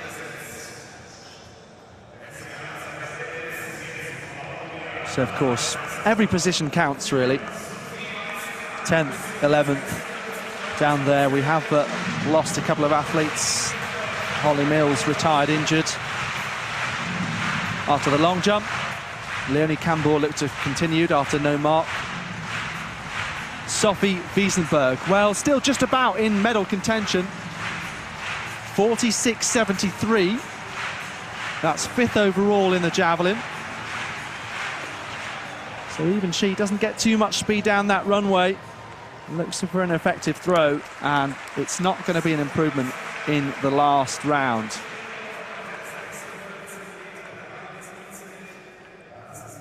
So Zena Christian will be next to go, and she, at the moment, is in 6th overall. And just looking as it stands, she is 139 points. I make it, thank you GCSE Maths, off Sulek in 3rd. Sulek is a better 800-metre runner. Carlin 10 seconds slower. He's in 2nd overall at the moment.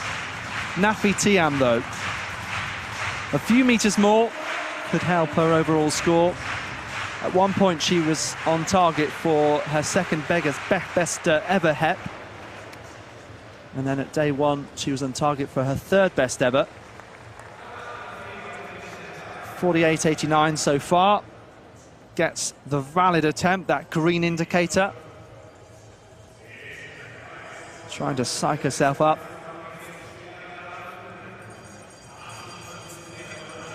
Previously appearing to be one of those who really didn't enjoy the 800. Well, very few athletes enjoy the 800 after completing 6 previous events, but 2:13 in Eugene, really impressed, along with that big 100 hurdles PB.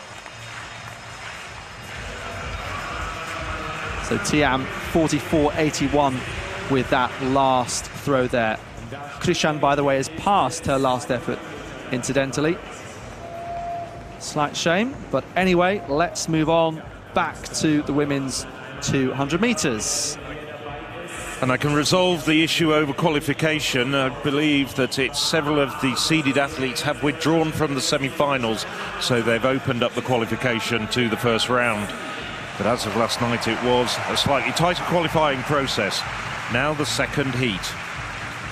Yeah, we just saw Jessica Bianca Vesely get the applause from the crowd. Julia Henriksson, and then Bozzolo of Portugal, another who impressed in the 100, the veteran. Anina Kortetmar of Finland, Jamile Samuel, a key part of the Dutch relay team, with the likes of Daphne Schippers in recent years. No Schippers at these championships. Had a tough year with injury. Lucia Carrillo from lane 3. Olivia Fotopoulou, big improvement for the Cypriot to 22.99 this year.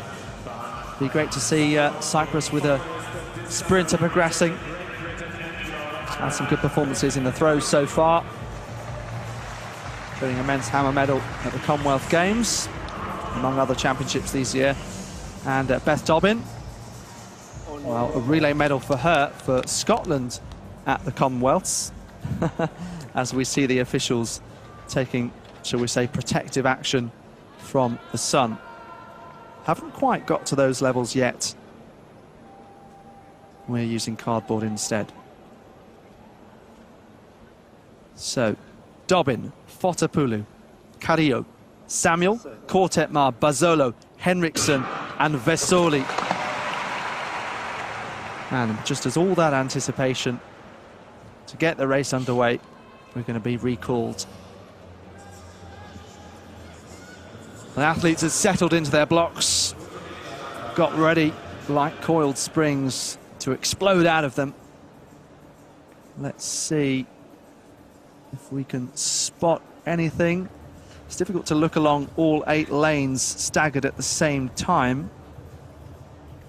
Possibly Kortetmar moved a little early. Well, they think it's Dobbin. I couldn't see what happened there. No, Dobbin is coming up on the screen as having twitched and got away quickest. So will it be a yellow card as we saw a few moments ago? They do look as though they're brandishing a yellow card, so Beth Dobbin perhaps gets away with it. False start, lane 1. Well, this time it does appear to be a false start rather than a yellow card. I think that yellow card was firmly inside the book, but wasn't being brandished, and it is a false start this time. Quickly flipped over. So it makes it hard to read, really, that narrow amount of difference between that minus reaction time we saw now and the one we saw previously, and the one for Jacques Ali Harvey in the men's 100, and one that leads to a DQ rather than a yellow card. And the one for Arthur Abelais, I think, is the more contentious one. So very quickly the athletes get on with it then. And going nicely there is Bazzolo in the green of Portugal. Vesoli trying to use the boost of home supporters here, but Lorin Bazzolo now being overtaken by Jamile Samuel. Should still go through. Fotopoulou going nicely, and Vesoli. These 4 then. 23 seconds dead. So Jamile Samuel, 22.96, her season's best coming into this, and she had to run pretty close to it in order to win this heat.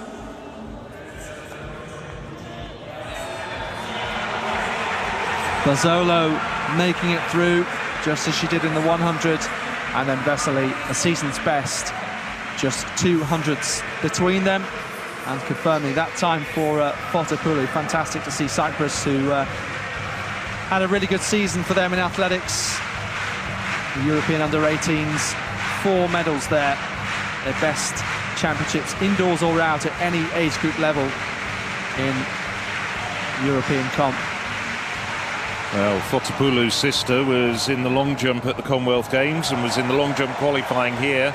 I have to say, without looking at my notes, I don't know whether she qualified for the final, but she's been close to the Cypriot record.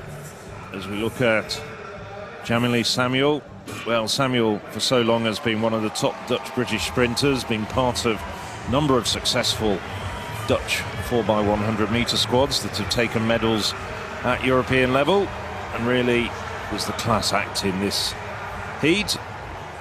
Not much between her and Bazzolo coming into the home straight, but then really pulls away, pours it on. Nicely done from Jamile Samuel. Not quite as quick as the preceding heat, but there wasn't much in it.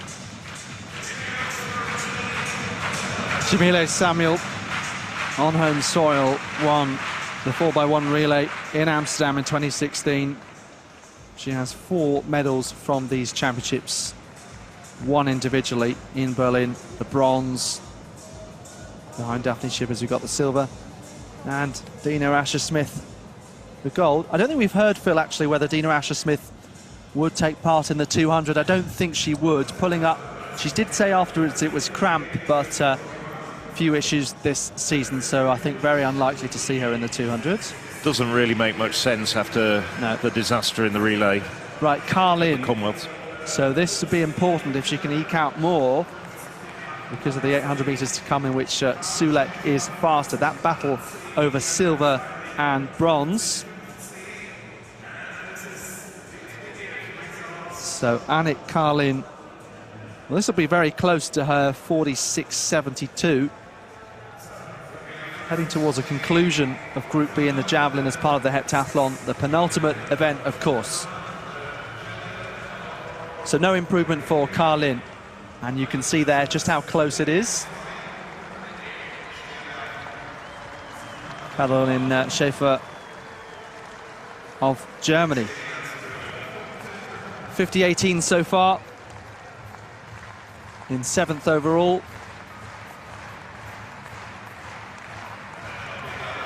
Bit too far back to challenge for a medal in the 800 metres. But let's wait and see what she can do here. Again, quite a bit of space. And that looks very close to the 50.18 from before. Valid attempt. And it's come up as 50 metres and 3 centimetres. So Anouk Vetter, the surprise DNS with an Achilles injury, frustrating for her and certainly a bit of a shame, but we'll have some youngsters fighting for the podium down to the last event with whatever energy they can summon for 2 laps on the track. High time then we confirm the results from the Javelin. Xenia Krishan, 50.38, best of the year thus far. From Schäfer and Salming, who aren't competing with her really, lower down in the standings. So big gain for the Hungarian. And then overall, this is how it looks. Tiam 5.776 with 1 event to go. And then Carlin and Sulek battling for that medal with Norwitz. Sulek should be really strong in that last event. She may well lead it out. Holly Mills, one of the faster 800 runners out of the competition, so could be a little bit like Niklas Kaul out front. However, different story with Sulek trying to get that silver rather than gold. Now, the very last action in the stadium on this, a very long morning session on the 4th day of the 2022 European Athletics Championships here in Munich. And it's the 3rd heat of the first round of the women's 200 metres.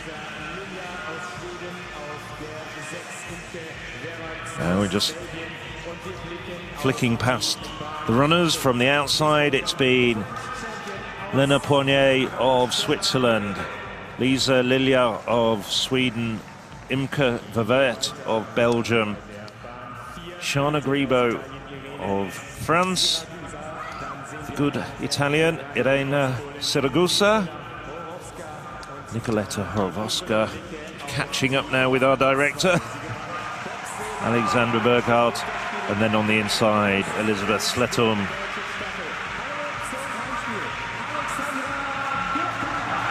Well, we have 3 women, Horowska, Siragusa and Gribo, who've got career bests of under 23 seconds. Both Horowska in lane 3 and Gribo in lane 5 have run 22.98 this season already. Running something similar would see them comfortably through to tonight's semi-finals, when they'll meet the seeded runners. And there has been a change in the qualification procedure from what you might have seen perhaps earlier on today. So it's 4 to go through and 4 fastest non-automatic qualifiers. We understand, although we can't confirm the names, 1 or 2 of the seeded runners have withdrawn. Could well include Dina Asher-Smith. So as they settle down from the inside, Sletum Norway, Burghardt Germany, Horowska Poland, Siragusa Italy, Grebo France, Verwert Belgium, Lilia Sweden, and on the outside Poirier of Switzerland. And it is Grebo who's running well at this moment. Grebo, the Frenchwoman, in lane 5, having a good run. Also on the inside, it's Burkhardt, the very good, long-striding German.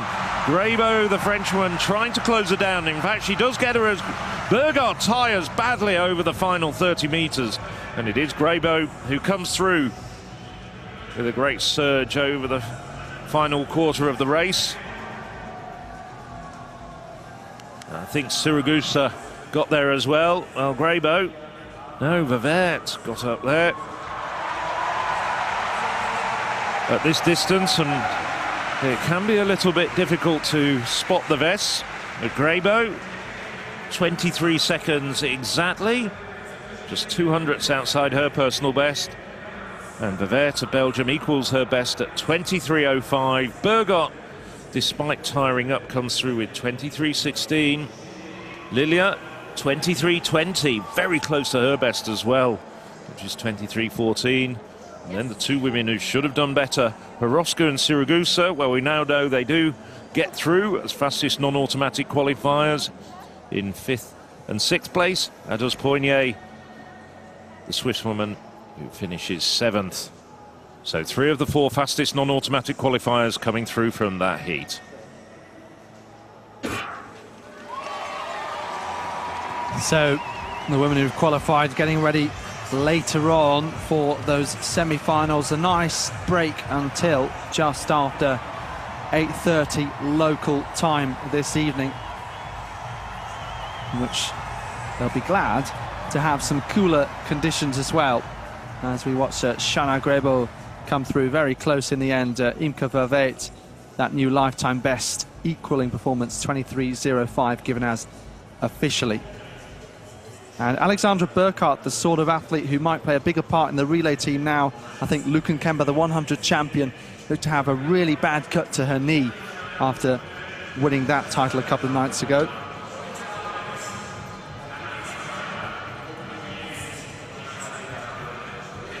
Big smiles from Shana Grabo, the French sprinter.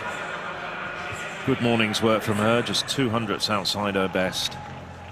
Siragusa, well, can breathe a sigh of relief. She should have done better than that in this heat. But a good start, and then really didn't manage to accelerate down the home straight.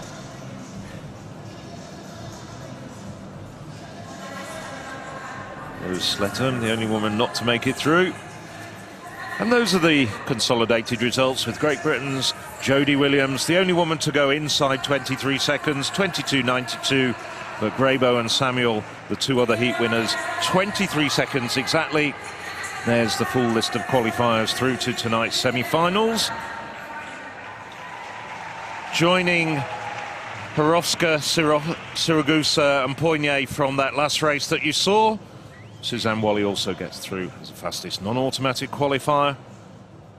Fontana, well, she was perhaps someone we expected to do better. She was a bit disappointing. She won't make it through.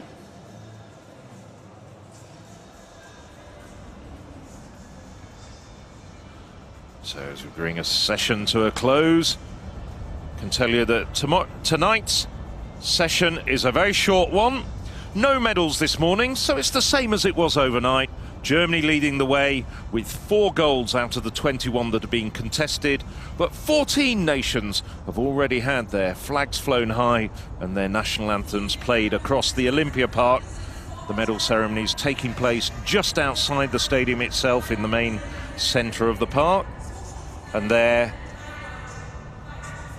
23 countries have won medals in the athletics so far. So that's almost half of the European Athletics member federations. But of course, this is part of the multi-sport European Championships. 9 sports. Germany lead the way, but bagging a few more medals in terms of silver and bronze is France. Lots of countries getting really good representation here. Most of the sports are the sports such as the gymnastics and the sport climbing taking place in the Olympia Park, a few a bit further away. The rowing taking place at the Olympic Regatta Arena just to the north of the city. Finland's 1 gold medal coming thanks to Vilma Murto last night in the pole vault.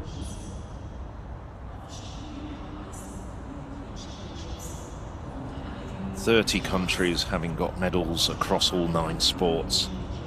And tonight, it's a very short session. It's about 2 hours with 6 finals to be contested, including the conclusion of the women's heptathlon. So from myself, Alex Seftel, I'm Phil Minshall, and I think it's time for both Alex and myself just to get a bit of a break, perhaps a quick nap, something to eat, and prepare for this evening's session. So join us again in just over 6 hours' time.